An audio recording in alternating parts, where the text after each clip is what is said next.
Hello everyone, welcome back to OCB's 17 World Cup 2023, and we're back for this new weekend for the semifinals round for this tournament. We're probably reaching into the back half of this tournament, and it's been quite a pretty uneventful journey so far into the tournament. We're looking for some spicy matches coming up here. I'm Mifa and I'll be commentating alongside Potassium. How's it going?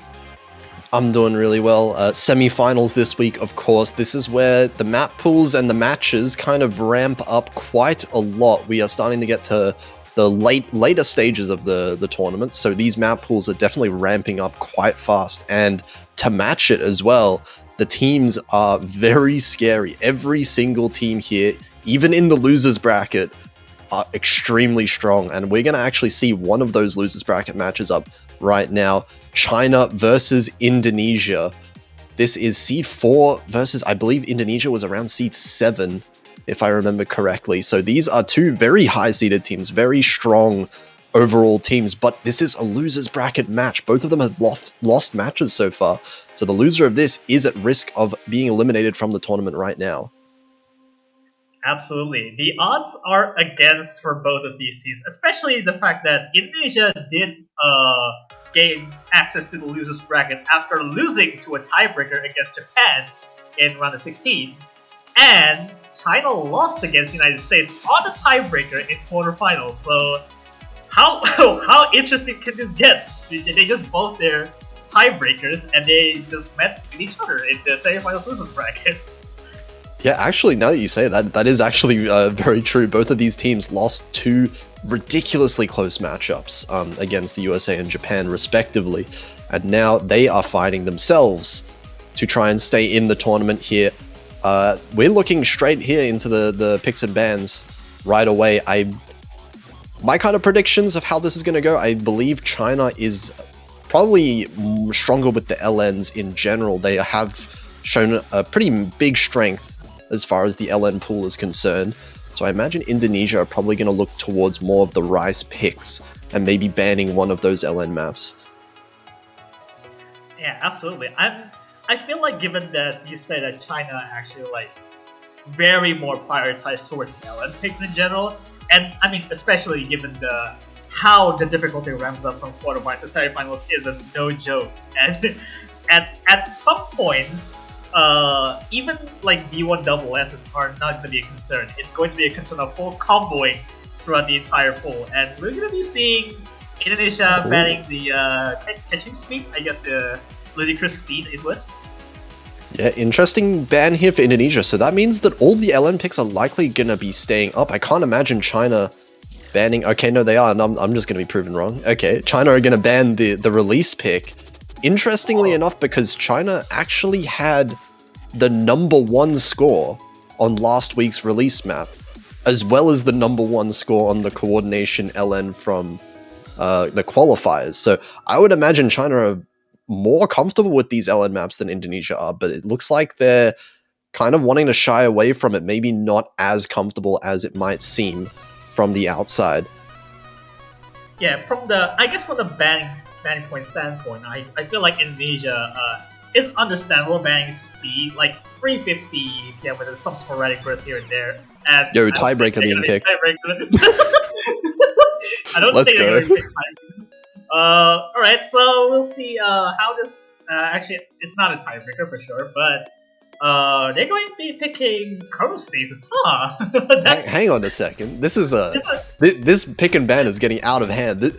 We were talking a bit before. This was one of the picks that we didn't expect to see from either team for a very long time. But China is, interestingly enough, going right for it. This is going to be the more mixed rice pick. This has a lot of choke potential for a first pick from China.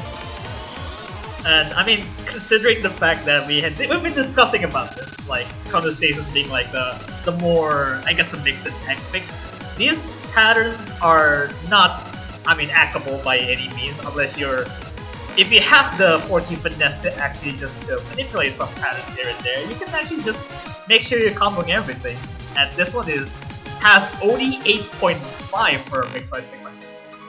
So this has more risk involved in this. Interesting pick for sure, but I I assume China is kind of picking based on their own ability. They have players that definitely have a very, very strong combo game. You know, Turks and Qingqi Ding, also known as QX, coming in here. All of the Chinese players really excel at holding combos, managing to get full combos. And on a map like this, where misses are so easy, having that ability can go a really long way. On Indonesia's side, of course, onto Bekasi, we're going to expect to see for basically every single map. For Indonesia, it's mostly up to their second player, which has been usually either Raze or Yanamon, and it looks like we're getting Yanamon in for this one. Yeah, it seems like a smart move by Indonesia, especially given that Yanamon is more like the physical player in the Indonesian side, and having Yanamon for basically every single pick would be could go a long way with the clarity, especially with how dense and how difficult time this pick is in general.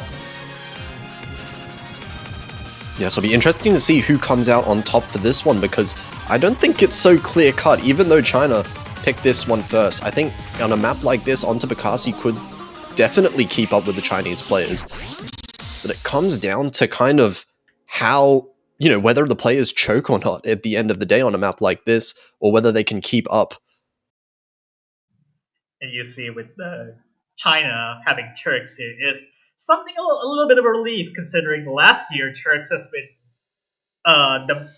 the god of comboing things, and I guess having Turks in here is something like a buffer for China in general. Although they have 200% in Indonesia, but it doesn't seem to stay long. Yeah, here we go. It's going to start picking up early, and actually, little bit of an early lead. No, it goes back and forth between both players as big combo drops from Indonesia right now. Onto Bekasi briefly going below 99%. It's going to give a bit of a lead over to China early on in this map. Yeah, we haven't got to the sickest part of the chart there, but it's starting to change once we get to there yet. But it's just more like a more act buffer that leads to more lead. Yeah, and the ACK is slowly being built up now. Yanamon has caught up with the Chinese players. It's just onto Bekasi, still lagging behind by a little bit. But of course, 4 full combos on the board means that Indonesia is still definitely in this for now. Here we go, Yanamon, the delay patterns find Yanamon breaking multiple times, and this accuracy drop down to below 99% as well. Another break here. China are still holding 2 full combos. So 2 full combos to, I mean, onto Bekasi has a 99 flat, but it comes to the pattern that it goes even worse from here. And Turks and Yanamon trading though. Yeah, Turks does find a drop that'll help even it out a little bit, but it was traded, and Yanamon's struggling to hold the combo together right now. So the lead is going to still widen. Qingqi Ding now getting a miss as well. The only full combo left being onto Bekasi. I mean, surprisingly enough, given that onto Bekasi didn't help that much of an accuracy lead, Turks and Yanamon going to be finding a trade there, but I feel like the lead is like cut down to like 30,000 from China. I think onto Bekasi now has the best score in the lobby, actually, but the misses from Yanamon really preventing any lead from being brought back to Indonesia's side. And I think it's just too little of the map left. I think China's going to manage to take this one, and double miss from Indonesia. That secures really it. Disgusting transition, and that's understandable for having a lead drop like that. And looks like that was a 50,000 point lead to China. Turks will be taking the MVP with a 17,200s. Yeah, really strong accuracy from Turks. The only one actually maintaining above 99% out of the 4 players, and a lot of misses coming in. This was really the miss game. The combo game, like we say earlier, in favor of China here with less misses overall. Yeah, it does look like, looking at these ratios by both teams, they are identical. It's just the 200 count and the miss count for Yanamon is extremely high. They have 2 misses each, which is interestingly enough that even Yanamon can cut down the misses by a lot. I think it will become a lot closer to that. Yeah, I feel like if Yanamon was a little bit more comfortable with the miss count, Indonesia could have definitely contested that one. That would have actually been really close, but at the end of the day, it is China winning their first point, so in hindsight, I mean, yeah, it was a pretty good pick from China. We'll see how Indonesia decides to fight back here. Kind of difficult decision. There's a discussion about picking LMs for Indonesia, and probably gonna be either Replica or is the VTuber one. No, there's no Yeah, way go you for pick Replica. no way you pick Maya Sodas against China. It is going to be This Replica, is the density pick. density pick. I feel like this could be alright as a pick. I'm not sure if bringing Yanamon is the best case either, because Yanamon has been choking so much after that chronostasis. Of course, Chronostasis having a lot of choke points throughout the map, kind of understandable. This is a very different map overall, so maybe if they do feel more comfortable comboing through this one, could turn out quite well for Indonesia, we'll have to see. But this one is it's a really short map as well, 2 minutes long. I think this is kind of the game where China has to pick their two players very carefully, as this is it's either with QX or Zhang or Van Wilder. Oh. I mean, Van Wilder is my other name, Zhang Fan. Yeah, I think most people would know Van Wilder as Zhang Fan. Very old player coming in for China. And what I remember about this player in particular is they are very good at full comboing. But at the accuracy... At the expense of accuracy, that's for sure. Accuracy maybe not the best for Van Wilder, but the combo game is definitely there. So it'll be up to Indonesia to try and hold onto the combos as long as they can. I think they might be able to win in terms of the accuracy. It looks like we're actually getting a double swap from China here. Satori coming in as well. So all 4 Chinese players are going to have an appearance in the first 2 maps of this match. Yeah, double swap is... I mean, at the cost of having such a really good combo gamer, I think at some point Satori is going to offset that with more accuracy. Given that that would be a pretty good move, considering Turks is also passing the same weight as Zhang Fan in this case.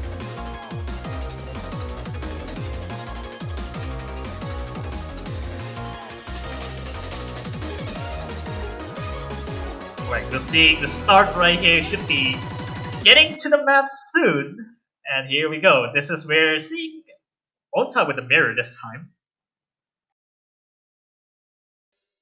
And Indonesia's first pick. This is a really important pick if they want to stay competitive in this match. You can't let a team like China get an early advantage.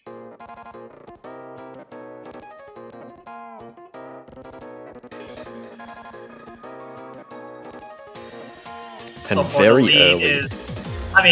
Zhang Fan. Oh, Yanamon actually picked the break. Oh, so does Ota. Oh, wow. What is going on to Bekasi? Something's going on there. Potentially a disconnect at the start of the map. Something's happened. I think the abort command was put forward. Right. Oh, I think there was some kind of has some issues there for Ota. Yeah, some kind of keyboard disconnect happening on Onta Bekasi's side at the very start of the map. That's a very good call for help there for Indonesia. At the very least, it's happening before the 30-second point. So yeah, I mean that happened in the first like 5 seconds of the map. So if it happened any later, I think that would have been, I mean, basically Indonesia losing the point guaranteed. So I guess luckily that was the very start of the map. Any other point of the map would have been very bad for Team Indonesia.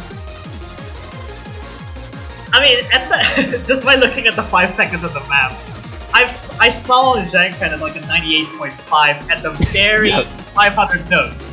That's a little bit concerning to me, but hopefully this time around they can pick it back up. Yeah, we did see a very early accuracy lead there for Indonesia for sure. So it really does come down to the combos. If Indonesia can hold similar combos to China, it can definitely be a good pick for them. But it looks like we're just waiting to get back into the map for now. Readying up again. Hopefully no more keyboard issues.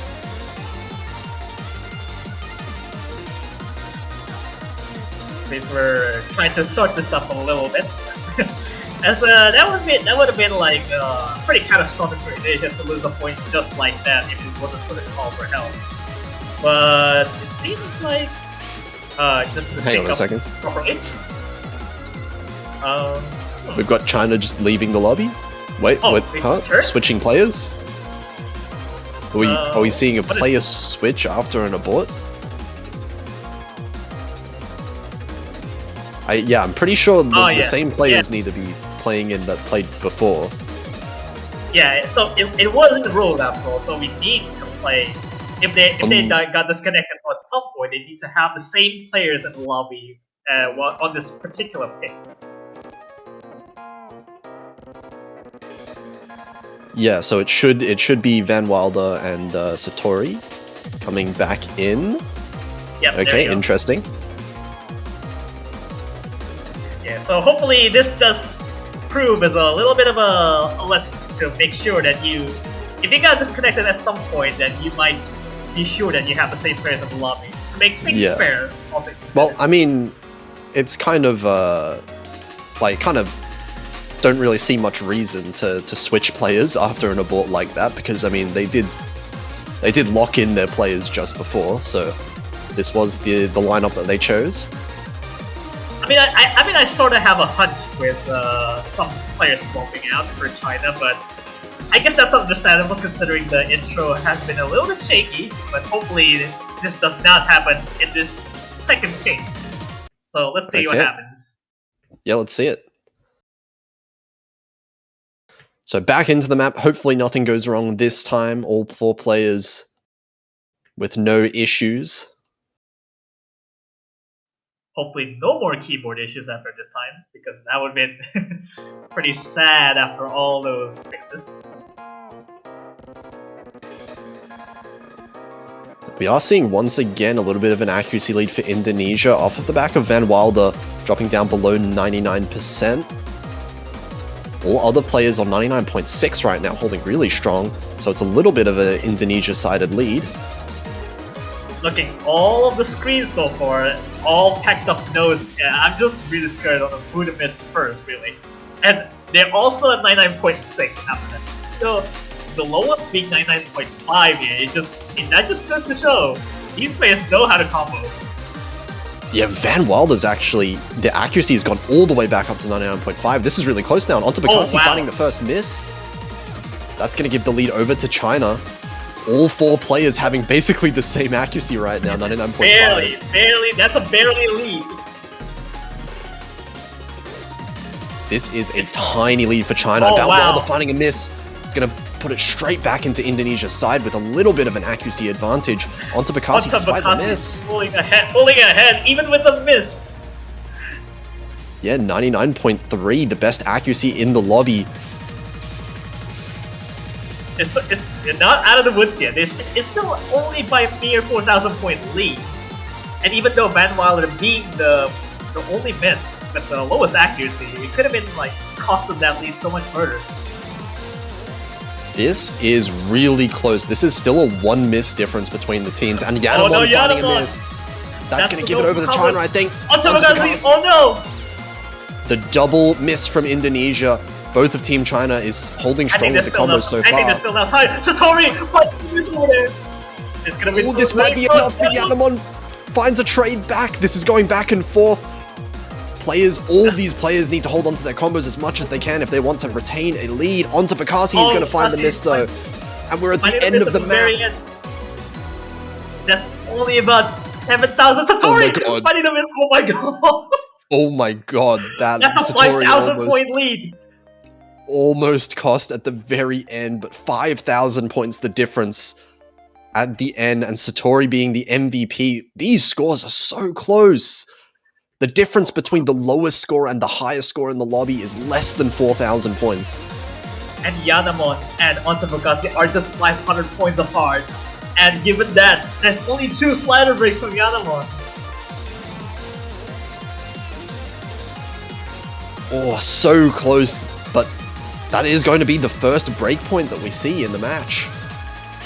Yeah, this puts in a really good position for China, considering even a little bit of a concerning intro at the first take of this song.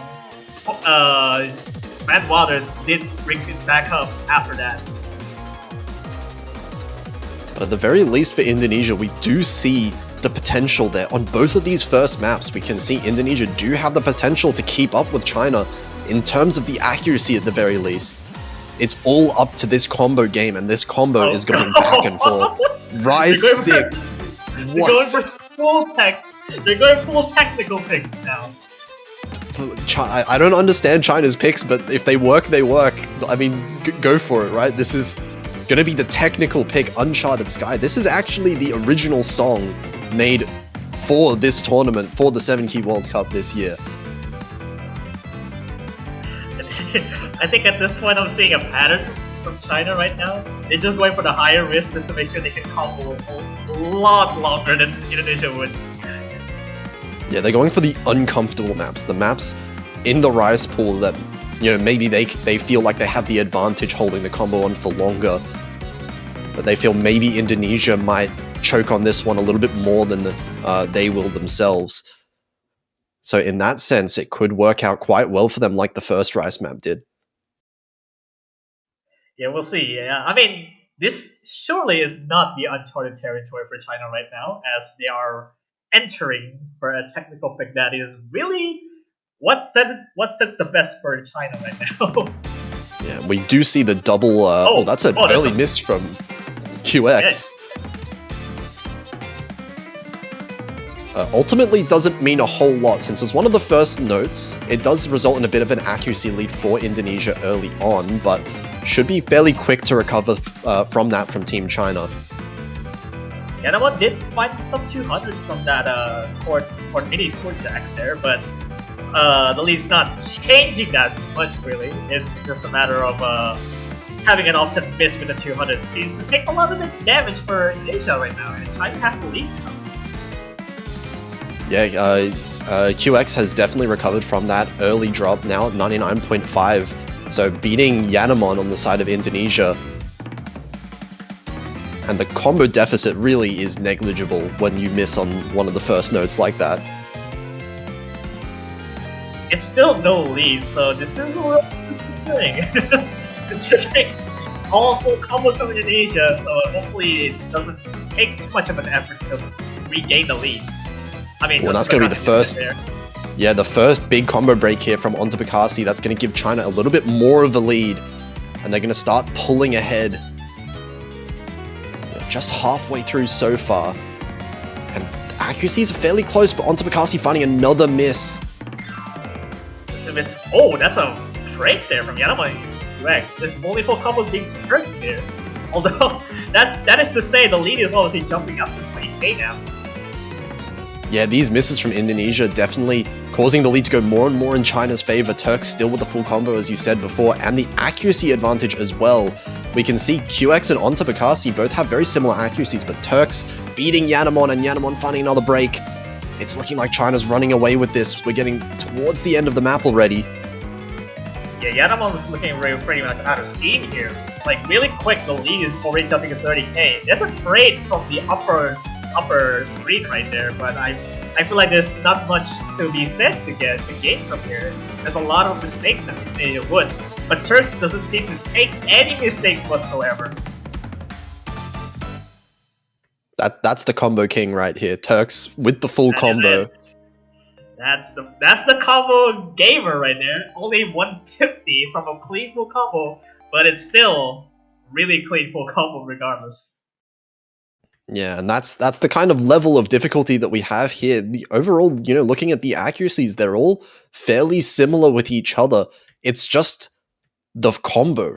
And at this stage in the game, when we have maps that are this hard, one single full combo is enough for a comfortable win here for China on this map.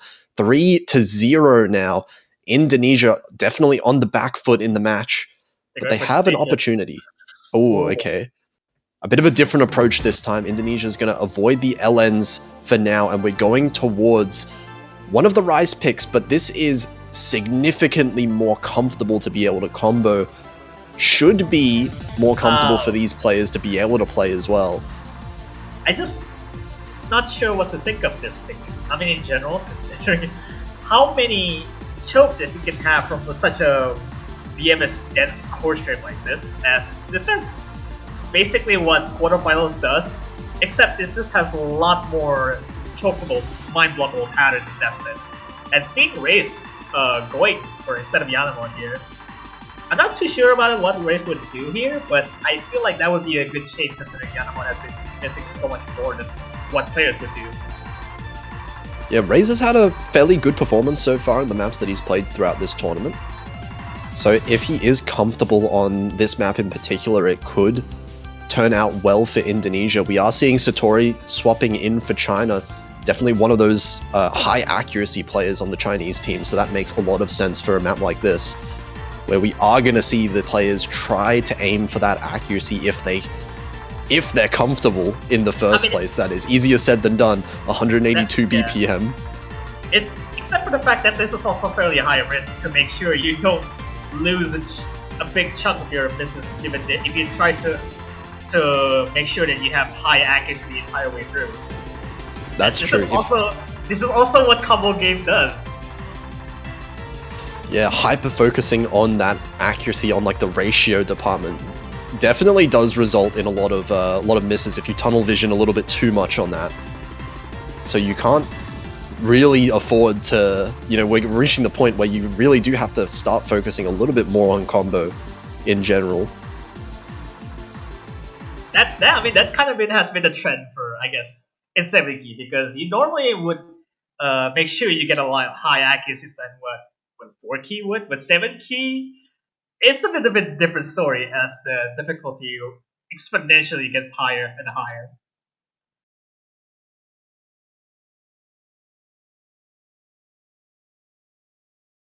So we'll see what happens with picking, with China picking, Indonesia picking stages really, but we'll see what happens.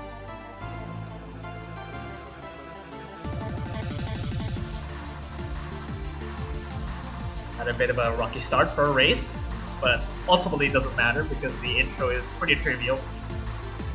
Yeah, managing to recover pretty quickly, so overall the accuracy lead is going back and forth a little bit.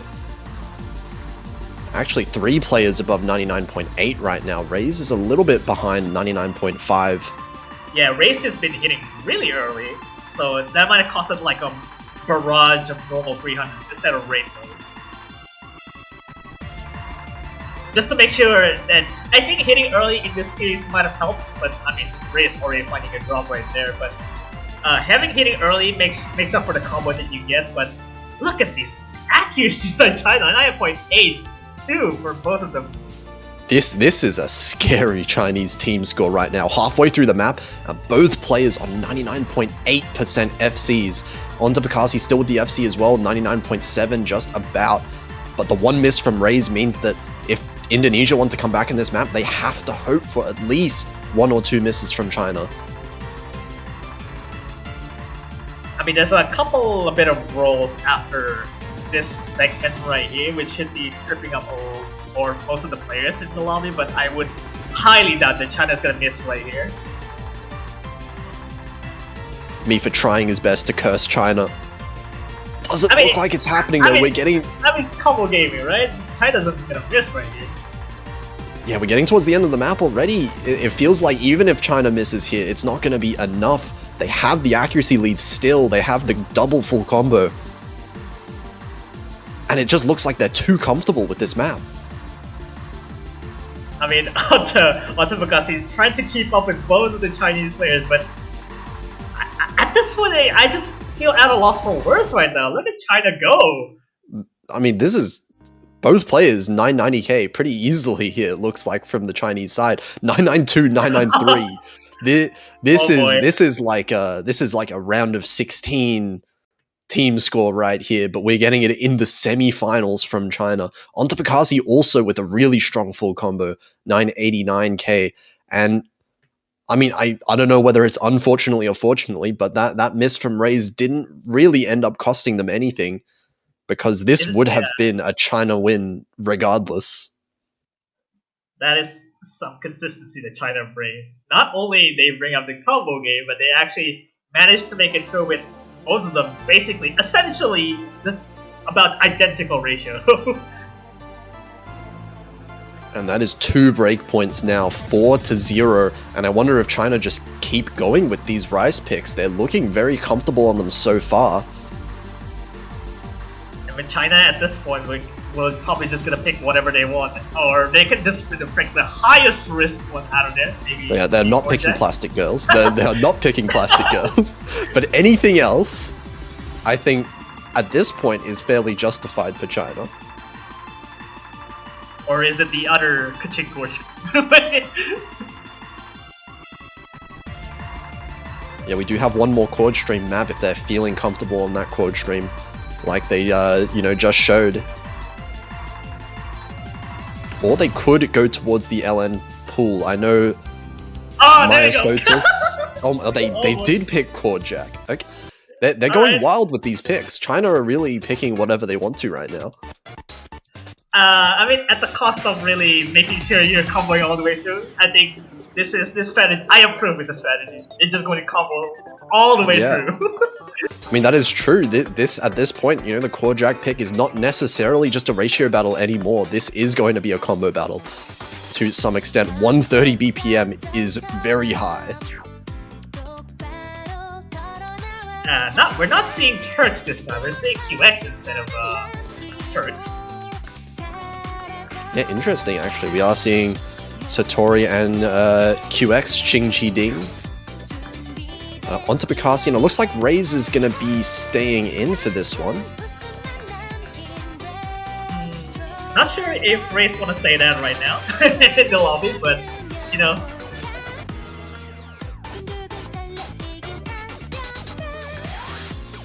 Or is it going to be Yanamon?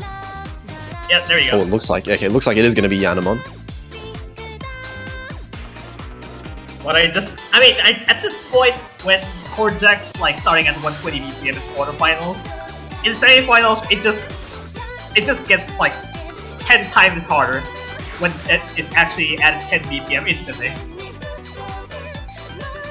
Yeah, this BPM is definitely one where we will start seeing a lot of players become really uncomfortable with comboing, so I expect to see maybe a couple of these players start focusing more on combo than they are on ratio.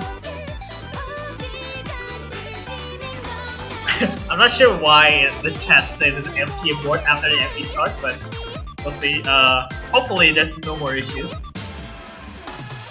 Alright, there you go. I think Yanamon just left the lobby briefly there while the MP start was going, so... But no, we're all in here now. They do a little bit of trolling, but regardless, we're going to be seeing how well and how effective this pick can be to make sure how many misses in this corner they're going to go for. Okay, let's see how well these players can combo this.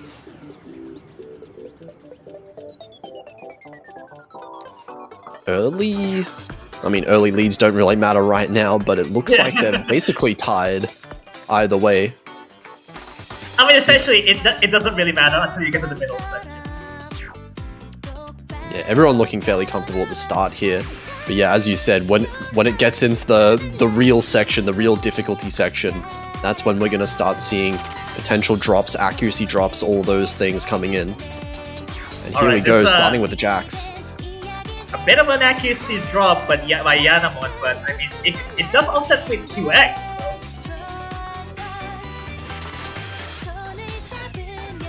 Well, accuracy drops from the Chinese players now as well. It's actually giving the lead a little bit over to Indonesia, but Yanamon drops out accuracy. Oh, onto Picasso dropping in combo. There's a 50. Oh, there's a flurry of 50s by Onta there. Yeah, accuracy lead now in China's favor as well. Onto Picasso was the highest accuracy in the lobby. But now, 2 full combos for China. And Onta misses again. This is looking really good for China, as it seems as they're pretty much holding what they expected them to do. Basically the same accuracy overall. Yeah, they're holding these 99.7s. This is on pace for 2 players getting 990k yet again for China. Holding stronger accuracies. Yanamon now misses. That's both full combos gone for Indonesia. China still has both of them on the table. Basically unscathed. As we are approaching to the ending, I don't think there's much to say. The lead is already cut up to 30,000 points. Yeah, that even if they both miss right now, I don't think there's enough time at all for this. Satori does find a miss.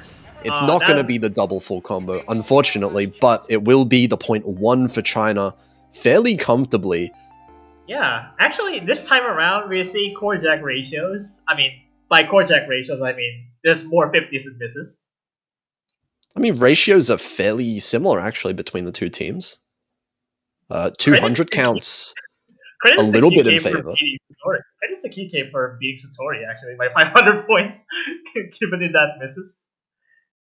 That is true, despite the advantage in ratio and 200 count from Satori. But it is going to put Indonesia now in, well, it's going to require them to have a reverse sweep right now. 5-0. Indonesia need to win 5 points in a row if they want to force this tiebreaker. And they haven't managed to find a place so far that they have managed to find an advantage. They almost did win on the LN pick, so maybe that's a map like a kind of territory they want to go back to. I'm just saying if he wants to play Gazelle. I don't think so. I don't think anyone wants to play Gazelle right now, but we'll see. We'll see what happens. End it with the 5-minute long map. Essentially a tiebreaker if you want to count that, but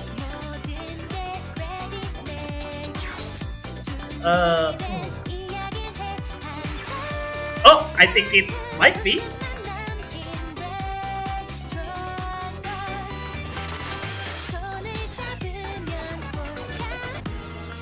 Or is it gonna be Kitchen Courtster? Given asking what race did on Sitges.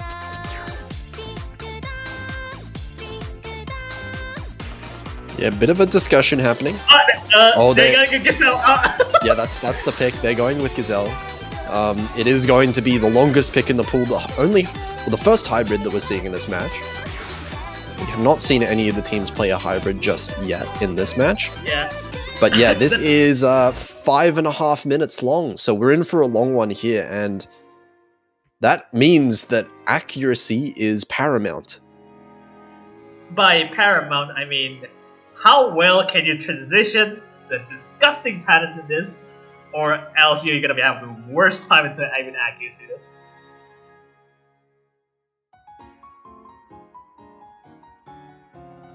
Yeah, individual misses are perhaps not going to matter just as much as they do on the other maps, which might play a little bit into Indonesia's favor, just a slight bit, if they can keep up with the accuracy of China. But definitely very hard to try and play this well. Yanamon's saying if this has the lacrima trills, but I mean it doesn't seem to be the case. Yeah, we are going to see Turks back in the lobby for this one. Yeah, Turks and Satori looking like the duo here.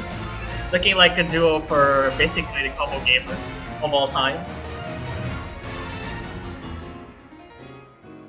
I mean, that would be interesting to see because the mix between Satori and Turks they're fairly the polar opposite. Well, Turks can just basically making sure that he combos everything, but Satori will probably have the better ratio by all accounts.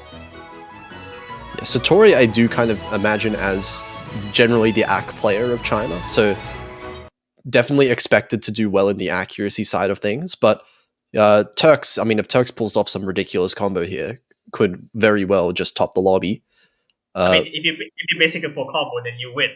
That's kind of it. Yeah. But we'll see how Indonesia does on this one as well. It is their pick, of course. And Onten, Bakasi, and Yanamon have definitely shown themselves to be capable of putting up extremely high scores. They just need to try and avoid those misses that they've been getting at unfortunate times. And actually... Yep. Not a combo gamer anymore, but I mean, that's a slider break over there. Turks will have to... Ooh, that trill. That's rough. That is a rough trill from Turks. That's a very mistimed that trill.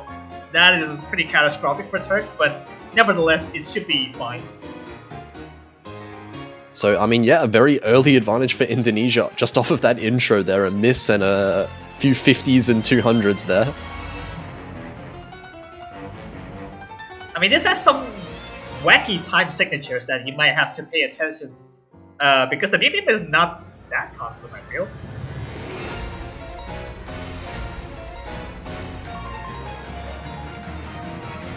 Well, these slams Everyone. into the core streams. Oh, there we go. There's an auto missing on that. And that might still be fine for Indonesia. They do have a bit of an accuracy lead, but I think it's basically just going to be tied up right now. The accuracy lead is perfectly offsetting this one miss advantage that China has right now. Yeah, they are going to keep the lead. They're going to play the long game because the lead... Oh, there we go. Yeah, finding a drop right there. There's no more combos in Indonesia already. Yeah, and now Turks is catching up in accuracy as well. So Turks and Yanamon tying in accuracy, Satori and Ontabakasi tying in accuracy. So those two misses from Indonesia making up this entire difference so far. Oh wow, Yanamon finding multiple breaks over there. This is gonna be... Oh no. That miss hurts to see from Ontabakasi in the kind of break section there. And it is going to be China making a even bigger lead for themselves right now. They do have almost two full combos. Turks with a very, very early miss. I mean, they're basically playing the long game to see who actually missed first. I mean, Turks already missed first, but that doesn't really count as a miss. That's a slider break issue. Well, this section right here is actually disgusting. With the offset core streams. But everyone managing to combo through it. Not even really any major accuracy drops to speak of here. Everyone holding roughly the same accuracy that they started with. Turks is very slowly improving his accuracy over time. Catching up with Ontabakasi now. The trill! The trill! Oh. The two players in Indonesia falling victim to that. Yeah, both Indonesian players, and that's a rough trill from Yanamon as well there. Oh, really struggling on this one. They mistimed that trill so badly over there. Turks as well. Turks getting a lot of 200s and Yanamon as well. And that one is rough for Yanamon as well. 98% flat. It's going to end up dropping the accuracy so much, and now China are starting to run away with this lead. Double miss for Ontabakasi. We still have virtually two full combos from China. Basically almost the same score between each other, and they didn't even fall victim. Although Turks has 200s on that trill, but that doesn't even count towards the combo. Oh, that was such a massive accuracy drop from Yanamon. 98.2. Turks finding another drop. That's going to help out the score difference a little bit, but I mean, a single drop, that's not going to do anywhere near enough. So we're seeing right now, this is about 40,000 points, the lead for China. And on a map this long, 40,000 points is a lot. 40,000 points accosted by the fact that Yanamon dropped like a whole % of that trill alone. Which is massive. Oh, I feel so bad thinking about that trill because I know what it feels like. That trills like that, once you start mistiming them, there's just no coming back. Yeah, I mean, at this point, it really doesn't much else to say because the song itself kind of comes to a 1 minute full closure here, and it doesn't seem they're gonna be picking back up anytime soon unless a major mistake happens. Because I don't think Satori will gonna drop any moment here. Yeah, I mean, Yanamon is building up the accuracy back to 99.8, but there's just not enough time in the map to really build it up to compete with China's accuracies right now. 99.3, 99.4 for Turks and Satori. Ontabakasi is matching Satori's accuracy, despite the misses, but that's not quite going to be enough. There needs to be someone to match Turks as well. It comes to a bit of an editing to make sure that you make sure to lose your full combo, but I don't think... actually, Ontabakasi is falling a little bit on there, but... I mean, this is basically the end of the map, really. There's not much content on the map, go. There's a lost trail. Lost trail Satori holding up soon, and wow. It claims that's 2 an lives at the end. call by Satori. Yeah, I was avoiding saying it until the end, but 5.5 minutes map and Satori manages to pull out a full combo. That is crazy. 99.48, the MVP of that map.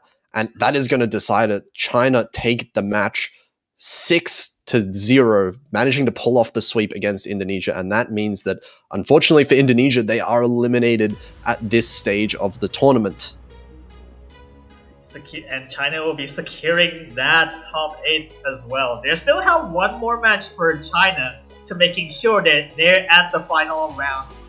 The final stage of the tournament, which hopefully is going to be finding out soon. Although commiserations to Indonesia for making it this far into the tournament as well. Not many people can see how they would match up against China, but actually they kind of came up fairly close on one of the picks.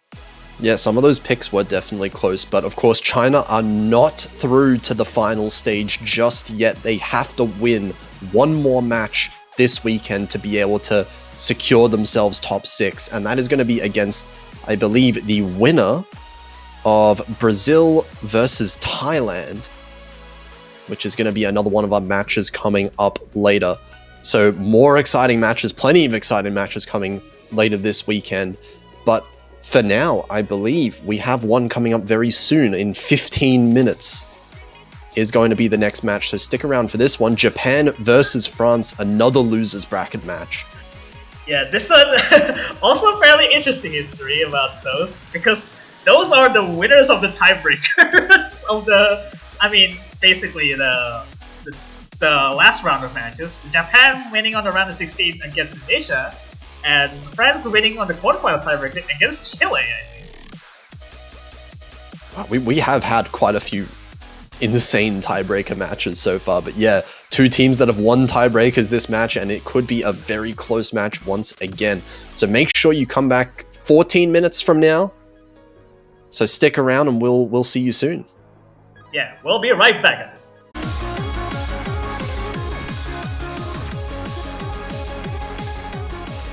Welcome back, everyone. A bit of a short break here, but now we are going right back into the action. Japan versus France is going to be the next match that we're seeing right now.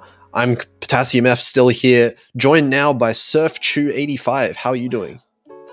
Hello, good evening, everyone. And I have had quite a fine night as it stands.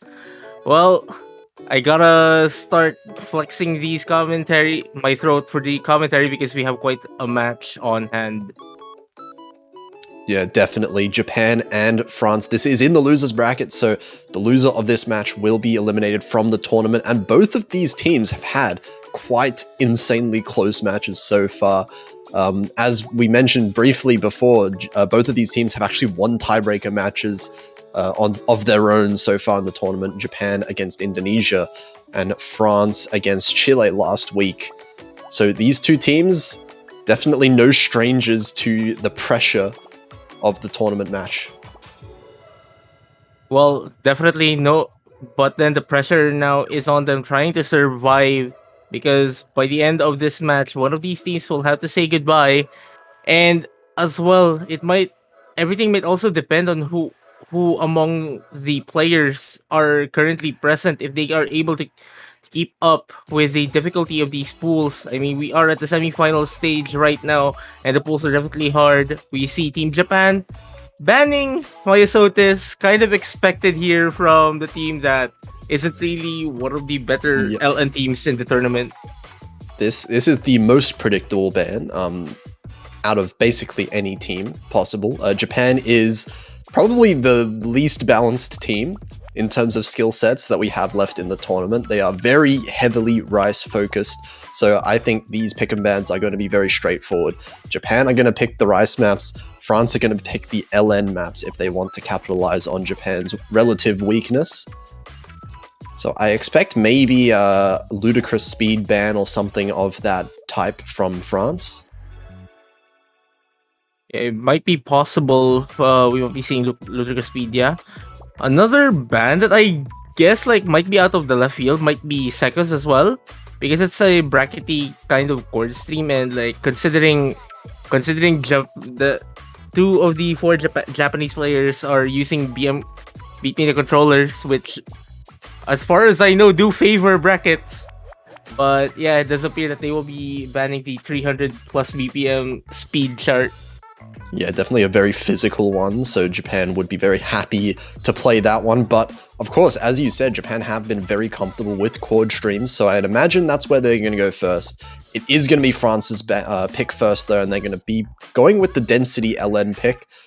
Touching on that LN pool that we mentioned before, kind of expected against a team like Japan, and we'll see how this pans out for the teams. Looks like they've swapped a little bit. Ooh, it does appear. We are seeing the Japanese players on the French side and the French players on the other side. So while we're getting that sorted out, well, like the thing about this pick is that I mean I think it's been the trend really over the past few rounds as well, and also the previous World Cup. Like a lot of the teams usually tend to favor, like if they're an LN, if they're going for LNs, they are going to be favoring the density pick, mostly because like it's the most physical of the LN picks. Plus, you just really want to get that warm up in a way. Like everybody knows there are no more warm ups in these World Cups, so why not go for something a bit more physical just to get everything, like get the nerves down, like get the blood flowing through their fingers and all of that stuff. Yeah, definitely.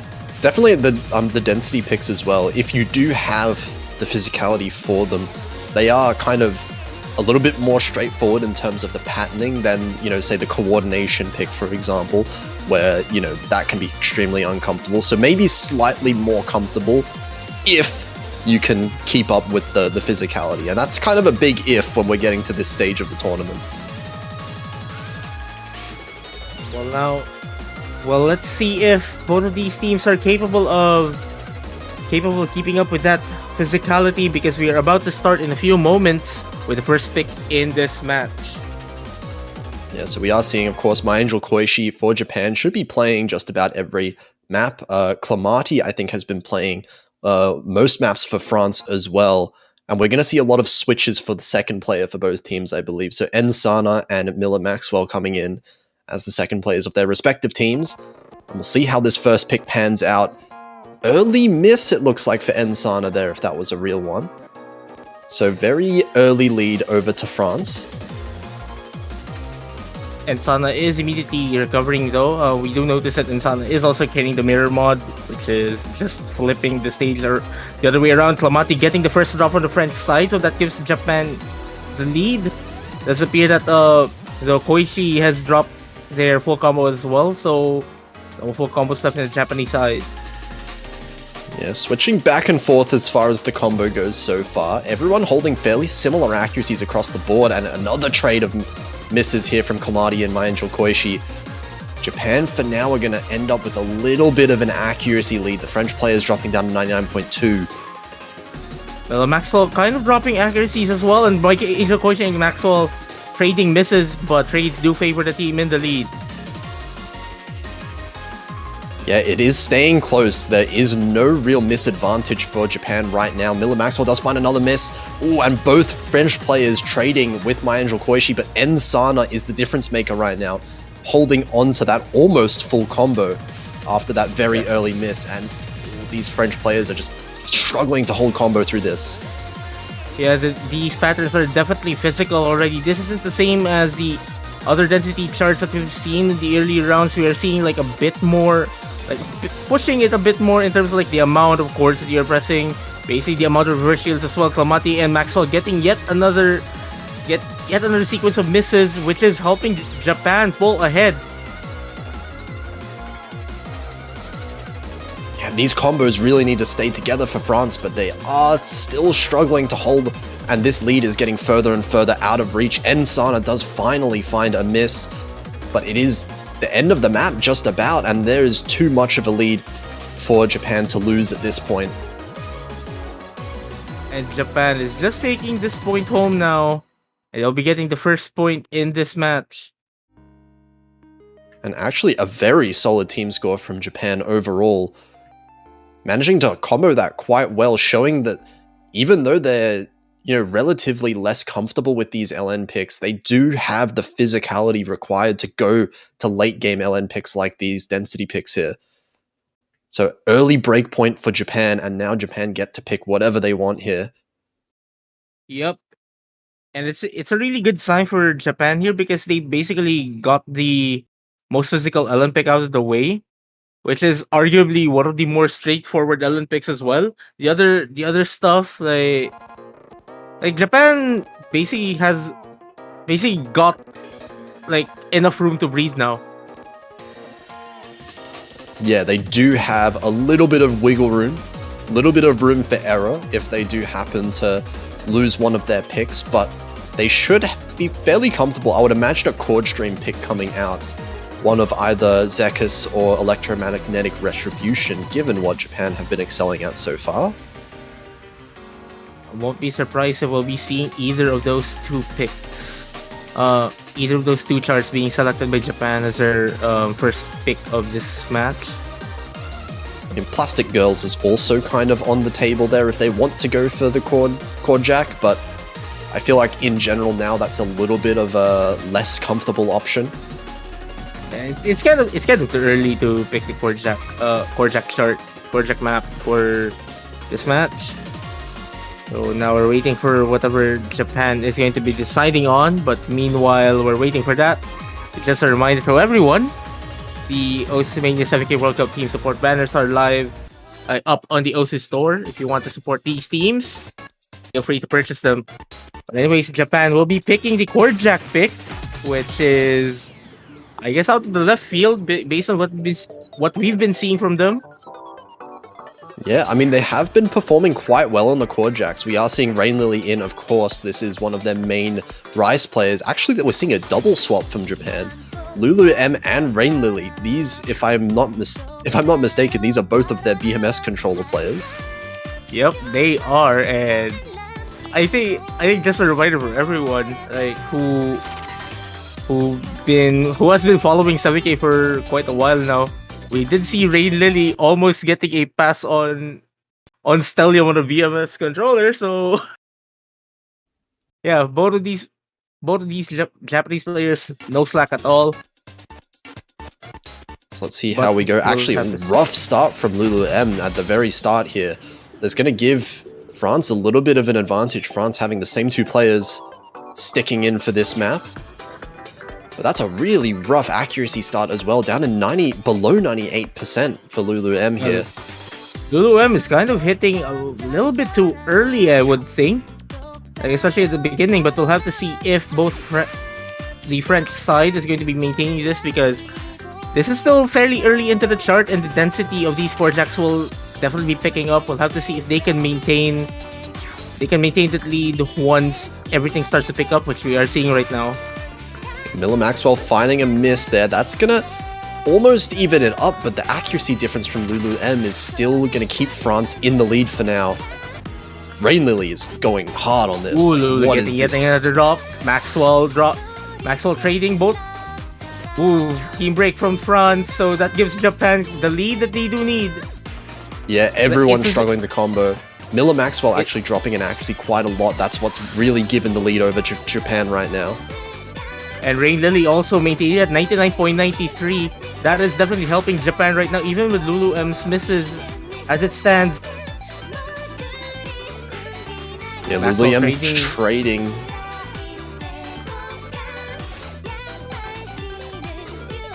But I think at this point, Miller Maxwell is looking like they're struggling a little bit more than Lulu M in terms of the combo at least.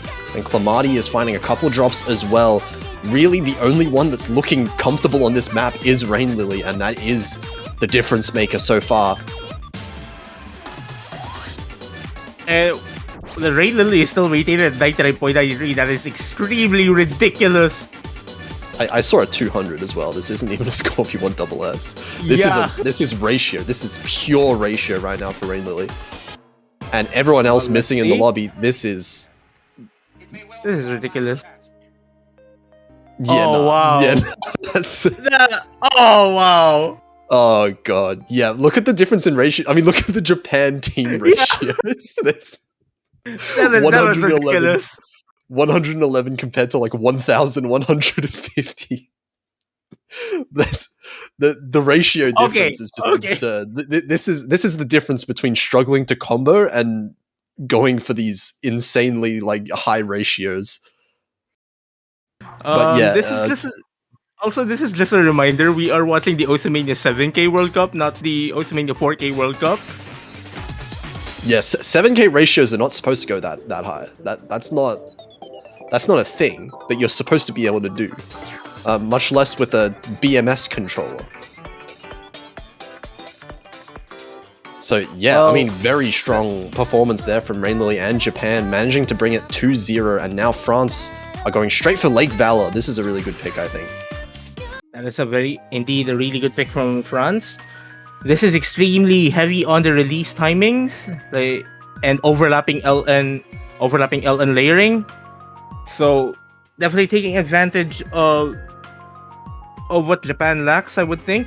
Though it does appear that both Rice players for Japan are going to be stepping out, and we'll be seeing their LN duo. Yeah, Maenjo Koishi and Ensana. That said, even though we are saying that Japan are relatively weaker, these scores that I'm seeing from Ensana, they're starting to get better now that these maps are getting higher. So I'm wondering if Ensana is starting to scale into some of these LN maps. And yep, it does appear so, and that will really be helping Japan. Also, we're going to be seeing I thought we were going to see a fully mirrored screen. Apparently not, because Maxwell is also carrying mirror. Only Kalmati going for no mod. These accuracies already we can see struggles. My Angel Koishi starting below 95% at the start. Early miss as well. There is no comfort here. None of the players at 99%, so yeah, definitely expected for a chart with these overlapping LNs, and this is OD7 as well. Quite the strict accuracy. No, only Maxwell I think is maintaining a full combo, and that's with a 98%. Not even the best accuracy in this lobby. But the combo matters so much when there's just not that many notes in the map. That's gonna be the full combo dropped. My Angel Koishi does trade the miss though, and France are managing to maintain this lead just by a bit. Best accuracy on the side of Clamati right now. So and France they're maintaining it very well. They are, but it's very close still. Japan are not that far behind on the accuracy, even though France have a bit of a lead. So a couple of misses, I think, could definitely switch the lead over to France. I mean, to Japan. France just have to hold on to their combos as well as they can. Second half of the map now. The second half pretty much replicates the first half a bit, with just picking a tad bit more density, as we're seeing like the overlapping Ellenser get tad bit more aggressive here, and we're seeing the effects of that because all of these players kind of struggling to maintain combo, except for Maxwell already getting that 1100 plus combo. Very impressive. Yeah, these misses are coming out from the side of Japan much more often than they are from France. So France are starting to run away with a little bit of a lead here. As you said, Miller Maxwell crushing this in terms of combo. And Clamati not really, just maintaining enough accuracy as well. Like a few misses here, kind of reducing France's lead, but I don't think it would matter. Yeah, it is going to be France managing to secure that lead at the end of the day. And it does look like, I mean, looking at the accuracy there, Miller Maxwell was sacrificing a lot of that accuracy for combo, but it pays off. Managing to win that, it's now 1-2. France are only 1 point behind, so they definitely can bring it back in this match. Well, it will need some smart strategy here, because we kind of need to see now what's remaining in the pool.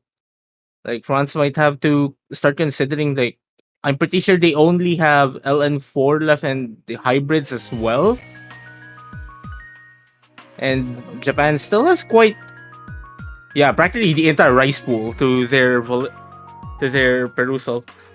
Yeah, if you do the maths really quickly, right? Japan need 4 more maps to win the match, and there are 4 more rice maps in the match. So Japan very well could just pick all the rice pool, and if they manage to win all of them, they will win the match. So France are going to have to beat Japan on one of these rice maps, and it's going to be probably the most comfortable map for Japan coming out here, Zekus being the dense chord stream pick. Not surprised with by this pick at all by Japan. Just trying to get the super straightforward stuff out of the way now. Though it does appear that Rain Lily is the only person coming in for Lulu M, I would think. Yeah, this is This is the team that I would expect for Japan for most of like kind of the higher level Rice picks. My Angel Koishi and Rain Lily being very, very strong Rice players in general. So we'll see how they perform here. This is quite a big step up in terms of BPM from the past pool. So 182 dense chord streams. So no joke to combo. But still relatively comfortable in regards to the rest of the pool. But anyways, let's see now once the density starts to pick up. France kind of getting the early accuracy lead here, but early leads don't really matter that much once the density picks up. They're already starting to get a little bit more dense. And Clamati and My Angel Koishi and Rain Lily with some insanely good accuracy so far in the intro. Everyone's keeping up with each other. It's only really Maxwell kind of making a difference between these two teams. And here we go. Then the coursing starts to pick up just a tad bit more. And Maxwell really dropping already below 99%. And Koichi getting the first drop, surprisingly.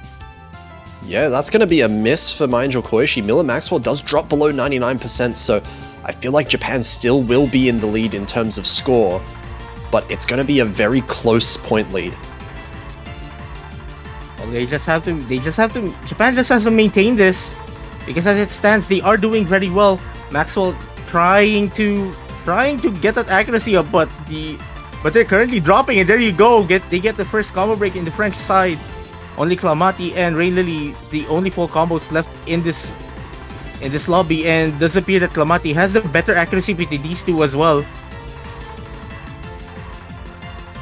Yeah, but now with that miss from Miller Maxwell, it is going to be Japan slowly building up their lead even further. Rain Lily and My Angel Koichi actually dropping in accuracy just a little bit towards the end of this map. But both of them are holding the combo, and Miller Maxwell misses once again. And Japan is just pulling ahead with that miss. Very good pick here from Japan, as what we would have expected from them now. Also, just a shout for Clamati, that accuracy is super. Oh, why? Why? Why? That's unfortunate miss at the very end from Clamati. That's a really strong ratio from three players there. Hang on, 320, 320, 346. Yeah, that is extremely consistent by these three players. Yeah, Miller Maxwell, unfortunately, just not quite keeping up with the BPM. It is getting very fast. So Japan just winning on the basis of comfort there mostly. It's gonna be 3-1 in the score. France do have the next pick, so they can look towards that last LN pick if they want to try and get back into this match once again.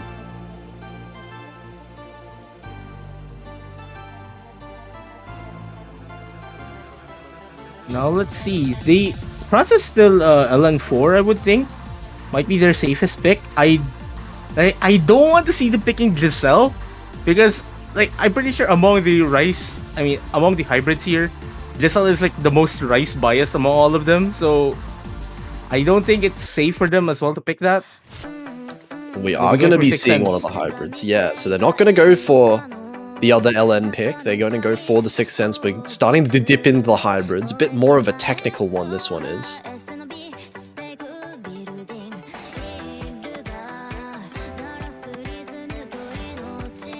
And we are seeing Rain Lily swapping out for Ensana. This has been a pattern so far. It's been working out quite well for Japan, at least. And France are still keeping in the same two players. Yeah, both of the Clamati and Maxwell have been playing for 4 maps in a row now, and this will be their 5th, I would think. Yeah, it's their 5th. There's some advantage and disadvantage to basically playing an entire match yourself. Obviously, stamina will come into play, but then if you're playing as well, at least you're ensured that you can keep yourself warm. So it's a team tournament though, so there's actually some room to warm up as well while you're subbed out. I'd love to see if their stamina still holds on, because there's still quite a lot of maps remaining as we now enter the 5th pick of this match. 5th fifth pick, the Sixth Sense. One off, unfortunately. Yeah.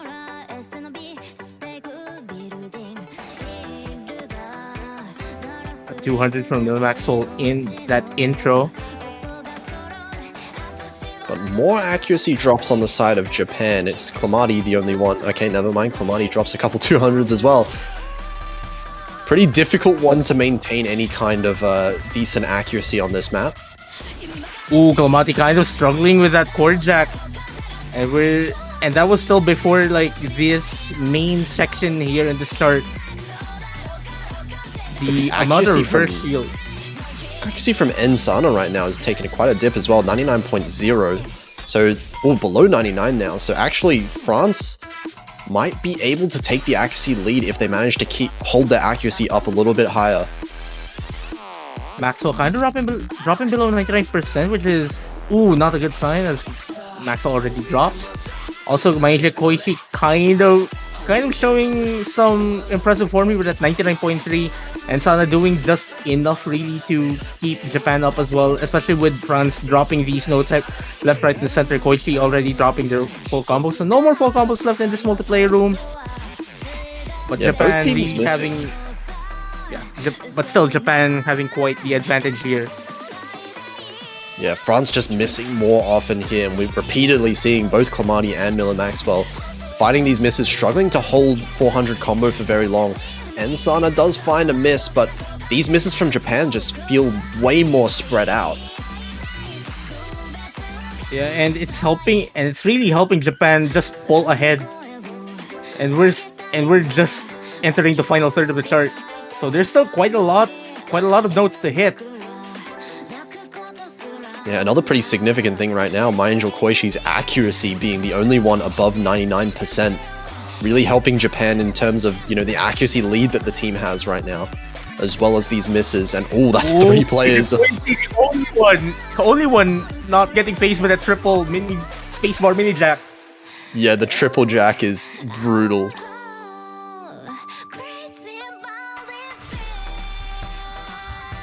Some players do prefer to hitting those with 2 thumbs, like alternate 2 thumbs instead of like hitting it with just one. Depends on how you read it. But anyways, here we go with the final chorus of this song. Japan maintaining this accuracy lead. Koichi kind of dropping, but still maintaining 99%.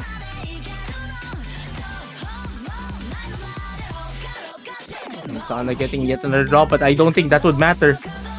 I think the buffer that Japan have built for themselves is enough. They can afford as many breaks as they want now, and it is going to be a 4th point, a second break point here for Team Japan.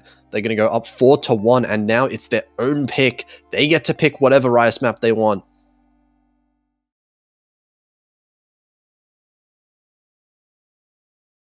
And now Rice 3 is probably the most straightforward pick. I doubt they'll be picking the mixed and the tech pick just yet. I think Rise 3 is definitely the most likely to come out from France. It is the other chord stream pick, and we know that Japan do like their chord stream. They like their, more straightforward snapping. Yeah, Electromagnetic Retribution is their safest pick right now, though. Like they have enough maps to win the entire thing now. They just really need to not to drop anything. However, Japan have passed up the golden opportunity to connect 4 by picking Uncharted Sky. So unfortunately, we will not have a connect 4 here. Maybe France will get the opportunity of their own later on in the match. You can see a nice lineup there with a Lake Valor and Replica for France. But to get there, France is going to have to start winning these maps. And it's going to have to be right now as well, because Japan getting to match point is a very scary prospect with how they're playing so far. And we've seen also Japan really capable of just like getting through matches that go the distance. I mean, France as well. We've seen both of these teams go to tiebreakers. But as we see it right now, Japan has been showing a bit more of an impressive form. Now we'll be seeing Japan carrying Rain Lily and Sana here for this pick. Okay, so no Sar7, no My Angel Koishi for this one. And it is kind of an advantage that Japan have. They have the ability to kind of switch in players as they please, to kind of pick the players that are the most comfortable with each specific map. And also maybe to even give some players a little bit of a rest so they don't use up too much of their stamina throughout the match. Rain Lily kind of almost forgetting to turn off autoplay and Sana getting a very early drop. So that gives France just a bit more breathing room in the beginning. Fairly significant as far as the accuracy drop is concerned as well for Ensana early. So France do have an early one, but Miller Maxwell finding a miss of their own. Big act drop with that as well, so Japan right back in the lead again. And you don't really want Japan to start pulling ahead in these kinds of charts. And Sana getting it on the drop might not it's a pretty clean drop though, so it didn't really affect their score that much. But you don't want Japan to pull ahead in these kinds of maps. Yeah, definitely not. Ensana holding still a little bit above Miller Maxwell right now, and Rain Lily is beating Clamati in terms of the ratio so far. But still a pretty small lead here. Clamati getting another drop, and that will help Japan pull ahead. Maxwell, no more sizable combos left for France. Yeah, the combo's gone for France now. Again, Miller Maxwell finding another miss. Ensana has now recovered from those early misses. Rain Lily still with the full combo and raising accuracy in this last section as well. How do you act this? How? This is like a 1 to 10 ratio I think we're seeing from Rain Lily on a fast chord strain pick. Oh wow! Rain Lily just nailed that 1-2-1-2 bracket drill. France finding struggles, a lot of struggles towards this end section. And this is a massive lead here. Japan are going to manage to take their own point, but what is this accuracy? I need to see this. Let's see how many... what? How is that? How is that not a V1 double S? Oh my god, that was a 50 or 103 200s. I thought it was gonna be 1 to 10 because I thought it was like a Score V1 double S. This is absurd. Wow. That accuracy is messed up. That is messed up. First things first, how is that not a V1 double S? Second, how do you act? I don't know how you act. I have no idea how. That's 204 BPM. That is no joke at all in terms of the speed. And right away here, France are wasting no time. They're going back to the hybrids. We're not going to be seeing them pick the LN once again. We're going to Gazelle. Ooh, okay. This is rather interesting. So I guess they're banking on the second half of the chart because that's where most of the LNs are. But they have to make sure that they could keep up on the first half because first half is practically just a rice chart. Yeah, absolutely. This is also 5.5 minutes long, so they have to be able to keep up for a very long time. And we have just seen what can happen throughout this map. There are some very, very scary trills. Yup, and also the ending, kind of a tribute to Blastix Riots. I mean, we've seen it from the previous match, what those trills could do to these players. Another thing that it reminds me is actually another Jin chart, which a super old one. I think it was called Wanderlust. Oh, I do remember that. Yeah. That's an old one. That's one that I haven't heard for a long time. But definitely one of those maps, yeah. The long rolls, the long trills. Yep. Time to listen to one of OC's newest featured artists here, which we just revealed during the Maple Showcase last weekend.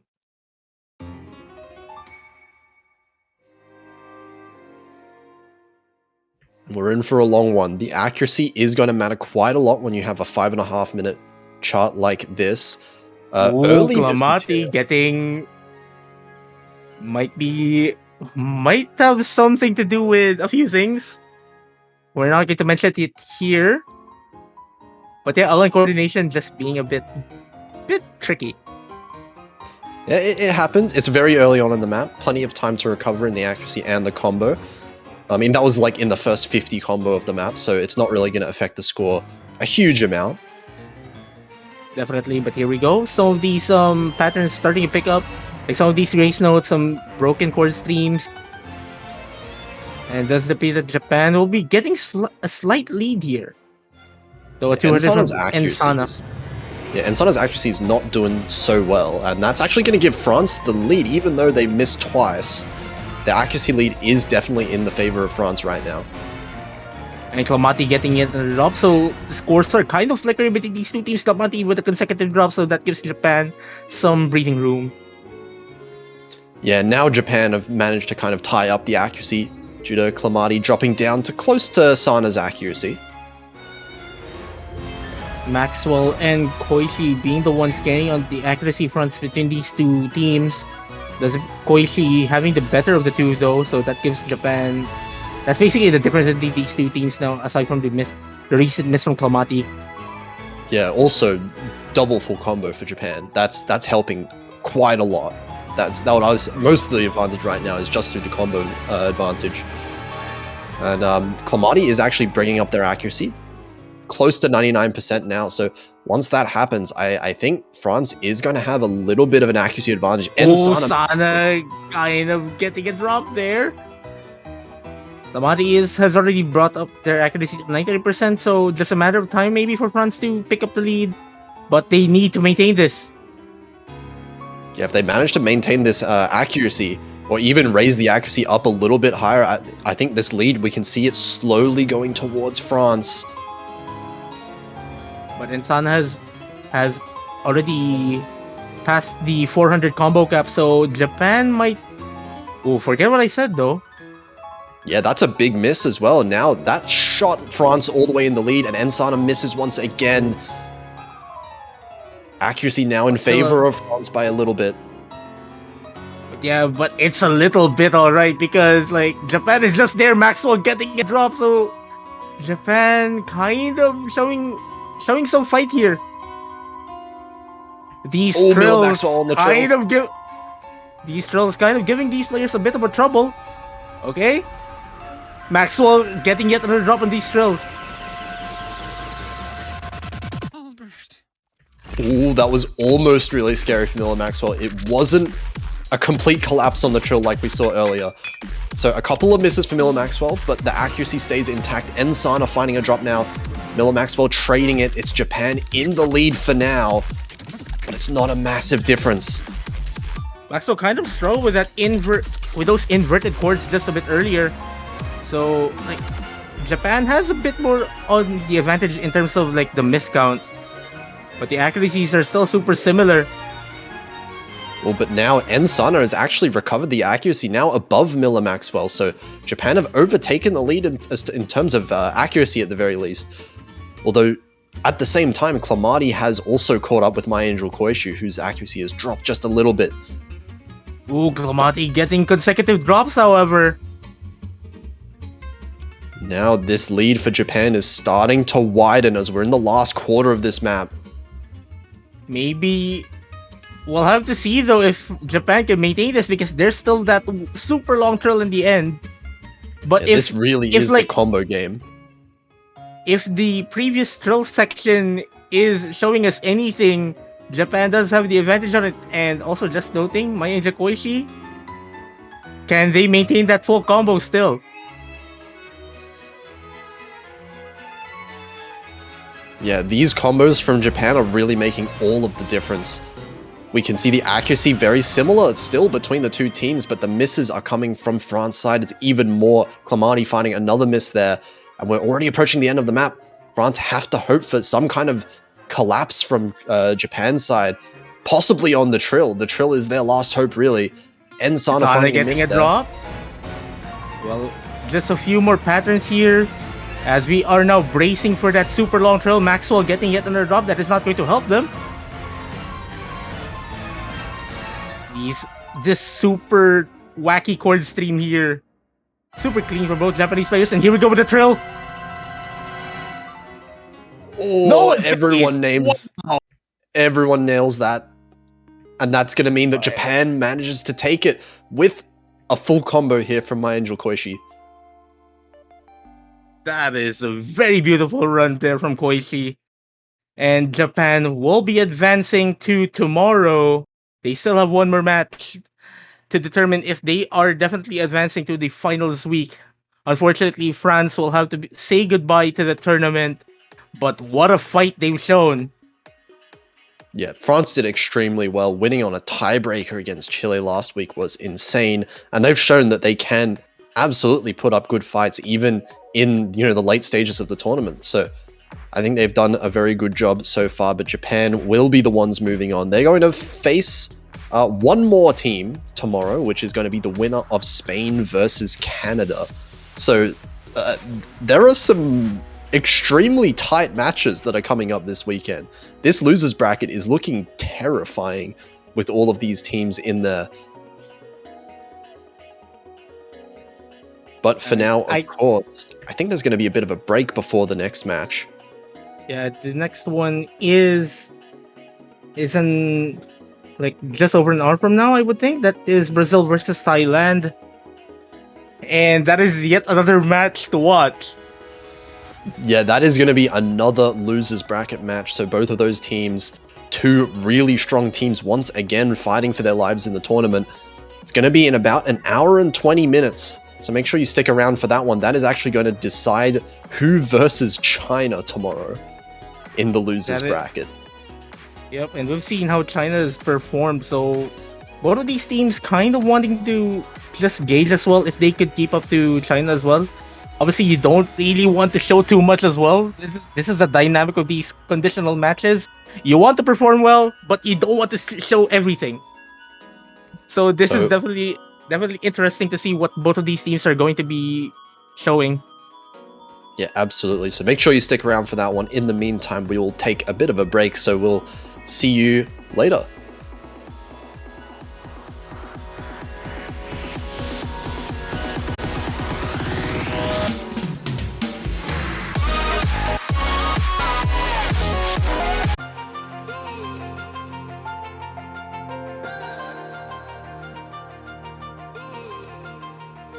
Alrighty, hello everybody, and welcome back to the Mania 7 Key World Cup 2023.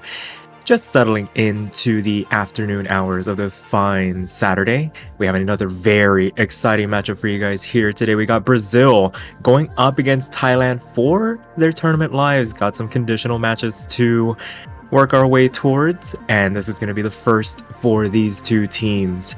As always, my name is Sparky, and I am joined in the commentary booth by none other than Surf Chew. Surf, how you doing? Hello, I'm doing very well. Well, I just noticed that for all the time, ever since last year, I would think when I started doing World Cup commentary, I think this is the first time we'll be sitting in the same booth together, which is nice. Yeah, it's very exciting. So we have two very strong teams in front of us here. We've got Brazil with Makaba, Silly Fangirl, Lothus, and screen transition before I was able to read off all the names. But going up against Thailand here, captained by Lost Cool and surrounded by three very strong players of their own.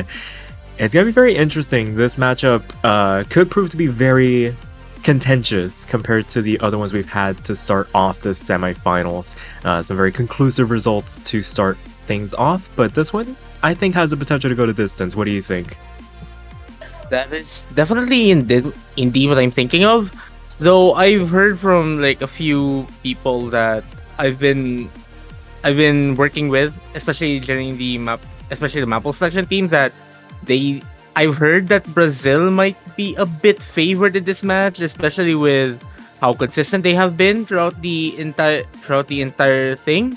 Mm-hmm. Though Thailand has a pretty decent support crew to Law School. Like Christina has a bit, I guess, of a consistency issue from what we've seen from their previous matches, but they're doing like just give them enough room to shine and they will deliver. So Thailand has quite a solid ground to stand on at least. But yeah, now we're looking at the bans here. Kind of straightforward. Thailand will be banning Rice 1 and Brazil banning LN4. Pretty straightforward, as I mentioned. Yeah, just maybe trying to target out some of the comfort picks from their respective countries. Brazil, a very Rice-dominant team. We've seen the battering ram of Lotus and Silly Fangirl kind of annihilating some of these Rice charts. Meanwhile, Thailand, when you have Law School on your side, these LN charts can definitely prove to be very favorable. But that being said, Rice 2 being the first pick for Thailand here. That is, kind of weird to see them opening with a rice chart. Like I would have thought that they would have picked what was the title of that Lime song again? We can just refer to it as a Lime song. Yeah, we'll just refer to the Lime song for now. But yeah, like, I'm kind of surprised because I would have expected Sekos being picked by Brazil. Yeah, for sure. Maybe the style of the chart itself, maybe Thailand was finding success with it in their practice runs where maybe they were just getting really consistent scores. And I mean, historically, Brazil coming in with rosters relatively unchanged, and you kind of know what to expect, the strengths and weaknesses of the players on that side. So maybe they saw it, they were like, historically Brazil maybe hasn't been as good on a chart like this, so maybe we can kind of lead off with this, especially since the format has expanded. We are in a 1st to 6 format, so you do have a little bit of wiggle room to play around with in these early picks. Maybe just kind of feel out your opponent a little bit, as we see Law School and Natsurio coming in for Thailand. Lothus standing alone for Brazil, waiting for the second to come in. It looks like it's going to be Silly Fangirl coming in. Yep, not surprised with Silly Fangirl going in as their second player. Like, Brazil's other 2 players are pretty strong as well, but for a pick like this, like, despite being a bit more the denser of the 2 core team picks, this is a bit more brackety as well. Like, this is still relatively comfortable over the other Rice picks, which I would think that Lotus and Silly Fangirl should be able to hit them pretty decently. Yeah, for sure. So I think it really just come down to how warmed up these 2 teams are, how prepared they are to face off on this pick. It's always one thing to be able to nail it in practice, but being able to perform it on the big stage is really what separates those good teams from the championship winning teams. And as we wait for the players to ready up, we see the MP Star command come out. It is going to be Lotus and Silly Fangirl going against Losco and Natsurio on Rice 2. Is going to be Seekus here, Thailand's first pick.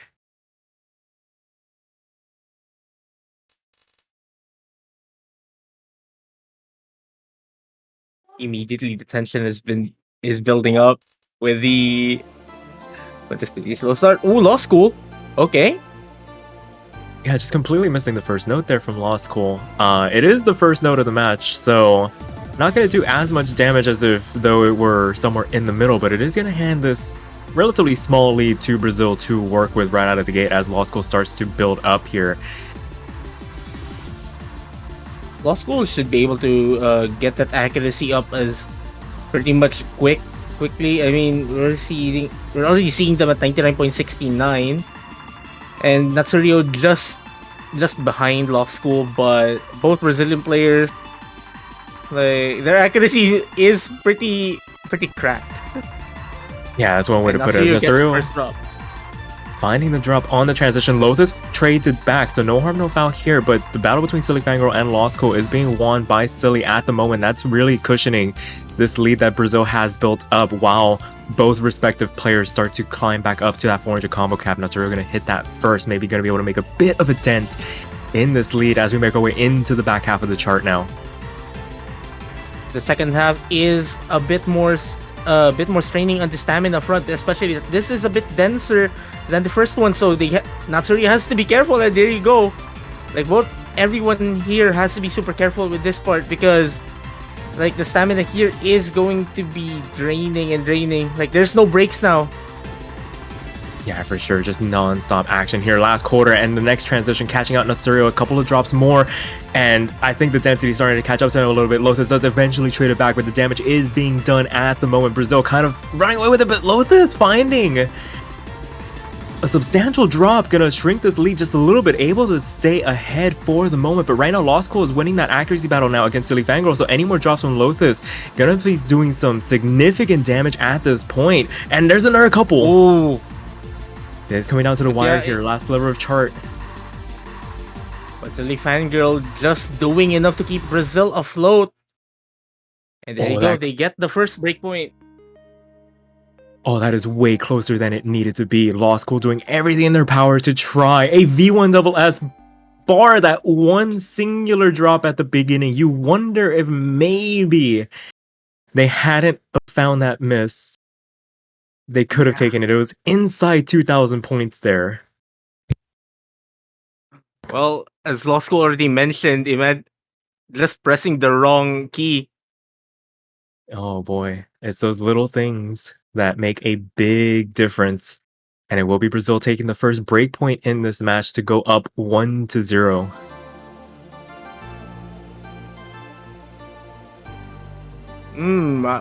Okay, so I don't know if electromagnetic retribution or Rise 2 might be a safe pick for Brazil now, considering how Thailand has just kept up on the harder chord stream pick. I guess this might be the first time we'll be seeing either Chronostasis or Uncharted Sky being picked. Remains to be seen, but Brazil now working with that breakpoint in hand does give you a little bit more flexibility to maybe test the waters a little bit further.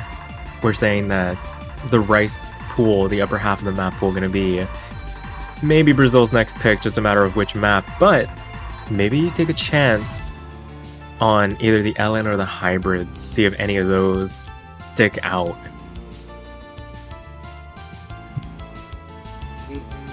Another thing I've been thinking of, maybe Giselle, but that is not something you'd pick super early. I'd rather see Brazil maybe stick with the Rice picks, but not like try to avoid the more straightforward ones. And looks like they're going Plastic for Girls. They're going for the chord jack, so some accuracy battle about to come here. Yeah, accuracy battle indeed. Brazil, not one to shy away from the chord jack picks.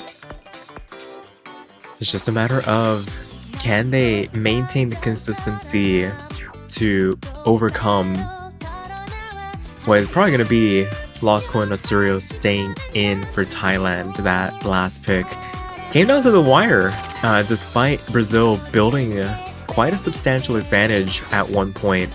So definitely not a safe pick by any stretch of the imagination. Yeah, I'm pretty sure there are no safe picks at all in a match a match this vital.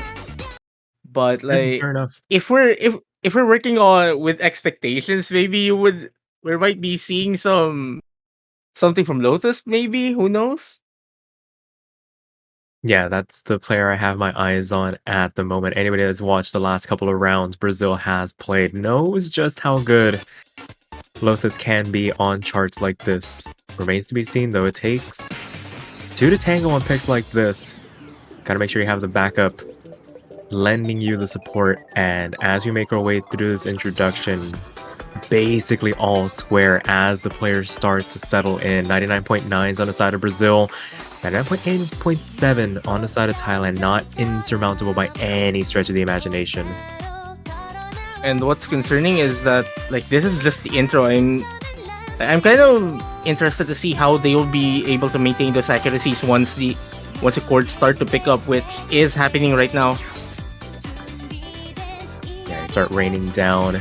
Very dense to read through 5, 6 note chords coming down with variable frequency, but so far, Silly able to hold off Natsurio for the moment. No breaks from either team so far. Lotus does find a bit of an action shot, and Natsurio finds the first couple of breaks. Oh, And Lotus as well.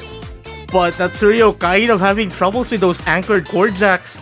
Lotus getting yet another drop, but that is not going to matter because Natsurio practically rushed an entire anchor. Yeah, it's very easy to find column rushes on charge with as many anchors as this one has. And it looks like Natsurio going to fall down into that 98% range and give Brazil a bit more of a comfortable cushion to work with compared to Rice 2. Lotus does find another drop as well, but we're basically seeing a mirror image of Rice 2 at the moment. Quarter of the chart left to go. Lotus finding another couple of drops. Silly and Law School going at it once again. Law School winning that battle once again by about 0.1%. But these drops, these trades between Lotus and Natsurio favoring the side of Brazil as we make our way into the last eighth of the chart. Law School's accuracy is super cracked. Like, what? How are you maintaining 99.9 on the chart this dense? Silly Fangirl not slacking as well. Oh, but Time when to all see is how said many and done, 300s. 157, a V1SS from Law School, not going to be enough to see them over the line as Brazil capitalizes on their breakpoint to make it 2-0 now.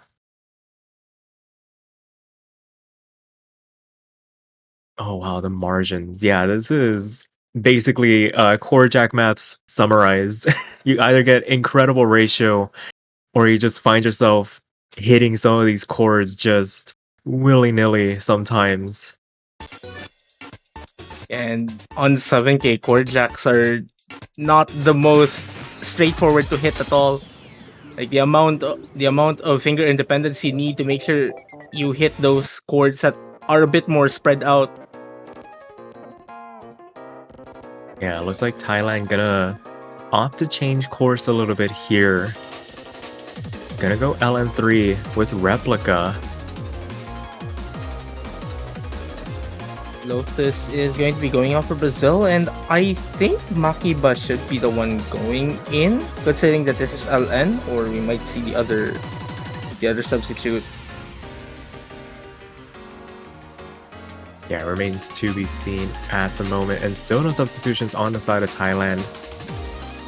Basically, a dynamic duo looking to see it through for the moment.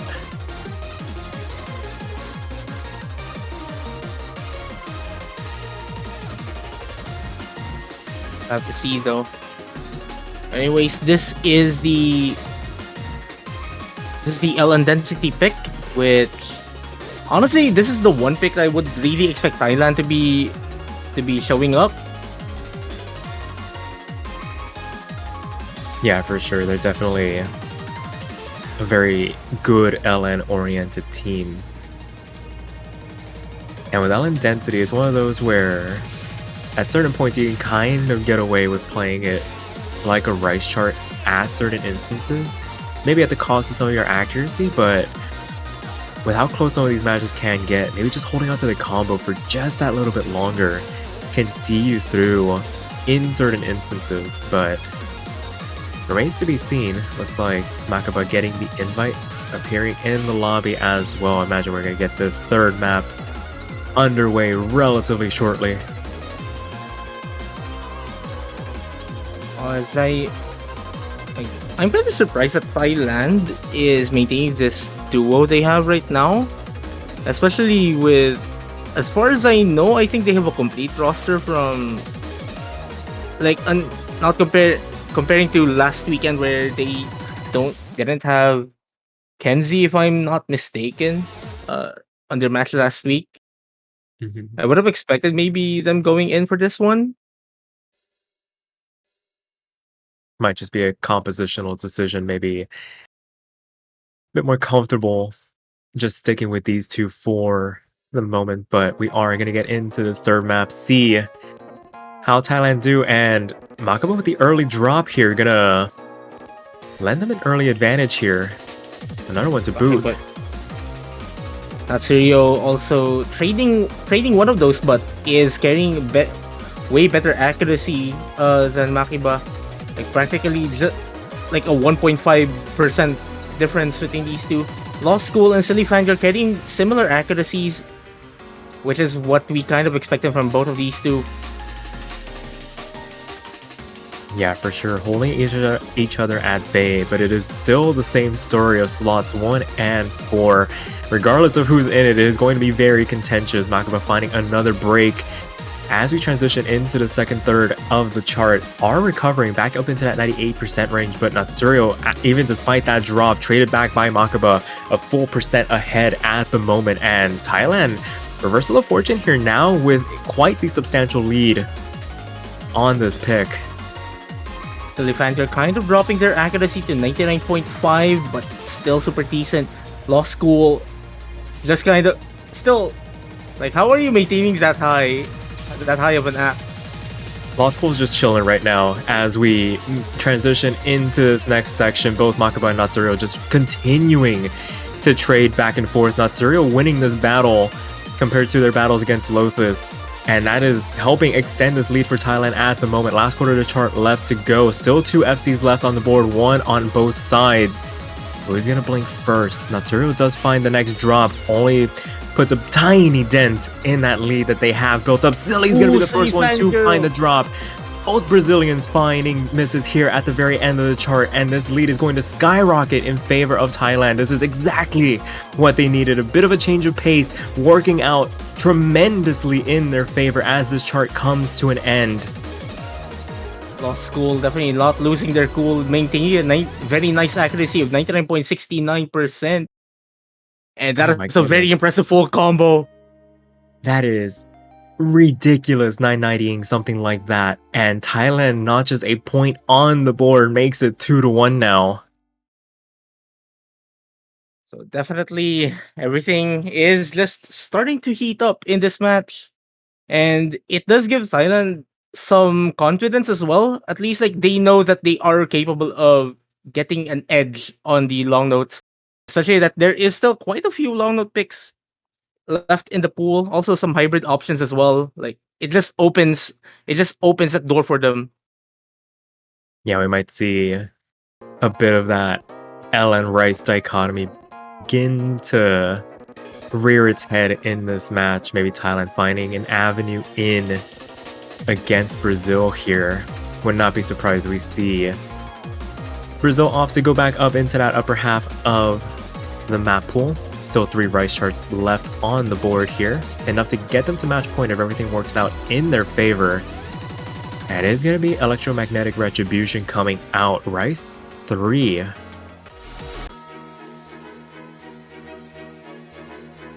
Not surprised, but kind of risky considering what happened on Rice 2 just a bit earlier during the first pick. Like, we saw that it was super close on Sekus earlier. It was just like one miss. That was the difference. And that's all it comes down to on charts like this. Charts as dense as these.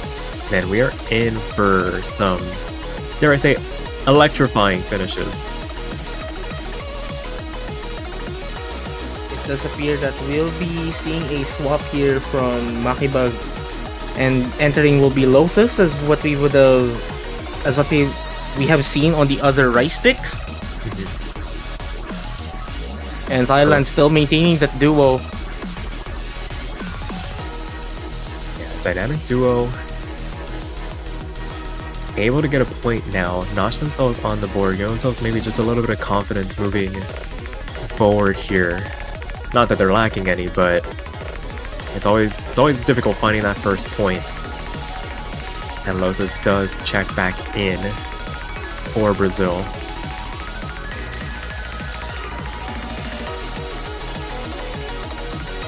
Looks like the players are ready. We are going to get into this 4th map of this best of 11. Brazil still in the lead. Thailand looking to find that break point to notch things back even. We'll have to see now, though, if Thailand is able to keep up on this, similar to what they did on Sekos.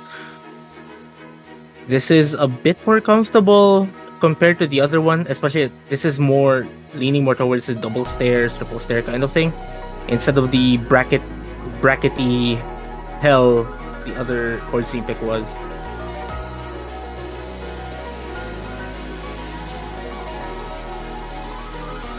And as the players start to climb, you start to see a lot more of the, as you were saying, staircase-oriented patterning. All 4 players managing to cross that 400 combo cap. But Brazil ahead by virtue of their accuracy for the moment. Natsurio down into that low 99% range, but still holding on here. And Lothus is going to find the first break here. That is a quite interesting. Thailand immediately taking advantage of that, but it's still pretty early into the chart. Pretty early, relatively, especially this is only 2 minutes, so we're about to enter the halfway point. Brazil cannot afford making yet another mistake. Natsurio trading that miss, so by virtue of accuracy, it does appear that Brazil will be picking the lead up again. Yeah, it's going to come down once again. We've seen these cross-map battles begin to develop. It's very contentious between Lothus and Natsurio so far. Silly and Law School holding each other at bay. Natsurio finding another break, and that's going to help cushion this lead for Brazil as they start to run away with it a little bit here. Last third of the chart left to go. Still not out of it just yet. We have seen this story before. Can Lothus hang on, not trade those misses back? There it is. There's a drop from Lothus, though. Last quarter left to go, and this lead is anything but safe right now. What's pretty interesting is Silly Fangirl is getting the better accuracy over Law School here, but like Thailand is showing some fight here, trying to pull that lead. They're trading away. Ooh, Thailand has quite a bit here. Silly Fangirl also missing. Thailand pulling ahead. Oh, what a sequence we have here. Thailand well on their way to tying this up 2-2. Oh my goodness, what a break point. That was looking very comfortable for Brazil at one moment, but that was a huge drop from Lothus. That was a huge drop from Lothus, so that is a lot of misses. That's quite uncharacteristic. Yeah, just maybe finding some misreads in that back half of the chart. We saw that lead start to flicker, and once Lothus really started finding those breaks, immediately sending the lead over to Thailand. Silly not able to hold on, and Law School also finding a break there at the very end, practically canceling each other out. But this is the break that Thailand needed. Even footing once again, we are now essentially in a best of 7 situation. And we only have charts that are. This is the point where you kind of have to think about picking carefully, because Chronostasis might be like a super safe rice pick, maybe, especially that it's more of a mixed rice pick. Though we are going to be seeing actually quite a popular pick despite the drain time. Giselle. And you were saying quite safe pick. I think this is anything but safe. Yeah. Accuracy matters the most in a pick this long. Oh, for and sure. Quite brutal as well. Yeah, clocking in at just under 5.5 minutes. You'd imagine something like this would be best reserved for tiebreaker, but no, it finds itself in the actual pool. And the players know it as well. They've been labeling this as a tiebreaker style pick with just how demanding it is. Another interesting part in this chart is that we've seen on the previous 2 matches that we've seen already, like the amount of trills in this chart and how much they affect the scores of both of these teams. So both of these teams have to be super careful when they're treading those. Like you have to have that amount of aggression, but you don't want to lag behind. Yeah, for sure. It's definitely one of those situations we have seen where I think players have lost almost full percents of their accuracy just by not transitioning into those trills cleanly. And it can prove to be fatal for the runs. And so we're going to see a new face come in for Brazil. It's going to be Tart.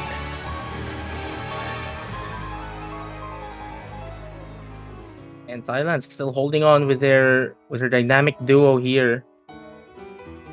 So it's only Brazil that have done substitutions this entire match. Anyways, while we're waiting, well, never mind. Gonna start transitioning to something else. I was about to say something. We'll save that for later. Nah, we'll put that one up on the shelf for another time. The players are ready. We are going to get into what has proven to be a bit of a gauntlet of a chart. It is going to be Giselle coming out here. Art with the cameo appearance for Brazil. These long notes in the intro, like despite how simple they are super easy to mess up on. Natsurio blinking the first one to blink. Yeah, these are some extraordinarily long LNs. Everybody handling the trill in the middle of the columns. Tart gonna be finding the first break for Brazil. Still very early on. This is going to be very close to call for long stretches of this map. We're going to see this leaderboard flicker back and forth, you would imagine, as the players start to settle in here. Gonna crescendo and Philly. Quite the uncharacteristic miss here, and the only good thing is that it's still super early in the chart, really. But you don't want Thailand to pull ahead too far as well. Like law school is just being law school. I think we're going to be expecting law school to perform the entire way through. It's now really a matter of whether Brazil is able to maintain that consistency, and both second players, Tart and Natsurio, are keep up with their basically their leading teammate. Yeah, for sure. In the face of staggering amounts of accuracy, such as Lost Coal standing in that 99.7 range at the moment, Brazil can definitely find their way back into this match if their average accuracy can stay above Natsurio. Natsurio is going to be kind of the linchpin for Thailand in terms of needing to maintain their own performance as well, and the only player in that 98% range for the moment.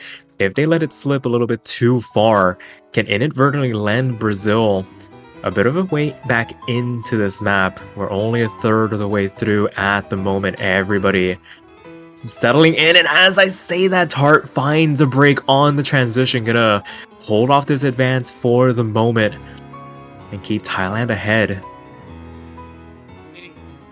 I'm pretty sure like the stairs here are just polyrhythmic, so they're not really the most straightforward to read as well. So like there's no like people shouldn't be surprised if people are just getting random drops, because these are not the most straightforward to hit at all. As we saw Natsurio kind of getting yet another drop, but Thailand is still able to maintain that lead, especially that Natsurio is about to hit the 400 combo cap. Yeah, so one good thing about charts this dense, recovering is relatively easy if you can manage to string together a section or two. In this trill, everybody managing to make it through it so far. Second edition of it, not over yet. These are so scary to read through, especially with those chords kind of thrown in there. Split-handed trills. Oh, Noah dropping. Here we go with the dropping on the transition. There goes Tart, resetting the combo for Brazil. Going to cushion this lead a little bit for Thailand. As we make our way into this back half, some of these releases are very nasty to deal with. Overholding, very common as we see Tart drop once again here. Everybody else still holding on. Like the second half of this chart is a bit more loaded with the long notes. It does definitely favor Thailand by quite a margin now. Like Thailand just needs to maintain whatever they're doing now. Yeah, Tart really struggling on that last dense LN section, maybe finding a bit of misreads as they try to regain their composure a little bit, down into that mid 98% range, down even below Natsurio, and this is exactly what Thailand needed to be able to stave off any potential advances here. Last quarter left to go. Silly Ooh, finds a Silly drop. Fangirl. No more sizable combos left on the Brazilian side, so that is definitely going to help Thailand's cause here. Yeah, for sure. Especially with Lost Coal still holding on for the moment. Basically gonna throw a bit of a spanner in the works for any potential Brazilian comebacks in this chart. Last 8th left to go. That being said, I'm still holding my breath. There's still one massive trill to deal with, and we have seen some backbreakers on that one so far.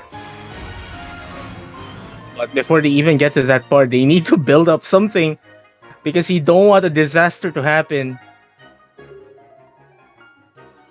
Yeah, for sure. Making our way into this ending section. The fact that these players have been going for 5 minutes. Nasario and Tart trade.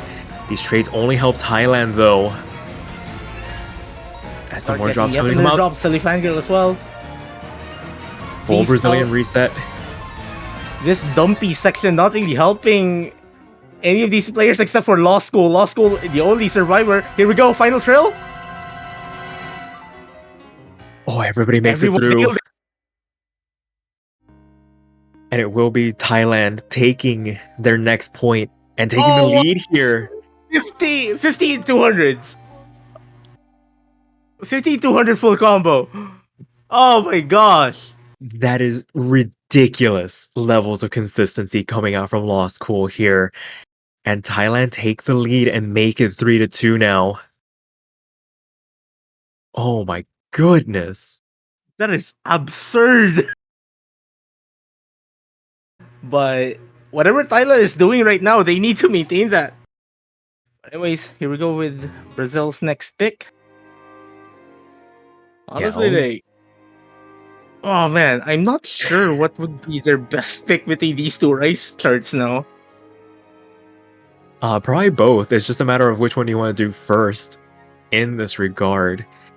That, or I mean, you can just go absolutely like hog wild with the next pick and do something like Lake Valor Remaster if you really want to like throw this entire match into disarray. I don't think Brazil willingly go into something like that of their own volition though.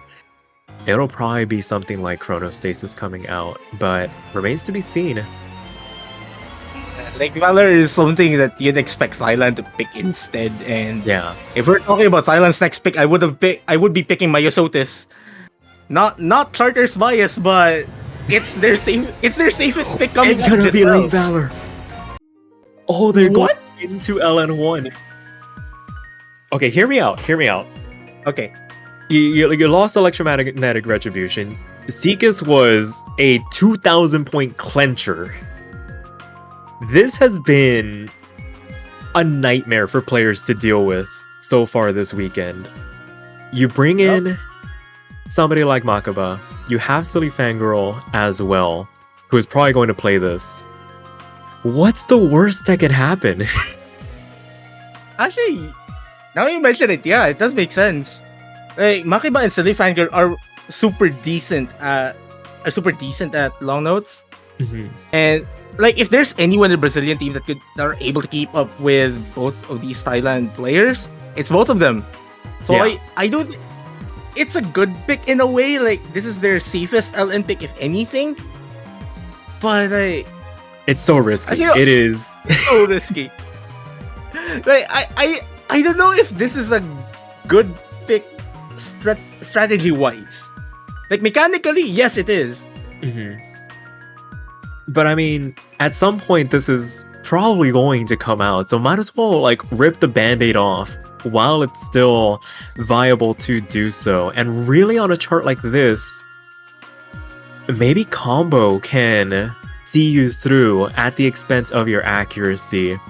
And when I think of consistency combo-oriented players, I think Silly Fangirl, you just need to hang on just that little bit longer than your opponent to really see yourself through on a chart like this. And it is going to be the first substitution for Thailand this entire match. It's going to be Ken's coming in to back up Lost Cool here. And now a spanner has been thrown in the works. We're seeing arguably one of the stronger LN duos that we'll be seeing in this entire World Cup, actually. So Let's see what's going to happen. What is it? Can't go to the show if you don't buy a ticket. This is arguably the riskiest pick that Brazil has.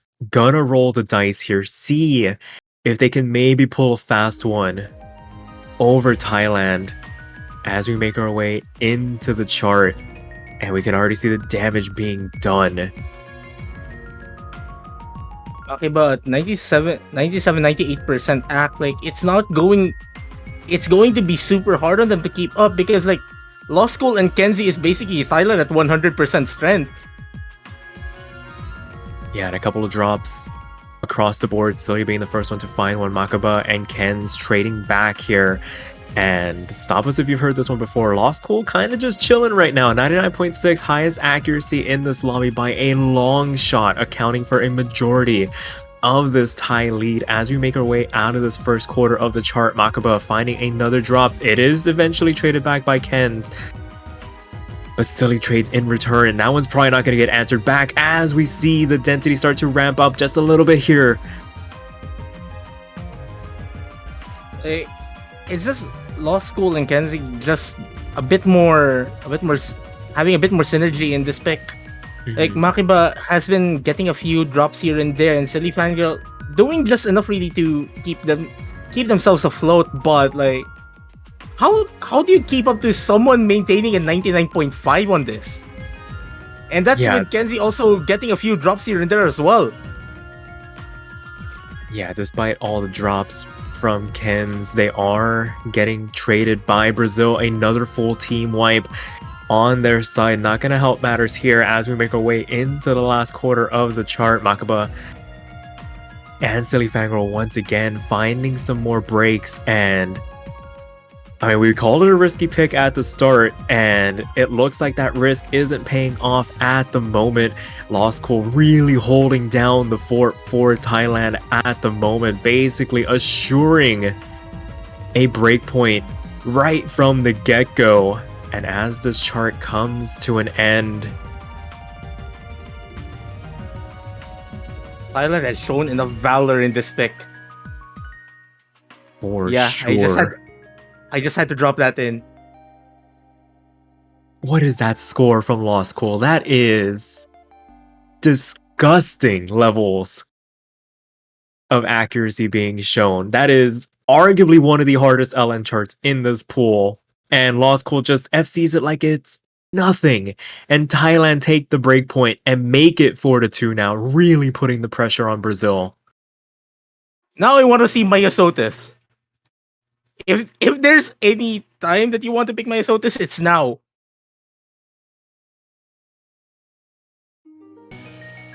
Yeah, I can definitely see that coming out next. Remains to be seen though. And there you go. And there it is. Yeah, you smell the discomfort from your opponents. You sense it. And you want to capitalize. You want to strike while the iron's hot. Make it a match point situation as soon as humanly possible to really put the pressure. And it looks like we're going to see Silly Fangirl depart.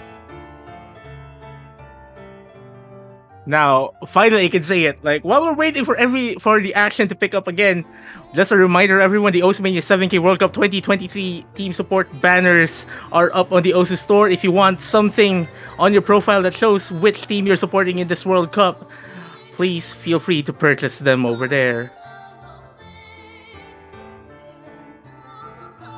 No better time than that for a cheeky little plug as we wait to see who is going to come in for Brazil.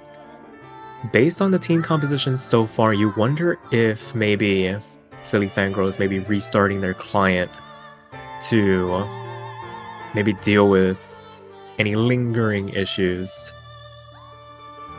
Because we haven't seen anybody else come in yet. It does appear that might be the case here. Or, they are going to do a substitution, it does appear. Oh, okay, so maybe they're just trying to decide who between Lothus and Tart are going to come in to back up Makaba here. And it looks like it will be Tart. I don't believe Lotus is as comfortable on LNs as they are on Rice. So unsurprising there, maybe just giving Silly a bit of a break. Has played every chart so far for Brazil, so it will be a fresh composition for Brazil. Makaba, Tart going up against Lost Cool and Kenzie. Well, no surprises there for Brazil's substitution right there. I mean, we've seen Tart pretty much holding us- holding themselves very well on Giselle, but it's really a matter of like, can you not commit any mistakes now? Because on an LN coordination pick, it's worse than an LN release because like combo build up here is super slow. Yeah, much slower. So any mistakes going to be basically put under a bit of a microscope and start to build an advantage the other way. Everybody managing to make it through this opening volley, albeit at the cost of some of their accuracies. Nobody above that 99.6 range. That being said, the average accuracy for Thailand, despite Ken's finding a bit of a drop into that 98% range, still in their favor for the moment as Tart finds the first break going into the second quarter of the chart. Oh, and another one there. Getting consecutive misses, and Makiba also dropping their full combos, and no more full combos on the Brazilian side. Thailand holding on very well. Yeah, and this Literally is what I was... and figuratively holding on well.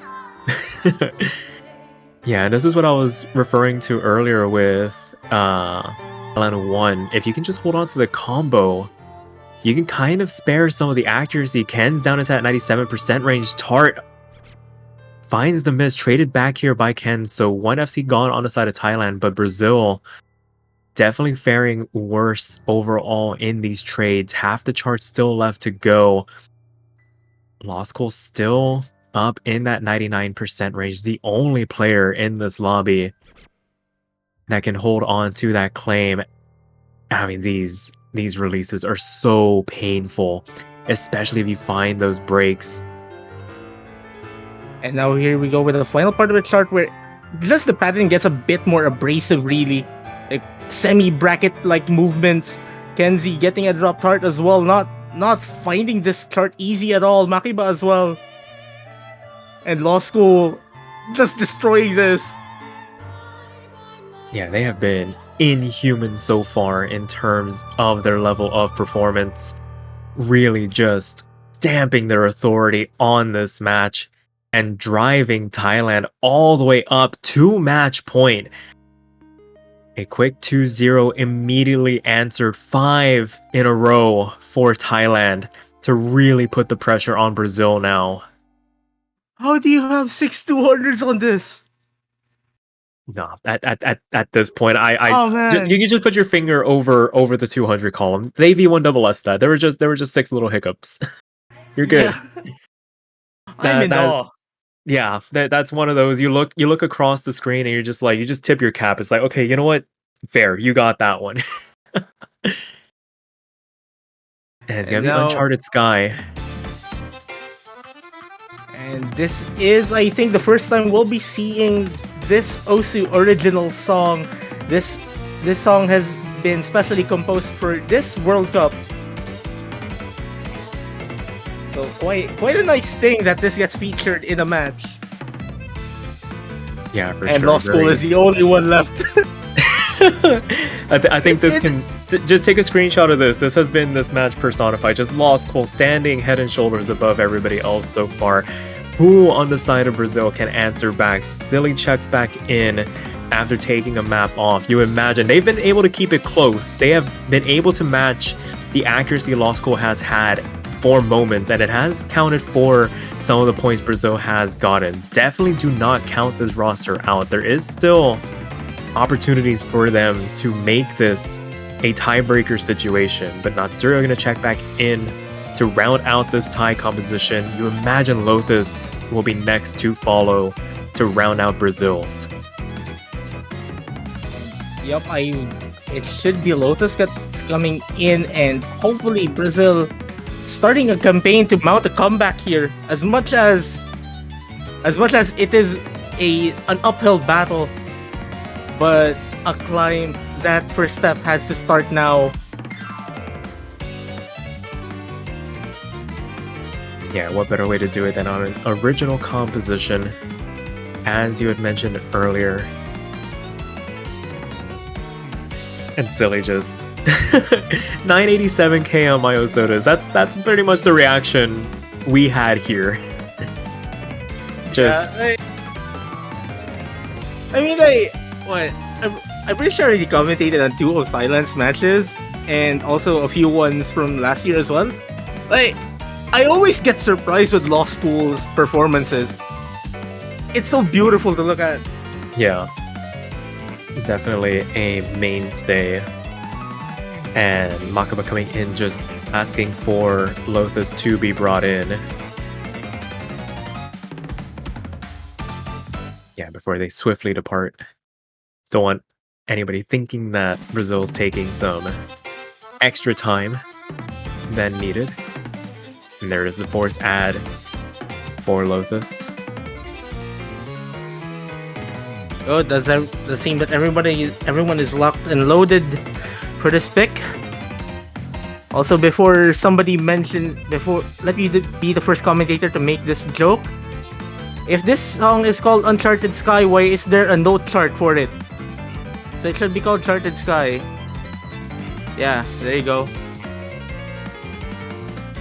Got it.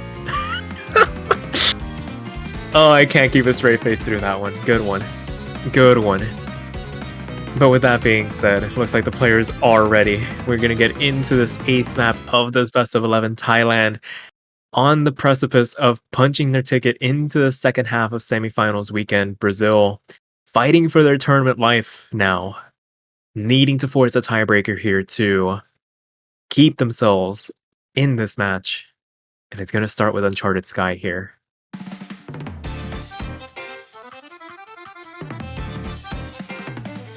Opening burst catches out Lost their Pool. first drop in a long while. Literally their first drop since the first note of this match. And it is going to hand Brazil a bit of a lifeline here to work with. That being said, it's still very early on. I think it was before that 400 combo cap, so not going to do as much damage as if it were in the middle of the chart, but still, you take what you can and you run with it for as long as you can. Both Silly and Lotus above the accuracies of their Thai counterparts. This is quite a 180 from what we've seen from the Brazilian side over the past 2 or 3 picks already. And it's quite a refreshing sight to see. But they have to maintain this form. And Lotus is the first one to blink on the Brazilian side. But the accuracy lead that the Brazil has is kind of maintaining that lead just now for the meantime. Oh, that one's going to start doing damage. Does eventually get traded back by Naturo. Another couple to boot as well. Lotus's drops have been relatively clean, still in that 99.6 range, but that next one's going to start doing a tiny bit of damage as Law School starts to work their way up to try and contest Silly now. You imagine any more breaks from the Brazilians, they're going to start doing massive damage, and there goes the combo! Both full combos gone, but Ty... clean drop from... Oh, okay. Full combo reset on the side of Thailand at the moment, going into the last third of the chart. Lotus does find another drop as well. Nobody above that 400 combo cap. Spare for Silly Fangirl at the moment. Last quarter left to go. Lotus finding another drop as well. Unable to build up any combo at the moment. Silly and Arturo find the trade here. Oh my goodness, this is going to come out to the wire once again. All these right charts have been so contentious. Last one standing above them all. Lost Cole once again. Where have we heard this one before? It is a tiny sliver of a lead. Lost Cole finds a break. Oh, but it's a full drop on Brazil. That's where you're trading one of them, 2 of them. Oh man, this is super close. No more mistakes can be afforded from the side of Brazil. Natsurio finding the last couple of drops here. Lotus finds one in return, and another one to boot. Last couple of cores coming out here. Huge drops from Lotus. They cannot afford to find any more makes, but there it is, right there at the very end. Oh, at the end of it all, it will be Thailand taking the match 6-2. The last sections of Uncharted Sky, a little too much to handle for Lothus, and it hands the lead back and ends Brazil's 7-key World Cup run. Very well played from all players involved. Those were some electrifying back and forth, some very intense trades. And that is quite a satisfying end to a match that has quite a story to tell overall. Oh, for sure. The 6-2 does not do this match justice. There were some very close calls. But congratulations to Thailand. Not done yet this weekend. Got one more match to see if they can make it through to finals weekend. Commiserations to Brazil. A hard-fought battle, but their run ends here. But with that being said, that will do it for this block of one match. We'll be taking a bit of a break here. And we'll be returning at, I believe, 19 UTC with another losers bracket match. Well, good luck to Thailand because they will be facing one of the toughest opponents you will ever get in a losers bracket, which is China. Oof. And that is going to be an interesting match to watch overall as well. Yeah, for sure.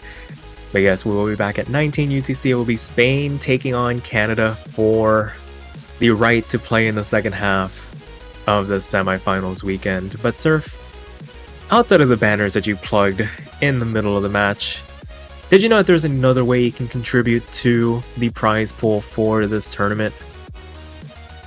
Yep, there is. Feel free to mention it.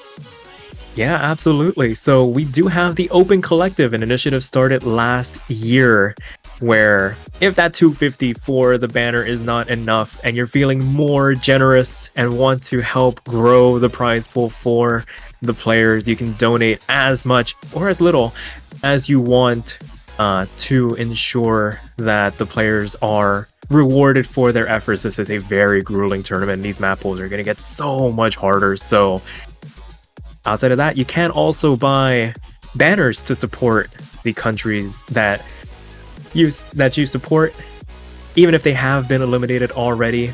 Just show a little bit of appreciation for the work that they put in. But with that being said, Surf, unless you have anything else left to say. That is it for me tonight. Alrighty, so until then, take your breaks, maybe play a little bit of OS in the meantime, and we'll catch you guys later.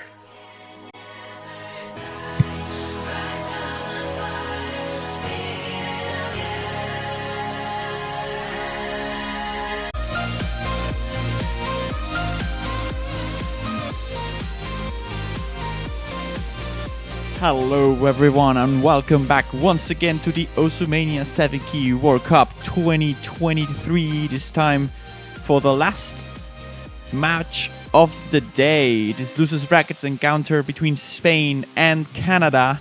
Today I'll be commentating Juan Crystal alongside Sparky. How are you doing for this interesting match?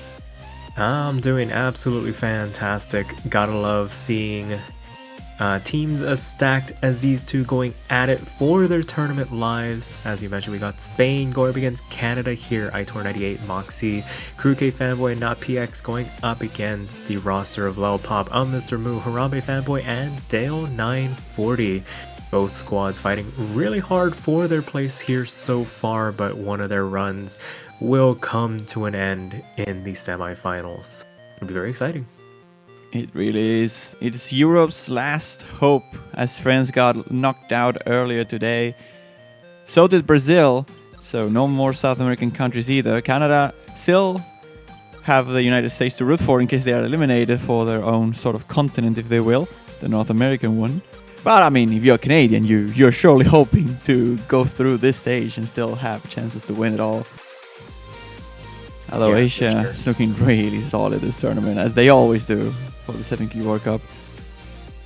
Yeah, that being said, there already have been some pretty interesting results in terms of maybe the European, North, South American continents pulling off some upsets against teams that were probably more favored in the earlier rounds. as we make our way through here. Looks like Spain gonna be banning out LN2 here to start things off, and Canada responding with ludicrous speed.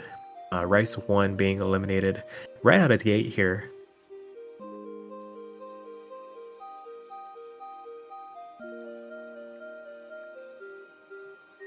Not too big of a surprise to see this kind of bans. Canada, after all, did fairly well on Lens. Yeah, historically a very good LN-oriented roster. Can definitely hang with the Rice charts as well, but against Spain, you probably want to keep those away for as long as possible. Definitely very formidable on that side of the map pool. You wonder if the hybrids are going to start to be the difference maker against these two lineups in particular. It could be. I mean, Canada definitely needs to take at least some of the Rice picks if they want to avoid the hybrids at all. But I see the game plan being just the usual expected Rice versus anti-Rice thing, with Spain being the Rice favorite team and Canada being the LN favorite team, and eventually transitioning into hybrids. That seems to be the main course of action here. Although Canada banning one of the most straightforward Rice picks makes me wonder if this will be as close, because if you're the weaker team in Rice, or you're the expected weaker team in Rice, you're usually banning the higher end instead of the lower end, I will say. So, interesting choice that they decided to go for ludicrous speed. But anyways, we're gonna see Alliance as expected. Alliance is the strength of the Canadians, so we'll see if it works out against Idor and Crooked Fanboy, which I imagine both will. No, actually, Crooked will actually be leaving for this one, which makes sense. Idor's being the main man for Spain, staying pretty much on every single pick. Crooked for the Rise, not PX for the Alliance. Yeah, definitely setting their compositions very early on. Like you were saying, unsurprising that Canada goes for LN3 here. A bit more of a density-oriented LN pick. Has definitely taken some players for a bit of a ride. Looks like these are going to be the lineups going up against each other. Itor 98 and not PX for Spain. Harambe Fanboy and Mr. Moo for Canada. The players are ready. We are going to get into this first map of this best of 11. First team to 6 points will be seeing themselves to the second half of this losers bracket semifinals. Loser will be going home. And winner will have to play another match as well this weekend. They will be playing tomorrow. For now, let's focus on this one specifically. Duplicated collab, map by Jinjin, obviously. And Well, not just by finding the Jinjin, first, obviously. yeah, Mr. Move finding the first break here to start this map off. A couple of breaks are traded back by not PX here, but is going to hand Spain a bit of an advantage to work with off the back of Itor standing tall above everybody else with that 99.7. Harambe Fanboy does find the break as well. Going into the second quarter of the chart, going to help stabilize this advantage that Spain has built here.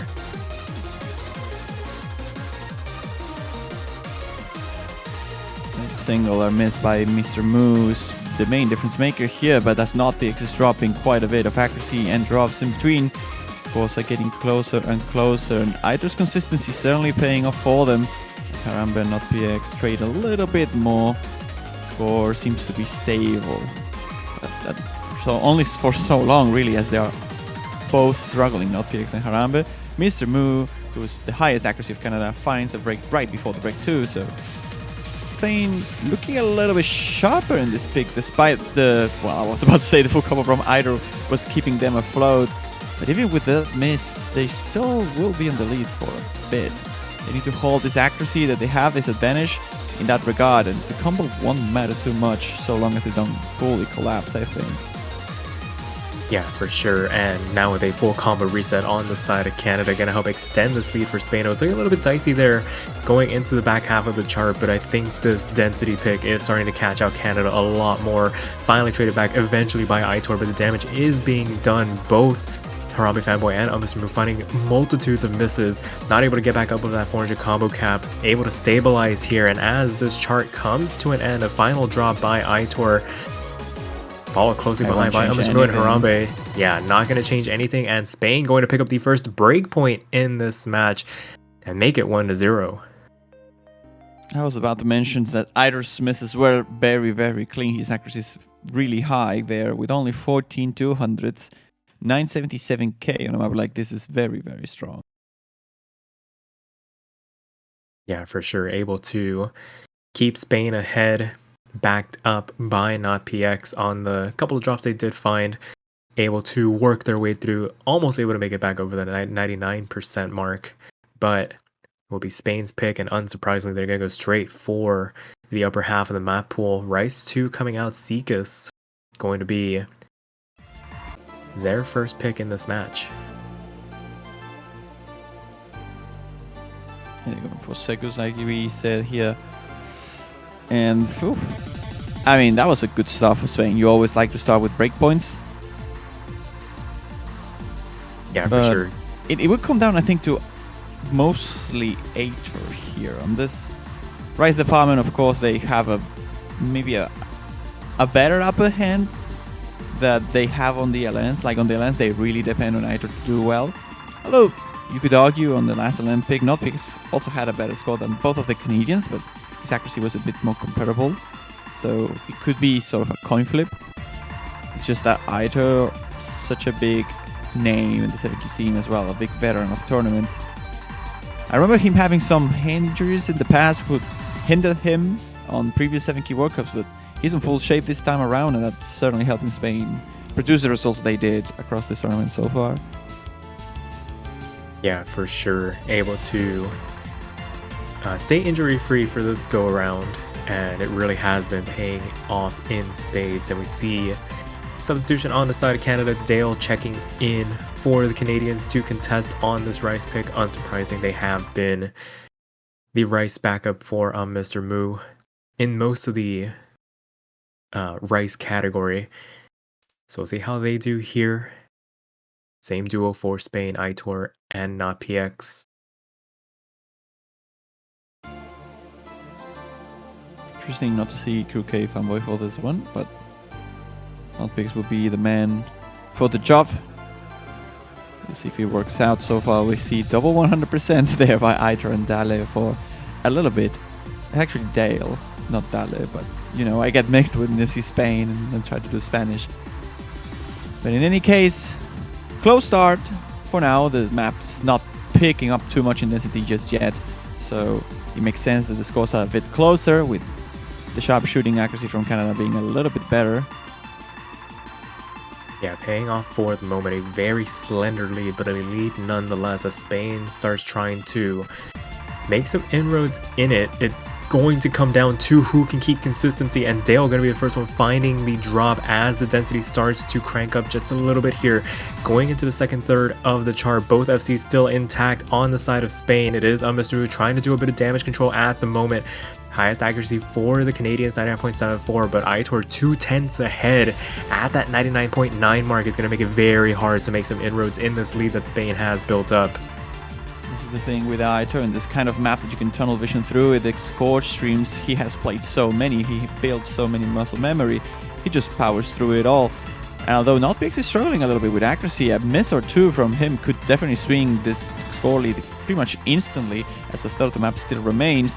This accuracy from Aitor is still putting them ahead, mostly off the back of the miss by Dale as well, who's now going to miss once more as the density picks up into this core stream, which is the last one, very long one, and Moo, Not PX both get lost in it. But as long as Aitor just keeps up with this, there's no change. There's just no gonna be a change in the score lead here.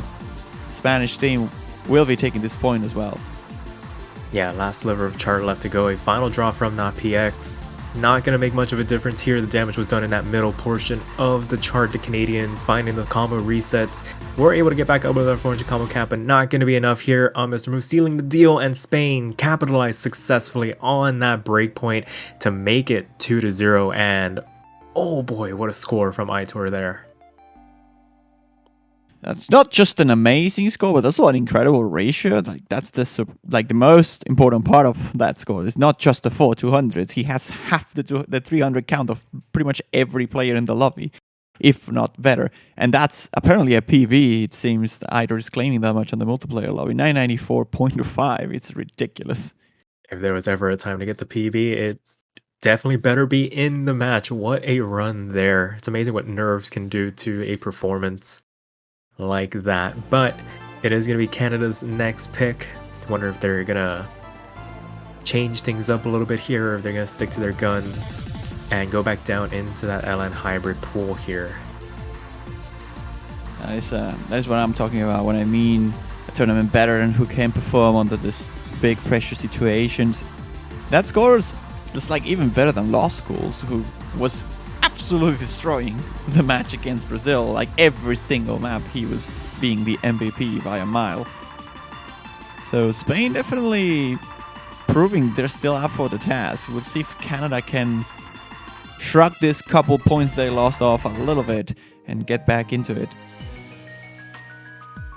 Yeah, it will be sticking to their guns indeed. LN1 going to be the pick, Lake Valor Remaster, and this one has been a bit of a nightmare for some of the players. This is release-oriented control to an extreme. This is a very hard map to get good scores on. If a map just has the release/control tag on it, it's bound to be very, very difficult and very, very technically difficult. Like this is not the kind of map you see extremely fast patterns or extremely like dense portions. It's mostly about finger independency. It's mostly about the technicality of releasing at different timings and holding notes when they are on uncomfortable positions, as you have to press others. It's essentially the same deal that we are used to see on Forky, just that with 3 more columns it gets so much harder. Yeah, like it's insanely more difficult. Yeah, it's very hard to read at points. And it will have to be these two rosters going at it. Crew K Fanboy checking in for Spain, Harambe Fanboy checking in for Canada. Gonna be the fanboy battle as we make our way into this third map of this best of 11.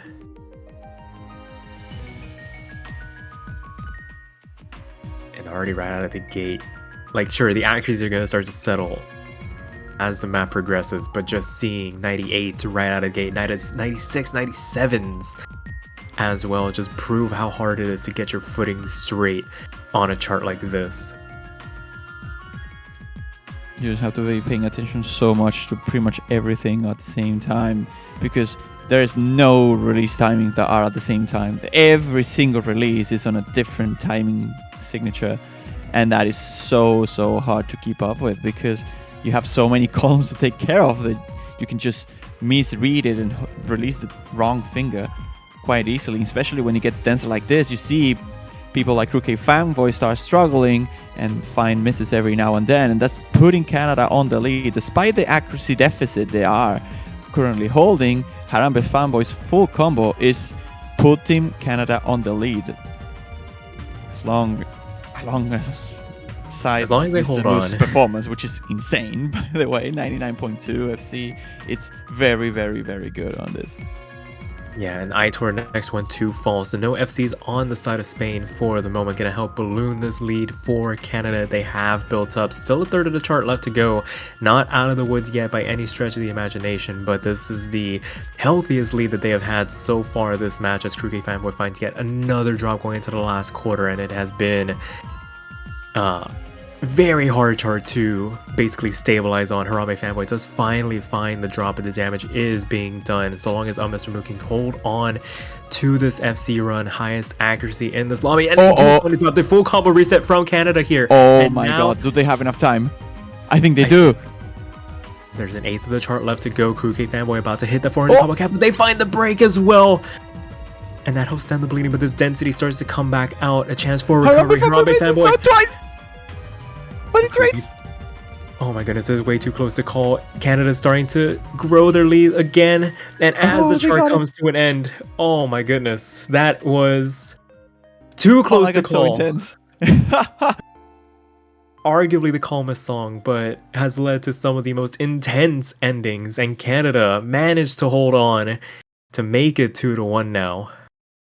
Oh boy, what a nerve-wracking performance here by Harambe Fanboy, really, because he held the combo for so long, and that kept Canada afloat for so long as well. But the moment he missed, his score just skyrocketed in the wrong direction, really. Too many 200s there, but the 1700 combo certainly being enough for Canada to take the first point here. And man, do they need them. They really did need it. We're going straight into electromagnetic retribution here, so Spain is just going to exhaust all the rice picks in order, I feel, at this point. They're going to go rice 2, rice 3, rice 4, rice 5, rice 6, until they either run out of picks, or they win the match, or they lose the match. I mean, who knows? Maybe they'll pull a fast one on us, just be like rice 7, and we just pull some random map out of nowhere. Imagine, right? God, that would be insane. But there's a tournament that does that. I think on Psycho it is that the map pool is completely random. Like you just say like, I don't know, this map, and then it just gets randomly selected. It's not that you can pick something. Alrighty, but yes, it will be Rice 3 coming out here, Electromagnetic Retribution. And I think some substitutions are going on in the background. Gonna get the Rice core for both teams.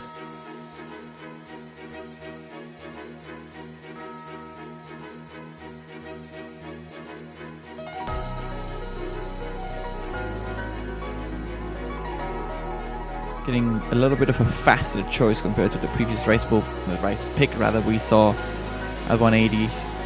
Now it's on the 200s, so certainly a step up in terms of speed. This is like a bit less dense compared to the previous rice pick we saw in comparison, because it's faster, it's a little bit less dense. Yeah, very. That doesn't mean it's easier by any means. Like, some players are better at coordinating the chord streams at lower speeds and sharpshooting their accuracies, but sometimes they just hit a limit, at dead limit of speed they can be comfortable playing with, and it doesn't matter how low the density is, it's just not very playable. We'll see if that limit is on the 200s for any of these four. I imagine they are all fairly well versed and very well capable of holding their grounds on this speed, but you never know. 204 is very fast for 7 key standards, so you have to deal with just overall bigger density. That the harder the BPM goes, then despite the density, there's still a lot more nodes in average, just for the 7 columns.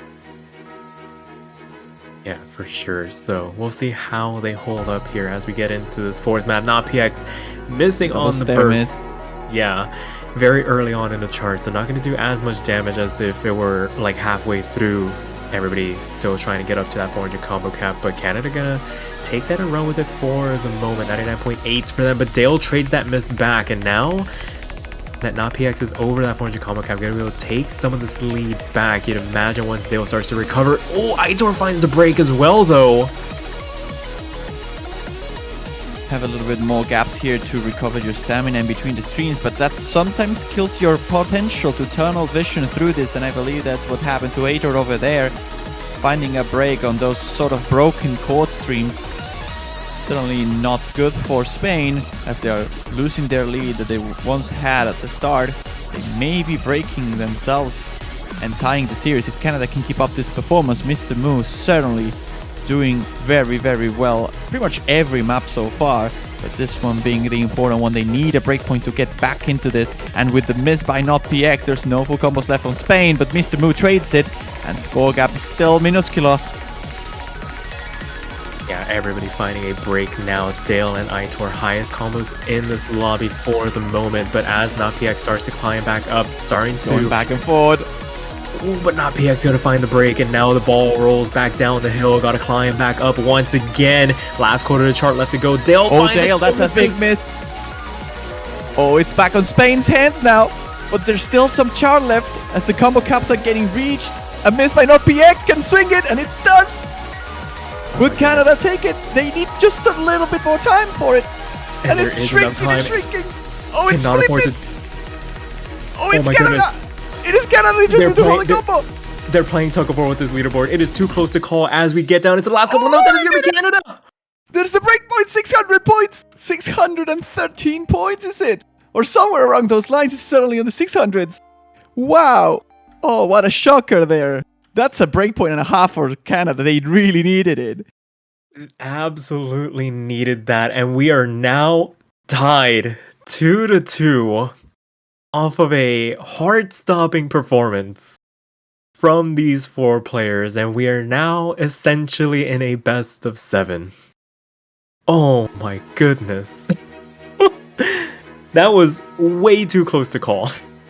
Oh, it really was. Like, it really did seem like Spain was starting to take that lead back in their hands, but those couple misses by NotPX at the very end ended up costing. And despite this legendary score again by either very, very good 200 count, the misses across the board for Spain were a little bit too much.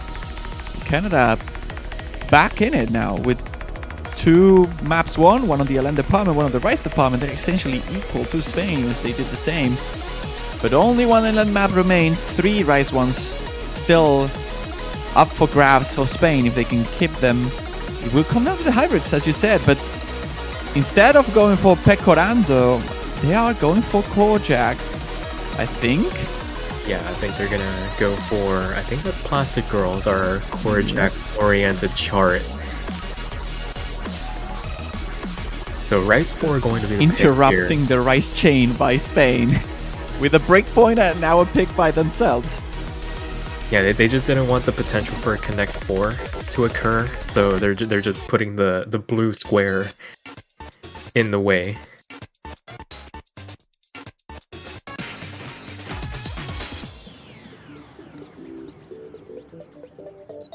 So we see Crew K Fanboy checking in for Spain. Probably more accustomed to core jack picks of this nature. BPM increased to 130. Very hard to read your way through if you're not very intimately acquainted with the skill set. Very black and white area. Either you can do it or you can't. And I think the scores are going to reflect that.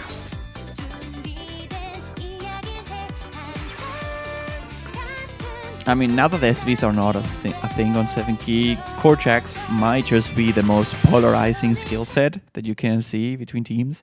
Because usually you have the teams that are good at Rice, you have the teams that are good at Lens. Naturally, the teams that are good at Lens tend to be better at hybrids, but that's not always the case, but they tend to do. But without SVs, usually the wildcard pick is the Korjak pick, because it is so much physically demanding, and it's like we were talking about previously about the chord streams being trickier the denser they get or the faster they get. But in Korjaks, it's really just about the density and the speed and the motion, really. If you can do the motion at a certain point, density won't be that big of a deal. But if you reach your limit on speed, you just cannot play it at all. You just instantly get destroyed by the chart. We'll see if that is the case for these two teams on 130 BPM. Mr. Moo finding us breaking at the start, but won't matter too much, I feel. I don't think we'll see a 3-way FC by the other players. I'm expecting misses. I mean, you never know. Right now, 3 out of the 4 players holding on to the FCs so far. Dale a little bit ahead of both their Spanish counterparts in Itor and Crew K Fanboy, but the tiniest of margins, 99.91 for them, as Mr. Moose starts to climb back up. 99.74 for them. Gonna be able to start making some inroads in this lead as their accuracy climbs. But a double miss from Canada here is going to stop them in their tracks here, and that is devastating to their performance, their team score overall. Both Spanish players holding on to the FCs, going to the back half of the chart, and this level of accuracy is maybe one step too far to overcome unless they start finding the drops here. I want to remark Crew K's Fanboy's performance here, overperforming even Aitor himself. Very, very nice job on the accuracy department here. A bit shaky on this very dense section, but doesn't discredit the fact he's still doing the FC and kept the lead on ratio by a long time. And as long as the combos are held here by Spain, this should be an easy win at this point, really. Yeah, Dale finding another drop in this last quarter of the chart. And unless Spain finds a massive collapse here in this last sliver, you would imagine they're going to be able to hold on and take this breakpoint back. There's a drop from Crew K Fanboy, though. Oh, it's not enough time here. The accuracy gap is a little bit too much as well. It's not just the combo. And Spain with a very, very respectable score here as a team. It's a V1 double S as well by Aitor. Insane performance here. Again, 995.8 thousand points.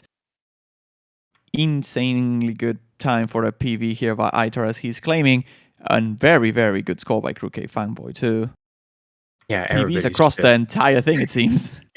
Everybody's just overperforming at the moment, but when all is said and done, whoever doesn't blink in that game of chicken ends up winning in the end, and Spain takes the lead once again, 3-2 now.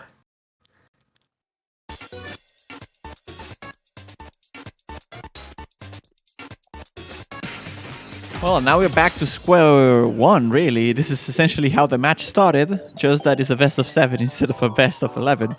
As Spain managed to break points against Canada once more, and they have their own pick to choose from. They only have 2 more rice picks, so if Canada can win their own picks, we will have to see hybrids in a way or another, because Spain can only pick 2 more rice picks, and then they're out of picks. Yeah, I'll be interested to see how they pivot from that. I think right now the discussion is, do you go for Chronostasis or do you go for Uncharted Sky here? I kind of want to make an argument for them maybe going for one of the hybrids instead.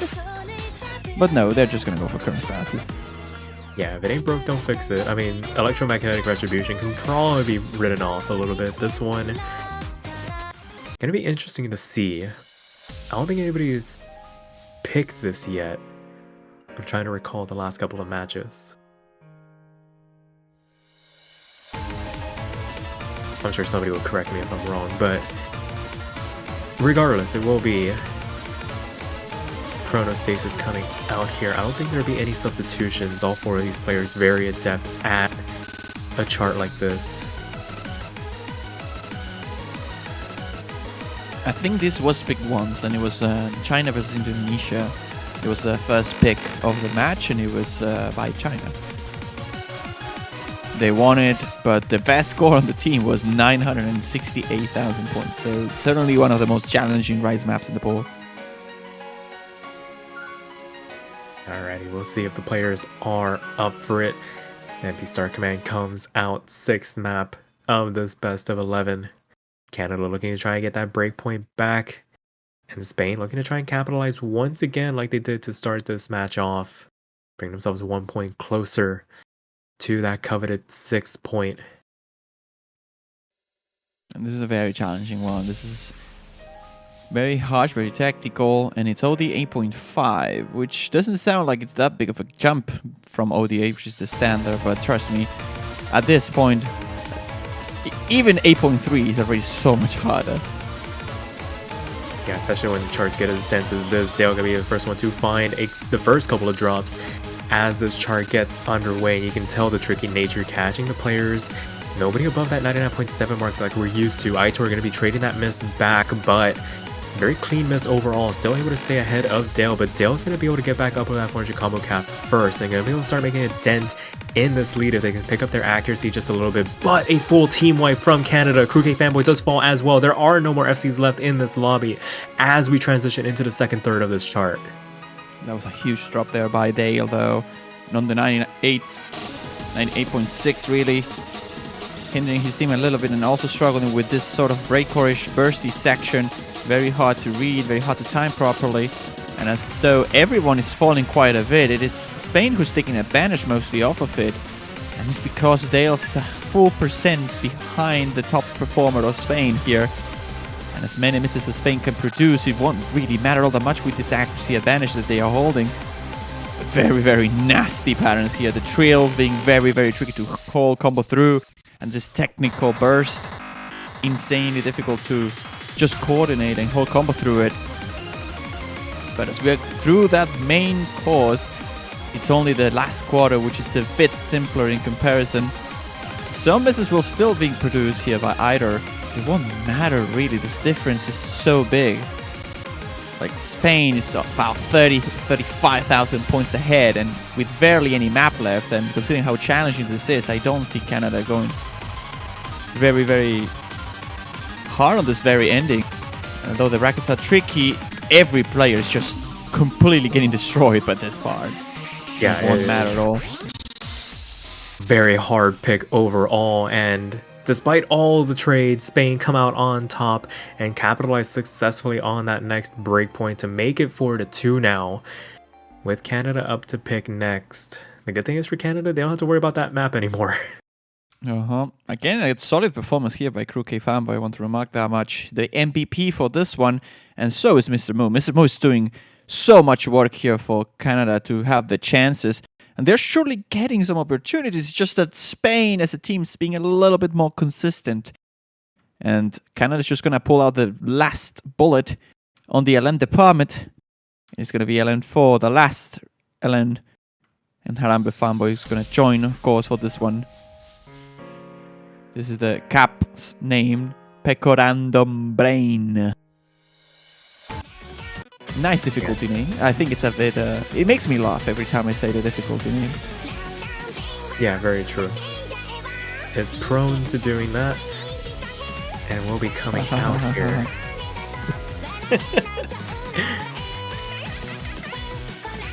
And we see the substitutions coming in.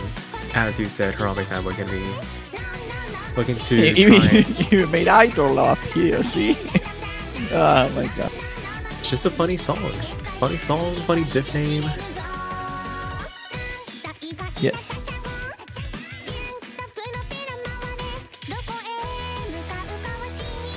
I guess one of the shorter maps in this pool, clocking in just under 2 minutes. Mistake's gonna be amplified. As this chart goes along, singular breaks can lead to thousands of points lost if you're not too careful. I am the public enemy of fun. Yeah, he's the only one who didn't laugh. It makes sense. I see now. That's fair. There's always gotta be the one, but yeah, players are ready. We're gonna get into this next chart.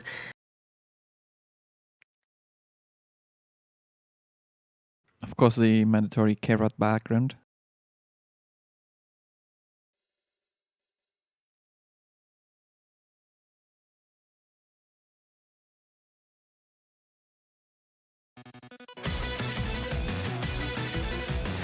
Everybody managing to make it through that opening burst relatively unscathed. You imagine as the chart progresses, everybody's gonna start to even out their accuracies a little bit. But for right now, the opening volley, Harambe Fanboy gonna be finding the first drop. Gonna hand a cushion to Spain to work with as we transition through this first quarter of this chart.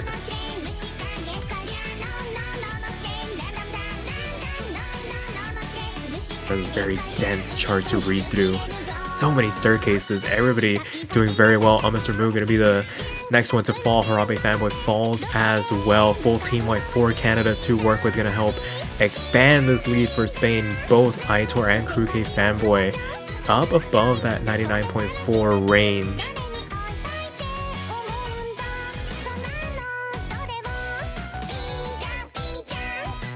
And now back half of the chart to go here. Still more of the same. Harambe Fanboy we're going to find another break as things calm down just a little bit here. Still very hard to read through some of these sections, and each burst that comes out going to be causing more and more issues as they try and stabilize here. Mr. Moo doing well to build up their combo once again, but can't really do much when both players on the other side are holding on to their SCs for the moment. Last quarter of the chart left to go, and not much has changed here. Spain still firmly in the lead, but Crew K Fanboy is going to be finding the drop as we make our way through this last quarter. That section got a little bit too dense for Crew K Fanboy to hold on through, but still in the 99s. And although Mr. Moo is certainly doing as much as possible here, So is Harambe, really. He came back into a big combo now, but it's a bit too late, really, with Aitos FC and a 987,000 points for him. It's just going to be another breakpoint for Spain, and now it's do or die for Canada. If they lose another map, they're out of the tournament. And overall, this was a very good team score by both teams. It's just that Spain, I'm honestly quite surprised by how good Spain did on this one. This is a extremely good team score for them, considering it's in theory not their strongest skill set. Yeah, for sure. Definitely maybe outdoing themselves, and it's paying dividends right now, able to stave off this Canadian L in advance, able to take some breakpoints on a skill set maybe they weren't expecting to pick up some points on. And now Spain up to pick. Worst case scenario for Canada, giving over that breakpoint and match point situation to your opponent, where they can kind of try and put a nice little bow on proceedings here. You wonder if Uncharted Sky will be the final pick. Oh, but it's gonna be hybrid sense. Oh, here we go. One hybrid being chosen, breaking from the norms here.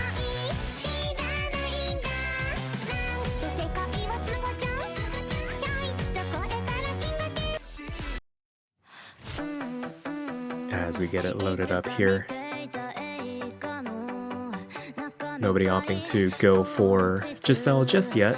Has been one of the more popular picks in this map pool. They're still waiting for Uncharted Sky to be charted. I think that may be the reason. True. That's Actually true. Picked. It is still Uncharted. And will stay Uncharted in this match unless Canada can find the breakpoint to keep themselves alive at least another map. Is it the first time we're seeing Lel Pop? I think so, It right? is. At least for the moment, unless there's like a last second substitution, it will be Lel Pop and Mr. Moo. Playing for Canada, Aitor and Kruke staying put for the moment. The secret weapon they are claiming. I wonder if that's the case for sure. I mean, they really need it. If they have a secret weapon, this is the moment to show it. Absolutely. Yeah, the secret sauce to mix things up a little bit will have to be the performance of a lifetime and a bit more to try and force a tiebreaker against Spain. Worst case scenario for Spain is that they go to tiebreaker. And here we go. You shall see the sixth sense is sharp for Spain here, as they for once decided to not pick a rice map and instead a hybrid. If it works, they will be facing Japan tomorrow for the last match of the weekend for them. And if they win that, they will be transitioning to the finals. So that would be great success, I think, for Spain. They have gotten top 6 in the past, but it will be very nice if they can do it once more. Yeah, for sure. And as we make our way through this introduction, you imagine once again that the accuracies will start to even out. This is still very close to call everybody up in that 99.7 range. Spare for Lel Pop, but they're going to try and keep themselves in with a bit of a shout here. Maybe try and capitalize on any mistakes coming out from Spain. But for the moment, Spain working their way to a bit of an advantage here, just based on accuracy alone. 4 FCs still left on the board here as we make our way into the second quarter of the chart. Not looking too bad for Canada so far. Surely Spain is on the lead due to accuracy, but as long as no misses happens, although Mr. Move finds the first one for Canada. Not great for them on this sort of wonky LN transitions in between with the base boosted drops, I guess, if you will.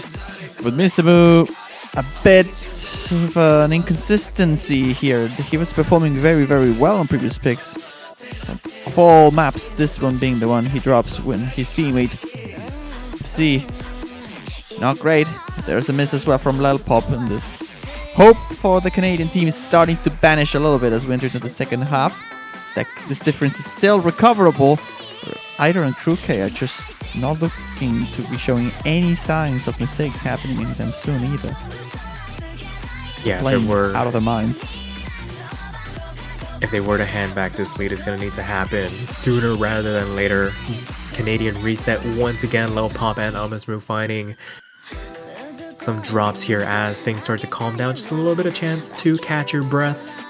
Easier, lighter patterning overall. Still pretty tricky to navigate, but definitely much more readable compared to the more dense sections. But Almasru going to be finding another break, unable to make it back up over that 400 combo cap. But Kruke Fanboy does find a miss in return, but that's just a blip on the radar. Aitor does find a drop as well, but it is traded by Almasru, so unable to really make any inroads as we make our way into this last quarter of the chart. It's going to come down to if Spain can keep this together.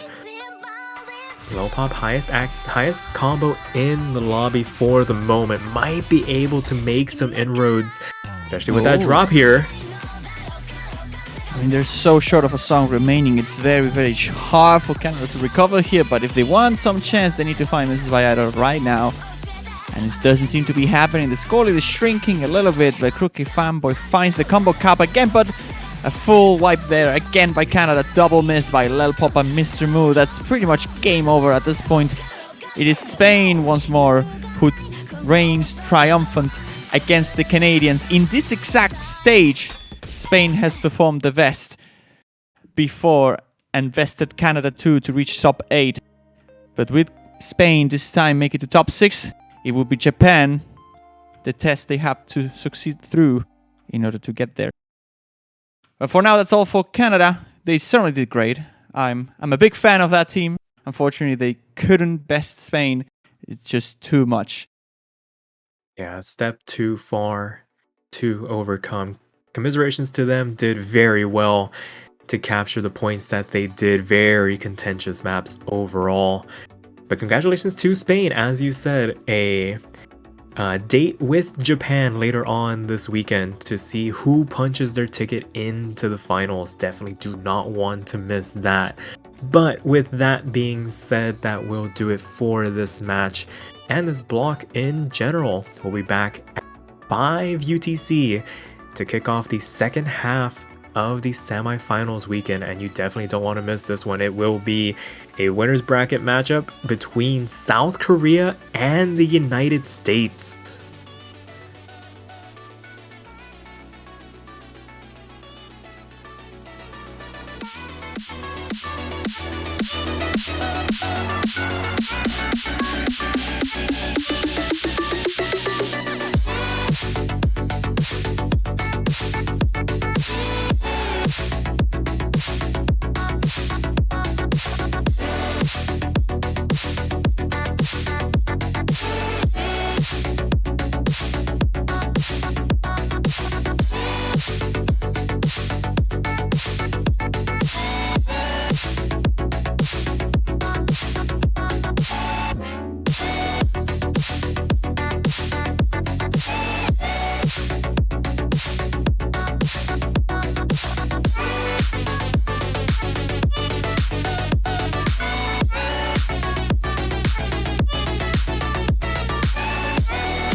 Hello everyone, welcome back to the Mania 7K World Cup 2023 semi-finals. First out of 2 of the winners bracket semi-finals matches will be played right now. South Korea versus the United States, seed 1 against seed 5. I am Raviel and I am joined by Sparky. Hello. Hello, excited to be here. Arguably one of the 2 marquee matchups of the weekend, going to be a very contentious one, as most of these matches have been so far. I think every match has had at least 1 point traded between both teams going at it, and I hope this one turns out to be equally as good. As you mentioned, South Korea going up against the United States. South Korea, the perpetual favorites, some would imagine. going into the 7-key World Cup. Despite the rosters changing every now and again, the results usually end up the same, but the United States is going to look to try and end that formidable reign.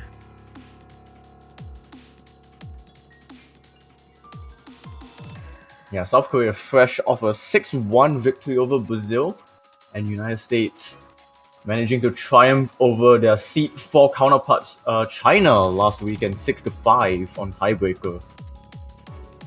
Yeah, going the distance there, but winning it out in the end. This is arguably one of the United States' strongest rosters for 7-key in quite a long time. Sure, there was that hiatus for the 7-key World Cup, but coming back stronger than ever, looking to try and, like I said, take down the juggernaut of this tournament in South Korea, YZ1155 and Neil Dresser and 0133 on the side of South Korea. The names change every now and again, but the results usually stay the same.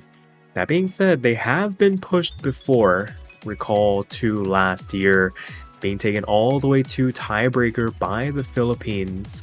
So definitely not immune to these longer matches, but it is definitely a tall task to take them as far as other teams have before. But the United States, Turney, Alter, Stupid Man, and Squishy going to do their best to reel this team in, and oh boy, is it going to be a bit of a mountain to climb. But in order to be the best, you got to beat the best, and there is no other team better than South Korea. It is going to be a huge mountain to climb, but we've seen a couple of cracks from South Korea, especially with last weekend's map pool on Aratanaru, where Brazil managed to get their one and only point over the South Korea team that didn't even get a full combo. So we might see a bit more of that maybe today if the United States are able to utilize this weekend's map pool.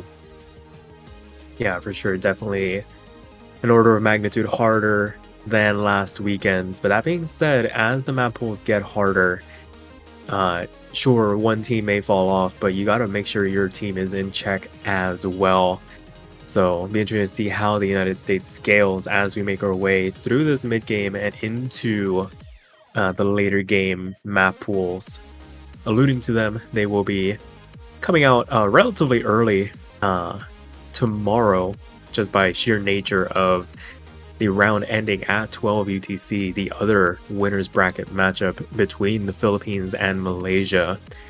And as we transition into the map pool screen here, it looks like we do have the bands coming out. Mr. Rolls, but we do see I can recap the rolls first. there. The United States rolled a 60 and South Korea rolled a 78, so South Korea will be having first pick. Yeah, it looks like the first ban for the United States will be LN4, so no Hololive map to be played in this match. Goodbye, Hololive.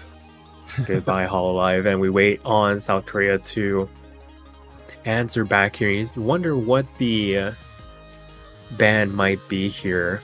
Do you get rid of something that you're not comfortable with, or do you try and target out what the United States might be good at in this regard?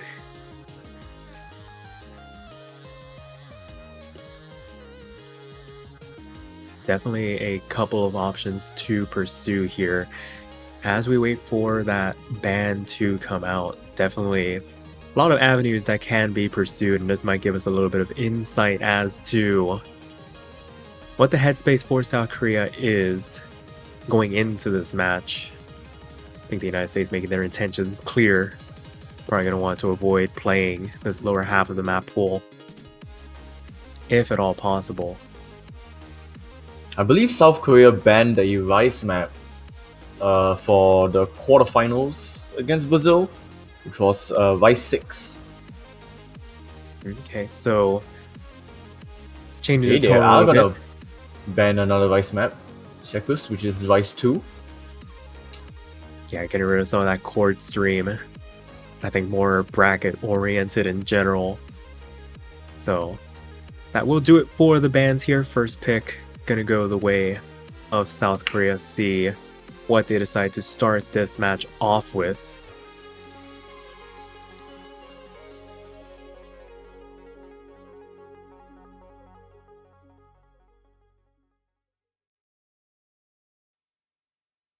But for right now,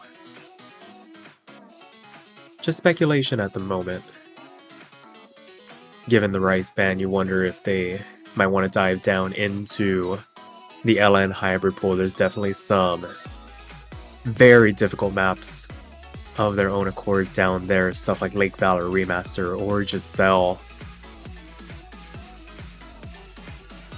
Oh, we're gonna go straight. Daisuke. Which one? Which one's Daisuke? That's a very good question. I am actually not sure. I don't actually see it, but I think we will need the South Koreans to elaborate. Replica. Oh, That is okay. LN3. Okay, I think throwing all of us for a bit of a loop there, but I guess it will be Replica coming my out. brain was like stuck 2 weekends ago. I was like, isn't Daisuke like, yeah, in the round of 16? I'm like, wait, They want to go back. They want to go back to a simpler time. are we living in January again? What month are we in? I mean, I know they're good, but I don't think they're good enough to have discovered time travel yet. If they have, hopefully they share that with us. But it will be Replica LN3, the pick here for South Korea.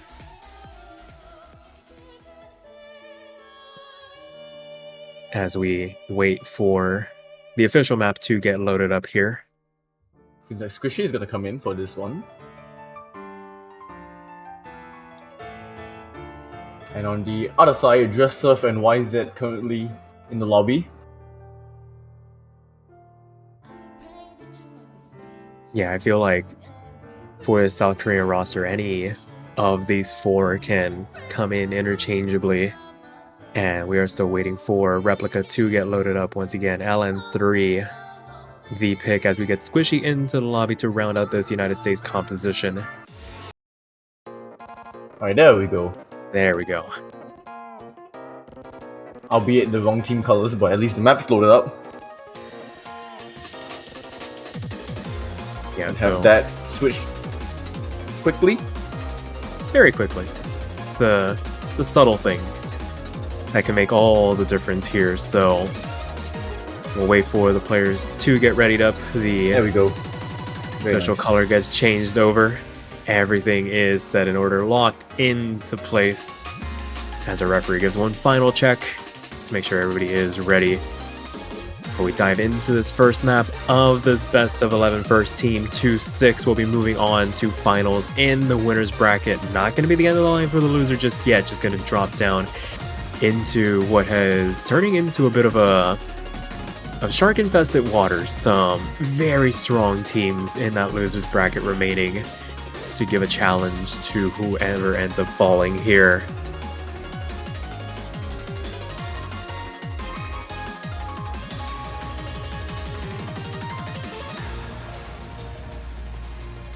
So the last one, final check. Hopefully the players are ready, because it's going to be a bit of a tense back and forth, especially on this first map. Going into L intensity immediately right out of the gate can definitely put you off if you start the map off on the wrong foot. I'm looking at a little bit of the statistics from last weekend, and South Korea do not have that big of a lead over the United States in terms of the LN. So this could get a little bit close. Starting off with LN could be a bit risky for South Korea. Yeah, for sure. Remains to be seen. As the MP Star command comes out, the players are ready. We are loaded into this first map. It will be Lime's Replica. Some LN density to start off the winner's bracket side of the semifinals. Good luck to both teams. Let's see how they do.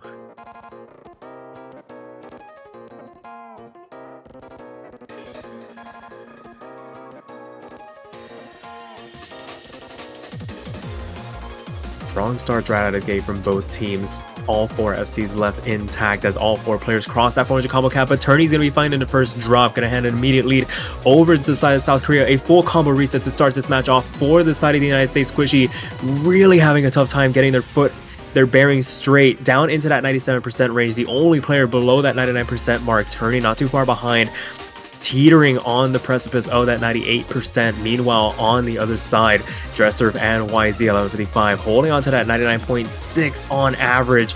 As Squishy finds another couple of breaks going into the second third of the map. Turney follows once again, and another team wipe coming through for the United States. I think I can take back all everything I said prior to this map beginning. South Korea looks so comfortable on this, and the United States are just struggling to even break through 99%. And we're already halfway through. That lead is just growing by the second. Yeah, for sure. The one thing that the United States can probably take away from this is the fact that this was South Korea's first pick. They probably wouldn't have willingly gone into this, so maybe just biting the bullet a little bit, taking the licking that they're being given right now. Last third of the chart left to go. 99.6 still on the side for South Korea. Both Dresser and YZ holding on strong. As I say that, YZ does find the first drop, but that is but a blip on the radar for now. I think the damage has been done well in advance. That miss maybe marring the personal performance, but the team performance overall shining through as we make our way into this last quarter of the chart. Both Turney and Squishy finding breaks left and right. YZ falls once again, but when you have Dresser lending you the support, cushions a blow as they come through. And as this chart comes to an end, it will be South Korea taking this first point in convincing fashion to go up. Ooh, Dresser finding the break.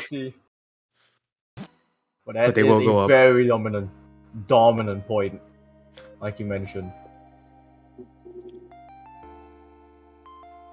Yeah, significant victory overall, and South Korea goes up 1-0.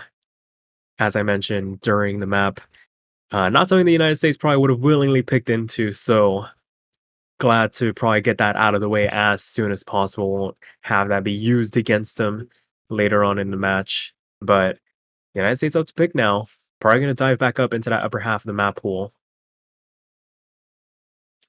Yeah, definitely. United States' Rise skill set is pretty scary. We'll just have to see what they want to go for. Maybe something just more comfier for them. Yeah, for sure. Whenever I think comfortable in the United States, I think something like Rise 4 potentially coming out here. Remains to be seen. There's definitely some other stuff that can be called into play, stuff like Electromagnetic Retribution and Ludicrous Speed, but it's going to be LN2, so Myosotis. Oh! One okay. LN for another? I mean, stylistically different, so yeah, that is true. Maybe Replica just wasn't the pick for them this weekend, but maybe they were finding success on something like Myosotis, and now that you've settled in, maybe getting the match nerves out of the way with that first map. And it looks like Alter is asleep right now. Not ideal. Man is honking some mimimis right now. It was a definite Amimir moment. Wonder if there's two Mimir on the side of the United States. Have yet to see Stupid Man come in as well. So probably just the dynamic duo of Turney and Squishy looking to try and see this one through, which would explain the LN pick. I believe both Turney and Squishy would be the LN-oriented players for the United States anyways, so... Yeah. In fact, they actually played together for LN1 last weekend against China. Makes plenty of sense. So, going into Myosotis here, it explains the LN pick, but that does chop off that upper half of the map pool from being considered, unless Alter does wake up, but that's a situation for then. This is now. See if the United States can pull one back, or if South Korea can find the first break point in this match.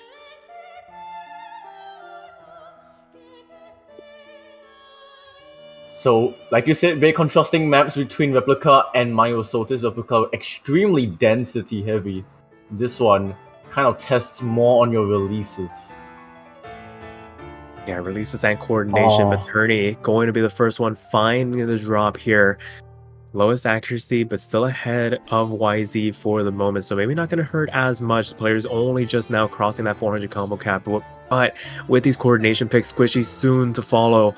Getting back up to that combo cap, especially after it's been crossed, can start to leak away some of these crucial points that you'll need later on down the chart.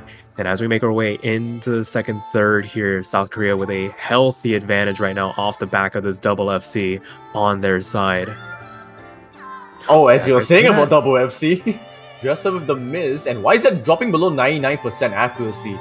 So a little glimmer of hope for the United States.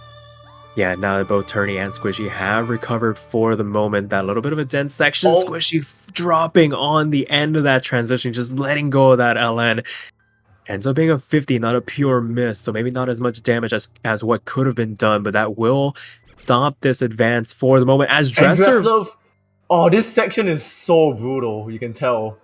Just having to release LNs and press other LNs at the same time, you can see Squishy getting tripped up by the transition again. yeah, so right now it is the battle between YZ and Turney. Dresser finding another trade in return. This lead is starting to shrink for South Korea. The United States still has a quarter of the map to work with here. They can pull a bit of combo here. As I say that, Squishy does end up dropping once again, and that might just be enough to stave off this advance from the United States. South Korea doing just enough off the back of this FC from YZ1155 at the moment to see things out here. Last couple of releases, definitely gotta watch out for those, but it will be South Korea taking the first break point in this match to make it 2-0 now. A very ambitious effort from the United States to at least keep this competition as close as it can be. Yeah, some pretty good scores overall. Maybe let down by some of those slider breaks on the side of the United States, but a little bit closer, at least compared to Replica here. But it will be the South Koreans up to pick next. And now with that information that Alter is asleep, maybe an opportunity to venture into that upper half of the map pool. But on the other side, if it ain't broke, don't fix it.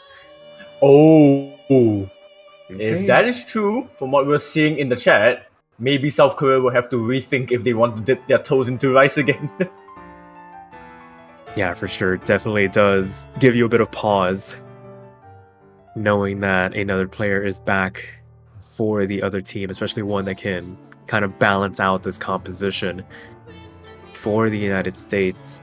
So, remains to be seen. One LN chart remaining. All three hybrids left on the board, and the Rice gone untouched as well.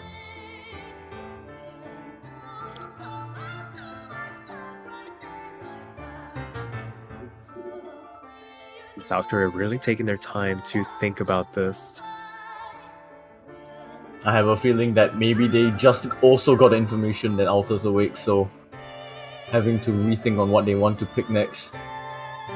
I would still say LN1 is like a possible choice. Oh, they're going for Rice 1. Ludicrous speed. Alrighty, so maybe wanting to push the limits of what Turney and Squishy can do. Unless Alter tags in here, but that'd be a bit of a tall ask coming into this cold. Regardless of how good you are. So, remains to be seen for the moment.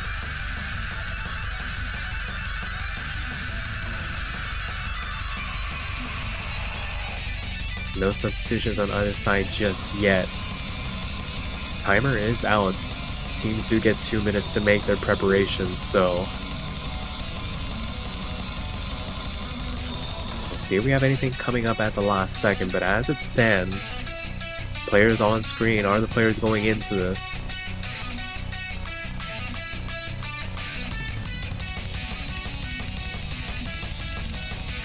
If there are going to be changes, we might see it firsthand on our screen.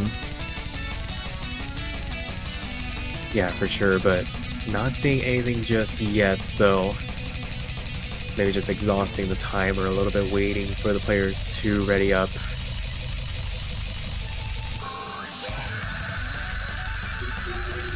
So 2 minutes 30 seconds, just a little bit over. This has been a very polarizing pick, has been banned in quite a number of matches so far this weekend. That or just straight up ignored if left on the table. Nobody really wanting to willingly pick into this if at all possible.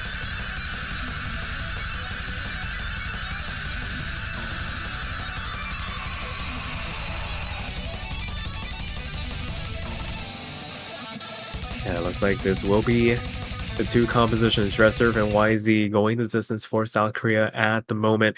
Turney and Squishing doing all that they can with the resources available to them, but it is, as I said, We'll a just have to tall see. ask. They gotta hold their own.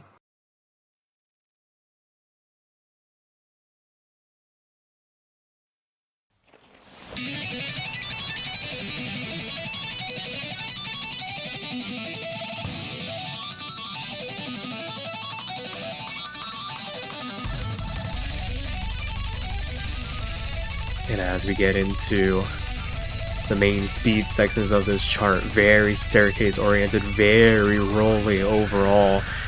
And Turney and Squishy having a bit of a time trying to keep up with Dresser and YZ. All FCs left on the board. As I say, Turney finding a massive drop down into that 95% range.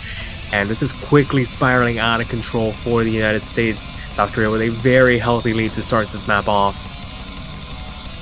Yeah, 99.8 and 99.7.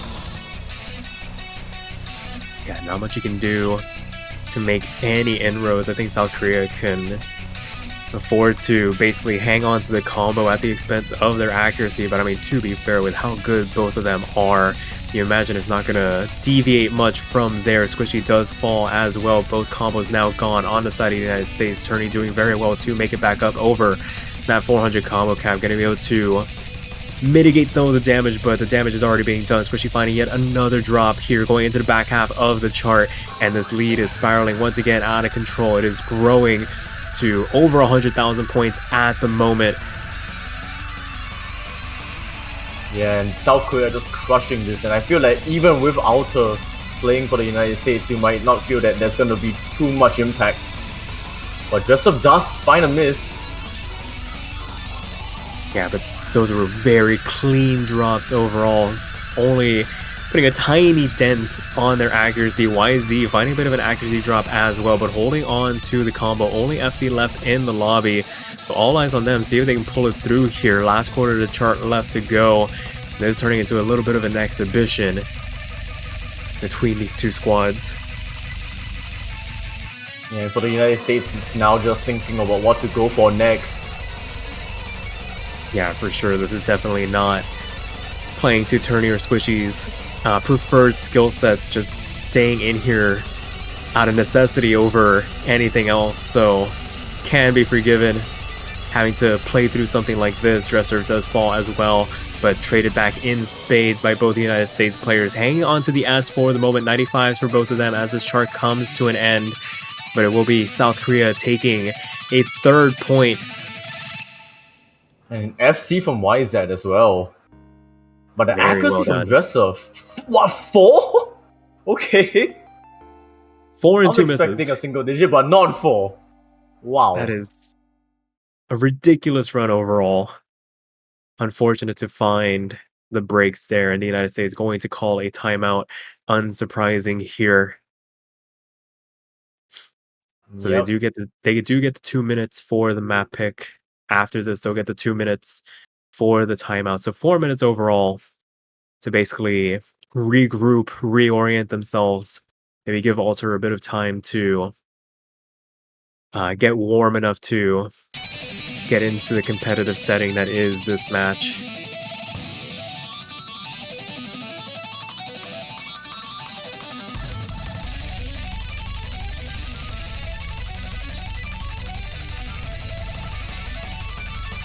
Alright, with that being said, we have that information that the United States has 3 of their 4 players now. What do you decide to go for in a situation like this? I feel like at this point it's mostly just going to be whatever Alter feels the most comfortable with. And then having someone tag along with Alter. Yeah, that's fair enough. You would imagine, oh, dare I say, any of these rice picks be easy, but there's gotta be something that they're very comfortable with. The hybrids are also on the table here to be picked on as an option, but remains to be seen here. Alter is moved. The timeout timer does officially start now, so 2 more minutes for the United States to deliberate.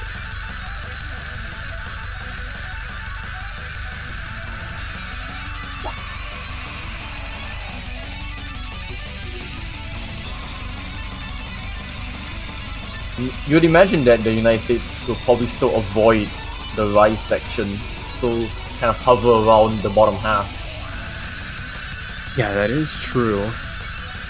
So meanwhile, maybe wanting to pick something in Alter's skill set. I mean, they're arguably one of the more well-rounded players on this United States roster, bar maybe for Stupid Man, who would have come in support, but I think they are missing for this match.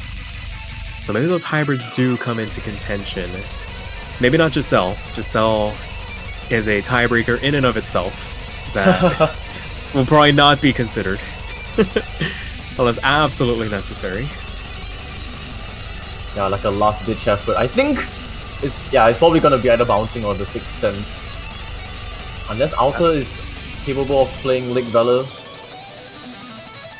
Yeah, but Lake Valor in and of itself has been claiming players left and right. That is one of the hardest LN charts in this pool, maybe outside of Replica. But, I mean, those are opposite ends of the spectrum in terms of LN difficulty.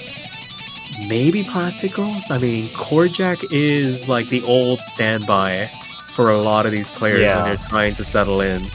Do you get into a bit of a ratio battle with South Korea, given their prowess? Boy. But, I mean, the pick's gonna need to come out here.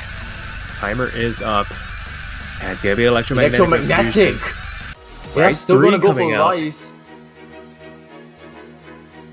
I mean, stick to what you know. And indeed, Alter is in the lobby, replacing Squishy. Yeah, picking it because it sounds cool. Valid reasoning.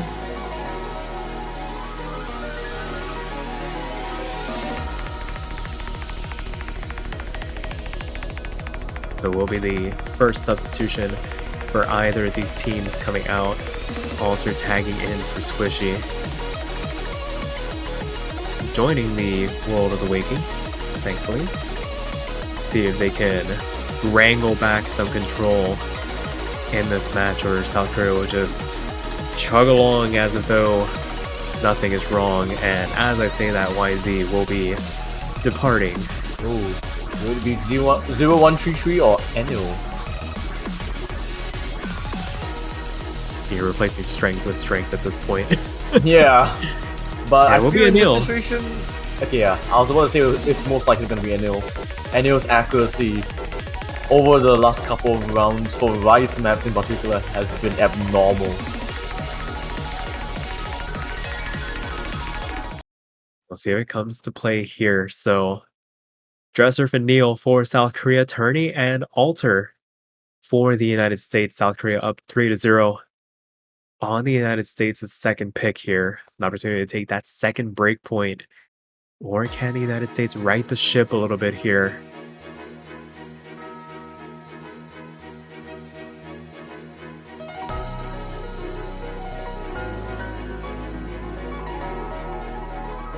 Bit of a calm introduction by these players' standards before it starts to pick up. Very much ebbs and flows to this chart. Try your best not to get lost when the density does ramp up. And right now, South Korea going to be taking a bit of an advantage just based on the accuracy alone. Lowest accuracy on their side, 99.81 from Anil. It does find there are a couple of drops, but not compared to that drop from Turney here. Down into that 98% range, and that miss to boot is going to hand this lead over to South Korea and allow them to grow it as we transition into the second third of this chart. Another miss from Dresser. Gonna stop the growth of this lead from South Korea for just the briefest of moments as Dresser starts to recover. Very clean drop, but now Anil takes over as highest accuracy in this lobby as Turney does trade it back, and another one to boot. Probably not going to get answered back anytime soon on the side of South Korea, but Alter holding onto the FC as best as they can. 99.75, higher than Dresser for the moment, and starting to contest against Anil. Is just Turney finding these drops every now and again. That's really putting a damper on proceedings here. Last quarter of the chart still to come. Yeah, the second player for the United States really missing out a lot as compared to the second player of South Korea. Yeah, for sure. So a bit of a top half versus bottom half matchup going on here. Alter trying to keep pace with Anil, but Dresser winning that battle versus Turney at the moment. Last sliver of chart left to go. Things really start to pick up pace before starting to die back down, but the damage has been done, and it will be South Korea picking up the second break point and moving 4-0 now. And like I said about the accuracy from Anil, 4 200s. But Dresser with also the same amount of 200s, just 2 misses. Would have been a better score than Anil with the FC. Yeah, and credit to Alter coming in cold after just waking up, putting up a score to beat Dresser off that FC alone. So, I mean, it's scary, the potential that the United States has when they are at their full strength. But for right now, I mean, it is what it is. South Korea, the beneficiaries of the situation at the moment. As we go back to their pick, an opportunity to make it match point.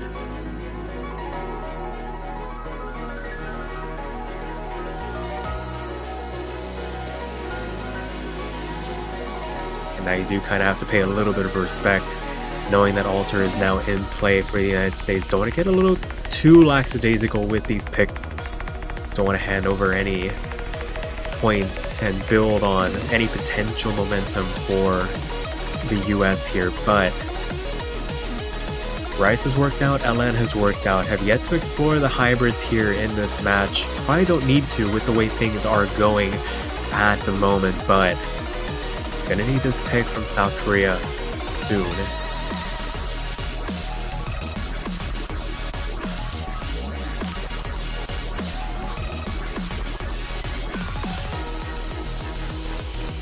Uncharted Sky, we're going for the original song. Very nice. Made for this round in particular. Very nice song. A very technical chart overall. Very hard to maintain. Consistent accuracy, consistent combo as well. So we'll see. 0133 coming in.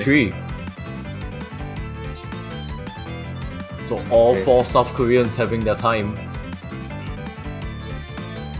All of them delivering when called upon. So probably not going to see any substitutions from the United States. Turney staying in to back up Alter as best they can. And as I say that, they do depart. Do we see Squishy come in? And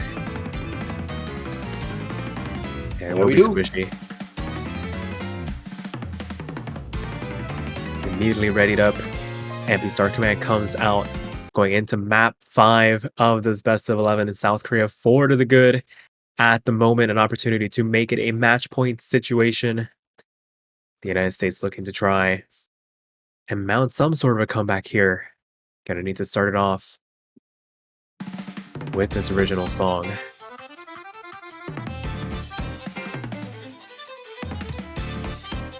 Squishy gonna Very find an early break.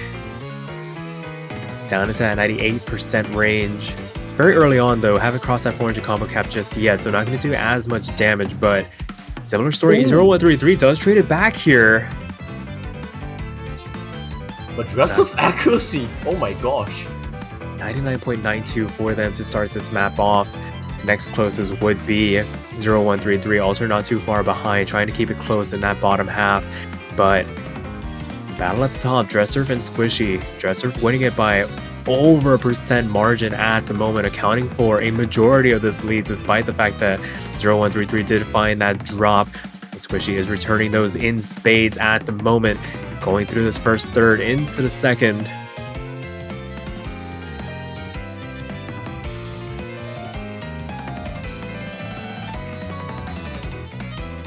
And we continue on. Transition not treating Squishy too kindly here as their combo resets, unable to really set a bit of a foothold in this map so far. Back half of the chart still left to go. South Korea starting to run away with this one a little bit. Dresser does finally find the drop here, but Out of the only FC. hanging on as best as they can. 99.64 and a triple drop across the board. Dresser remains standing alone with the highest combo in the lobby. Yeah, the nature of this map is just so jarring. Yeah, snapping's alternating left and right. A lot of chords to contend with as well. Can definitely take you for a bit of a ride if you're not intimately prepared with it. A lot of grace notes as well, just to try and trip you up, throw you off your game. And right now it's being successful in one way, shape, or form. Last eighth of the chart coming out here. And this one, once again, insurmountable, you would imagine, at this point in time. It would need to be a massive collapse coming out from South Korea to give this one up. A couple of drops here at the end. Gonna put a tiny little dent in it, but overall, it will be South Korea taking that 5th point and making it match point. Oh my gosh, Dresser.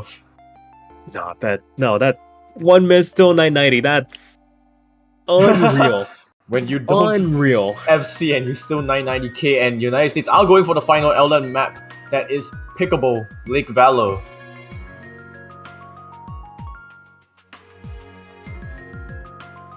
Alrighty, so one of, if not the hardest, LN charts to get a consistent score on.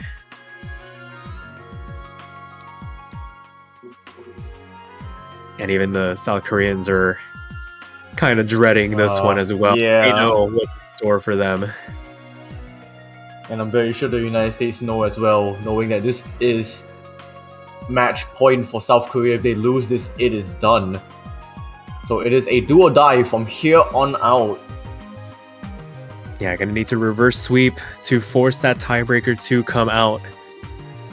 In normal circumstances, I would say improbable, but not impossible. But this one, teetering on the edge of that. It'd be hard pressed to see South Korea give up 5 points in this scenario, but That would be historical. yeah, I think they would. I think they would stop the match themselves if they were to give up this lead. But I mean, now with Alta in, this is definitely, and they are also saying they should be more awake. This could also be a mix-up, a toss-up. yeah, this one's definitely a bit of 50-50. It has taken some of our best players in this tournament and given them some pretty nasty scores, if I do say so myself. I think there was a match where like the MVP was like 930k, which at this level for these players is hard when that's the highest score. Looks like Turney's gonna check back in.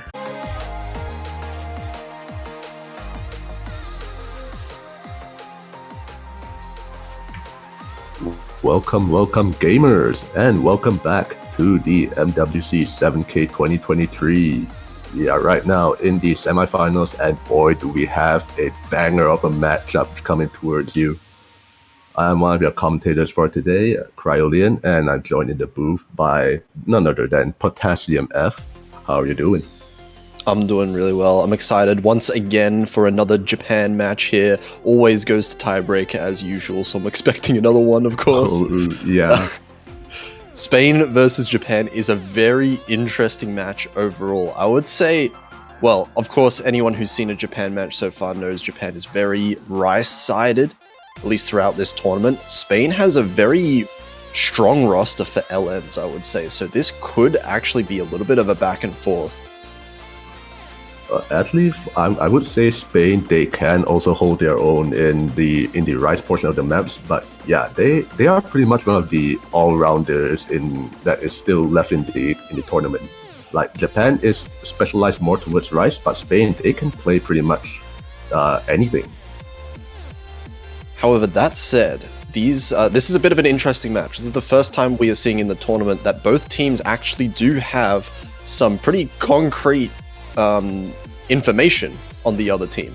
And we can see that coming out right here. Japan are opting to ban Lake Valor instead of what they banned the other day, Maya Sotis, because both teams played Lake Valor yesterday and Spain got a much better score overall. So Japan are using the information here to change up the ban a little bit. Spain are going to be banning Ludicrous Speed, makes a lot of sense against Japan. Yeah, and also I would say that this is one of the matches where Rice will be the main focus for both teams. To be honest, like, I think when both the Rice picks are exhausted and it goes over to LNs, we're going to see a lot more breaks, a lot more misses, because, like, yeah, Japan more suited towards Rice. Spain also, for their previous match against Canada, they've also just been picking Rice, so it's clearly a favorite for them. And yeah, starting off, we are going to see Rice 3 Electromagnetic Retribution. Yeah, going for the fast jump stream map. This is one that I think was played by both teams the other day. Japan definitely got a very strong score on it. But that said, I think Spain are very good with Chord Stream themselves, so by no means a safe pick, but kind of a comfortable one for both teams, you would say. Yeah, just basing it off the previous matches that they had, well, Japan did have someone who managed to 990k it. For Spain, on the other hand, they did have, their highest was 985k, but that was with a miss, so maybe things might be different this time. Yeah, very hard to rely on misses happening multiple matches in a row, so you don't really know exactly what the form of these players in until the day itself. And here we go, the first pick. This is Japan's one, so they're going to be wanting to get on the board early. Alright, with the lineup of My Angel Koichi and Rain Lily for Japan, taking on Kuke Fanboy and Idor98. How is it going to play out?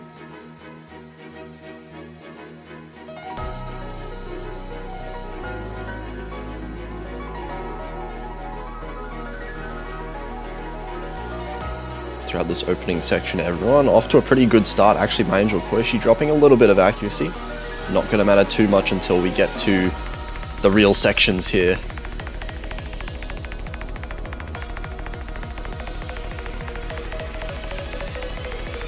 Ooh, early miss. Yeah, it was basically neck and neck until that one miss just came out of nowhere, taking out My Angel Koichi's combo. Well, Spain do have a pretty good lead, but Aitor just takes another miss, and just like that, one miss apiece, and scores are right now going to go back to back. Or, well, breaks are happening back to back. Yeah, My Angel Koichi and Ida trading misses there, but it is a bigger drop for My Angel Koichi overall, so it looks like Spain is going to maintain the advantage. 1 FC for each team. Overall, actually, I think the accuracy advantage is actually in Japan's favor, and Kuke Fanboy missing now. Definitely, with Rain Lily still maintaining that 99.8%, really a solid accuracy, two-thirds of the way through. But as it goes on, that lead is just starting to diminish little by little for Spain. Will they be able to hold on? It is still nothing.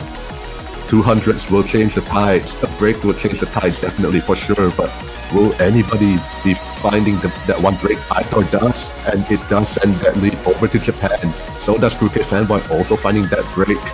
So further solidifying the lead that Japan has amassed. Yeah, so close, but multiple misses coming out from Spain and no misses from Japan. They're holding on to their combos. They still have this full combo as well, and that's looking like it's going to be it. Aita finds it, one last miss towards the end. Still the full combo and Rain Lily. That is going to be a really strong score. Yeah, Rain Lily basically replicated the score that they did against France with another 993k.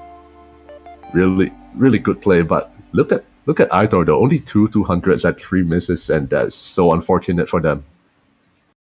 Yeah, it's all in the miscount there. With a little bit less misses from Spain, those ones towards the end, it really would have been basically tied as far as the score is concerned. So Spain are definitely scary when it comes to these picks. And that was the first pick from Japan. That was the one that they were most comfortable with playing first.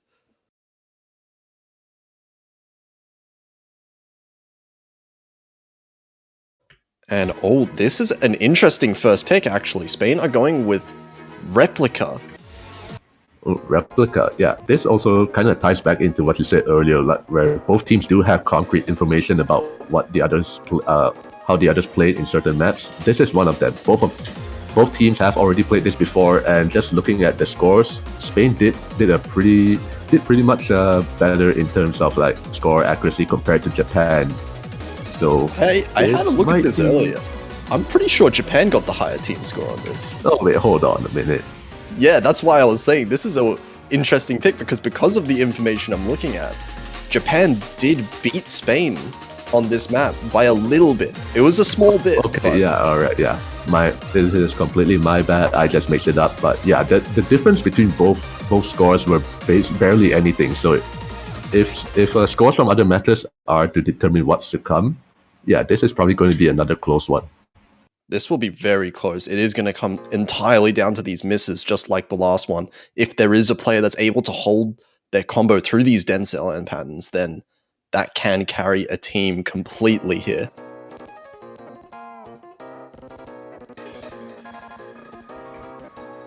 Okay, we're getting into it. One swap aside. Not PX coming in for Kruke Fanboy and Sana coming in for Rain Lily. The LN roster for both Japan and Spain, I guess. Aitor will probably be playing every single map. Same goes for Manager Koichi. And both, just as I said that, both Not PX and Koichi just taking drops at the exact same note. So that's once again one trade apiece. Yeah, all even in combo. The accuracy lead not really in favor of either team right now. Aitor is holding it together for Spain with 99.7. And it's flickering back and forth, no one managing to edge out any kind of accuracy lead.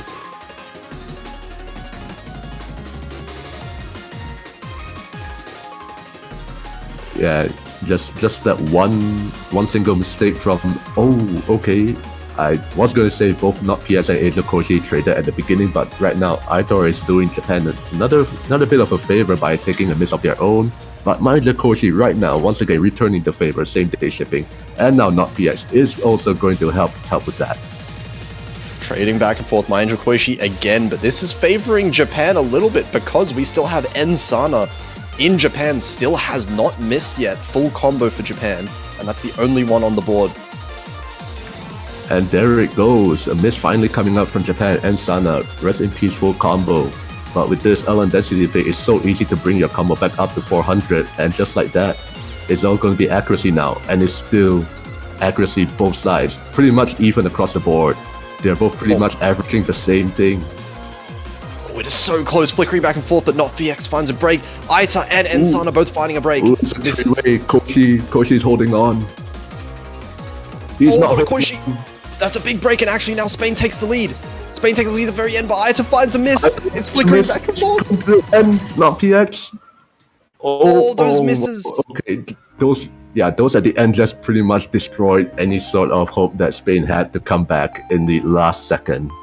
I think Spain had that at the very last few seconds. The last 5 seconds, those notes were just so brutal for Spain, giving just a 4,000 point lead over to Japan, and that's going to be a break point. The second map in a row, 2-0. Yeah, Spain versus Japan is apparently going to always be a banger match. Like even last year round of 16, when both of these teams met, it was really close all the way through. And now we're probably going to see the same thing happening again. I do hope that it doesn't end in a clean sweep though. But yeah, the difference in scores between both of them have been pretty much minuscule. Yeah, absolutely. That came down to the last few seconds. But now it's Japan's pick, and I think even though, Japan are very comfortable with the rise, we've seen that Spain can absolutely break one of these points. gonna be Yeah, Uncharted definitely. Sky, actually. This is not one that I expected to see coming out of Japan. I don't think I saw either team play this, actually. Uncharted Sky. Yeah, I don't think both of them did. So gonna be going into a little bit of uncharted territory here for both of the teams. Hey, This is gonna be, of course, a little bit more of a technical pick, so one that you would kind of expect not only difficult to act, but also difficult to combo. One that's kind of very uncomfortable when we compare it to the previous Rise pick.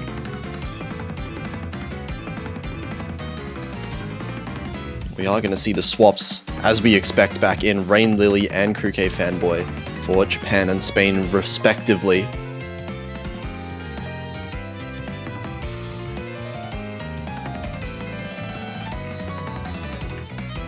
I assume just waiting on things to get ready before starting. And all right, gonna be starting on Uncharted Sky, the custom song for this round. The technical pick. Yeah, we'll see how the teams perform on this one, because we both know, of course, that both of the teams are very physically capable when it comes to Rise.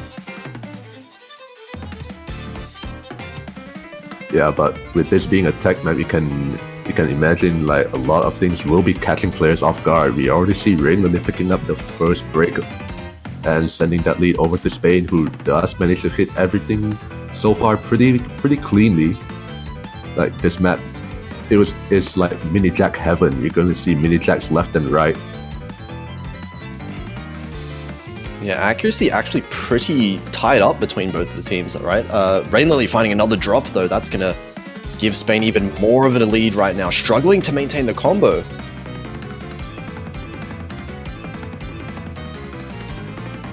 Yeah, this definitely goes to show you, even though if you're a Rise specialist, like the map pool just doesn't let up. Things like this, it just catches you so off guard. Right now, it's definitely not catching Spain off guard as much as it is Japan. Spain starting to build up a lead, but the accuracy advantage, it's still in Spain's favor, but not by much. Kruke Fanboy finding the first break on Spain's side. That's going to lower the score point lead just by a little bit, but they should still maintain this advantage for now. Yeah, once Kruke gets back up to 400 combo, it is going to go down to Ag, but as he just makes it back in, he's the only one who finds the drop, so that definitely favors Japan quite a bit. And now Aitor is going to be finding the miss. No more FC for Spain, but Japan still has Mania Koichi, who does bring that lead over back to Japan. With those misses come with accuracy drops from both of the Spanish players.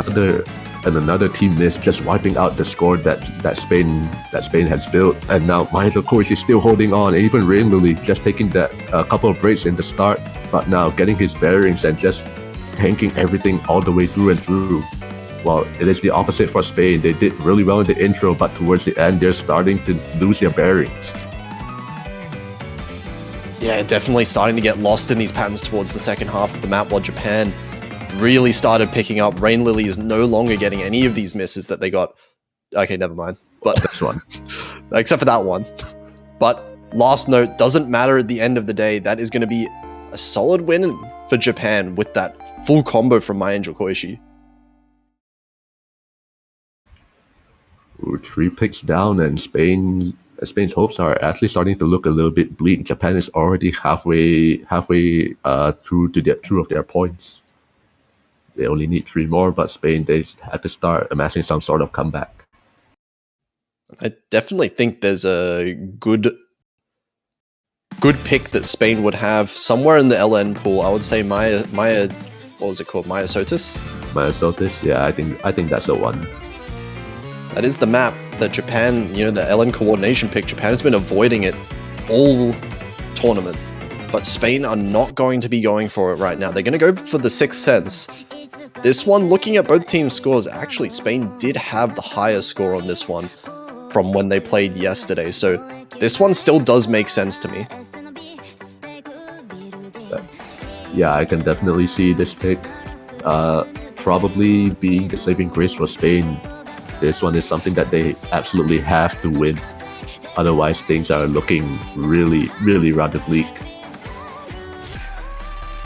Yeah, they are still only 1 breakpoint behind. Very possible to come back in this, but 2 breakpoints is a little bit much, so you definitely want to see Spain getting on the board right now in their own pick.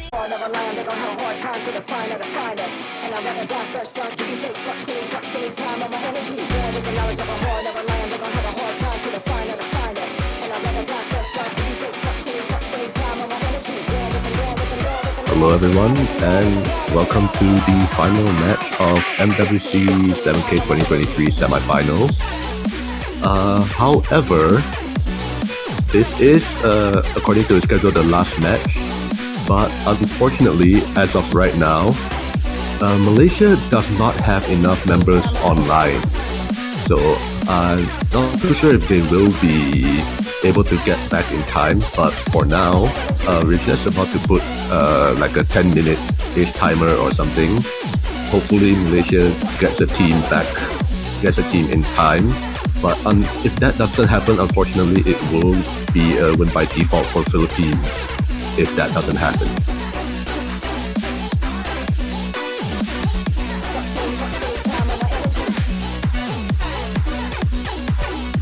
I really want to see a match right now. I would be really sad if this was like a default or something.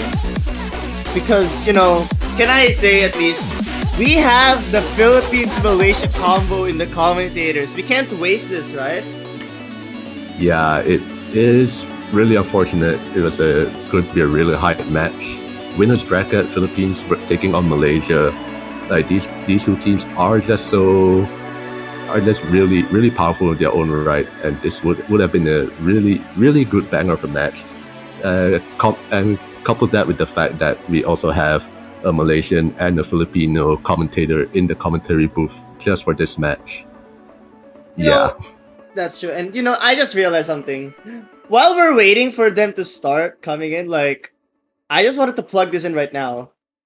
Y'all, I just want to say, if you really want to support either of these teams or anyone else, why not, like, buy the banner, you know? Because the banner will have a big banner that will be showed in your profile, just so you could show how much you love and support your country. Am I right? Yeah, exactly. A little extra flair for your profile is always a good thing. That's true. But like as of this moment, I guess to start this, I'd like to add. I think that the Philippines versus Malaysia match would end up as an interesting one. I think it would be a Rice versus Ellen battle, if that makes sense. Yeah, for sure. We all know that Malaysia has really, really strong long note players. Everybody knows Kiwi and his impeccable ability to just get really good ratio and like full combo any long note map. His ratio game is one of the best in the long note side of things. And actually Malaysia also has Neo, another really, really solid player. He will full combo almost anything. And those two are just a force to be reckoned with. Those two are probably the best that Malaysia has to offer. Of course, not taking anything away from the other two members, Ziyuan and Ini. They did really well with Neo's absence last week and also managed to win against Spain. And despite the absences, they were still able to pull through. I just really hope that, well, there's still a lot of time, right? And we can definitely hope that everything is gonna be fine. Like, yeah, it's basically a race against the clock for Malaysia right now.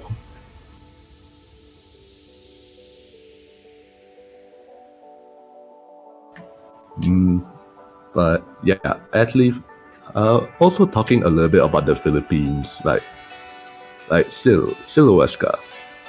Like you know the Philippines, Yes, their main roster. They're like, yeah. Can you explain a little bit about them?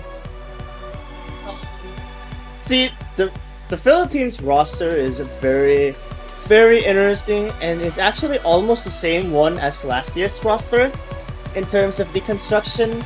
Like you have a Boji, Kura, Arona, and Barry, who was replacing Sami last year.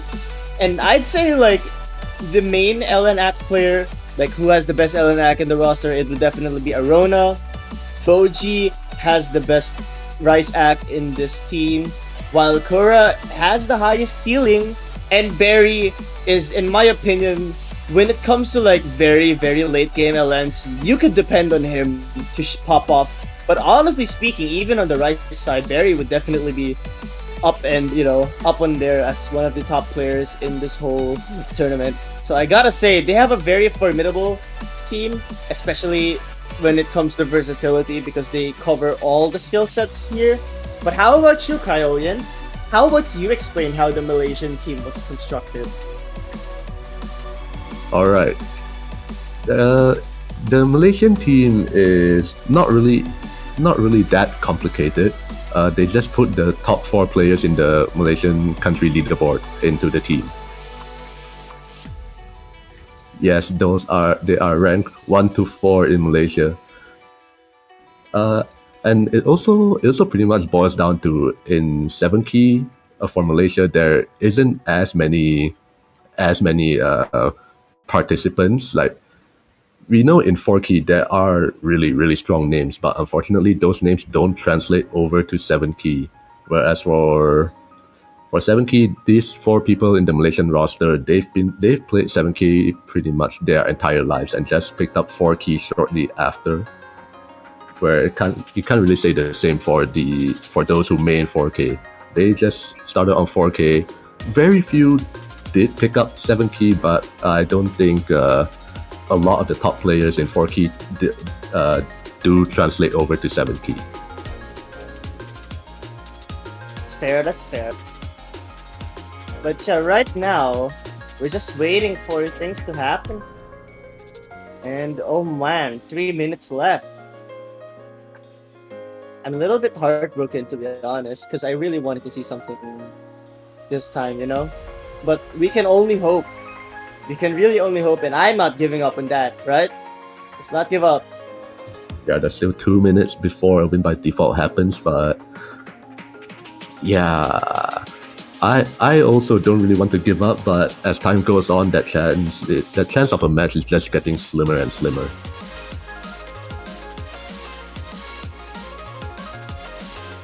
Also, on a side note, this is the authentic Cryolian, am I right? This is the authentic Cryolian. This is not served to on a voice changer. But no, it is served to on the voice changer. Oh, it is? Well, I'm sorry then. I'm so sorry. Well, I guess served to it likes Gumi now, right? Oh, of course. Okay, and hey, do you like Pikachu? Is Pikachu your favorite Pokemon? What? No.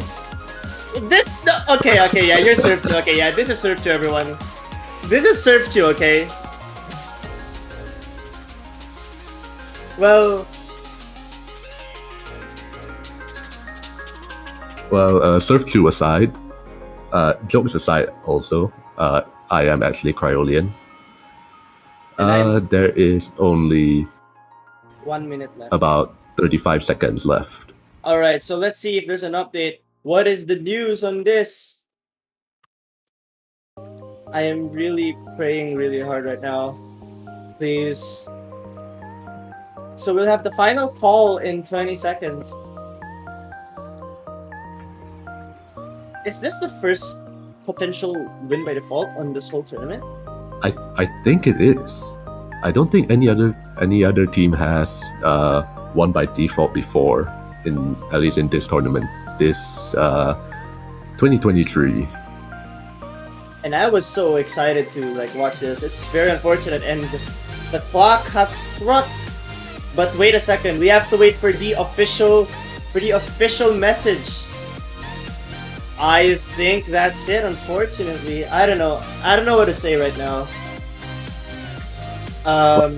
The one thing that we can say is congratulations to Philippines for moving on to the finals in the winners bracket and will take on South Korea next week.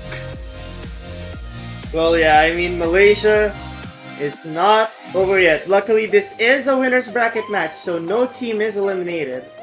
Although I gotta say this, even though that's all the matches happening right now, can we not forget that there is a Maple Showcase happening at 14 UTC, which is 50 minutes from now. Yeah, 50 minutes from now, there'll be another brand new pool for the players the teams that are still in the tournament to practice on and maybe die on, because finals, yeah, things are about to get really spicy. Yeah, that's true. I can't wait to see how it's going on. Wait, what? Is it 14 or 15 UTC Cryolian? Did I say 14? Wait, did I say 14? You did say 14, but apparently I actually thought it was 14 as well, but it actually turns out to be 15 because I don't know how to read. Alright, I'm sorry. Yeah, I made a mistake as well. Sorry, I kind of have a brain right... I don't have a brain right now. Did I just say kinda? Yeah, it's 15 UTC. 15 UTC. So it will be in 1 hour and 49 minutes. Alright, so Map Pool Showcase 15 UTC. Once again, congratulations to Philippines for moving on in the winners bracket, and Malaysia drops down into the losers bracket on a win by default for Philippines. And unfortunately, that we didn't get to have a match, but that is going to have to be it from us.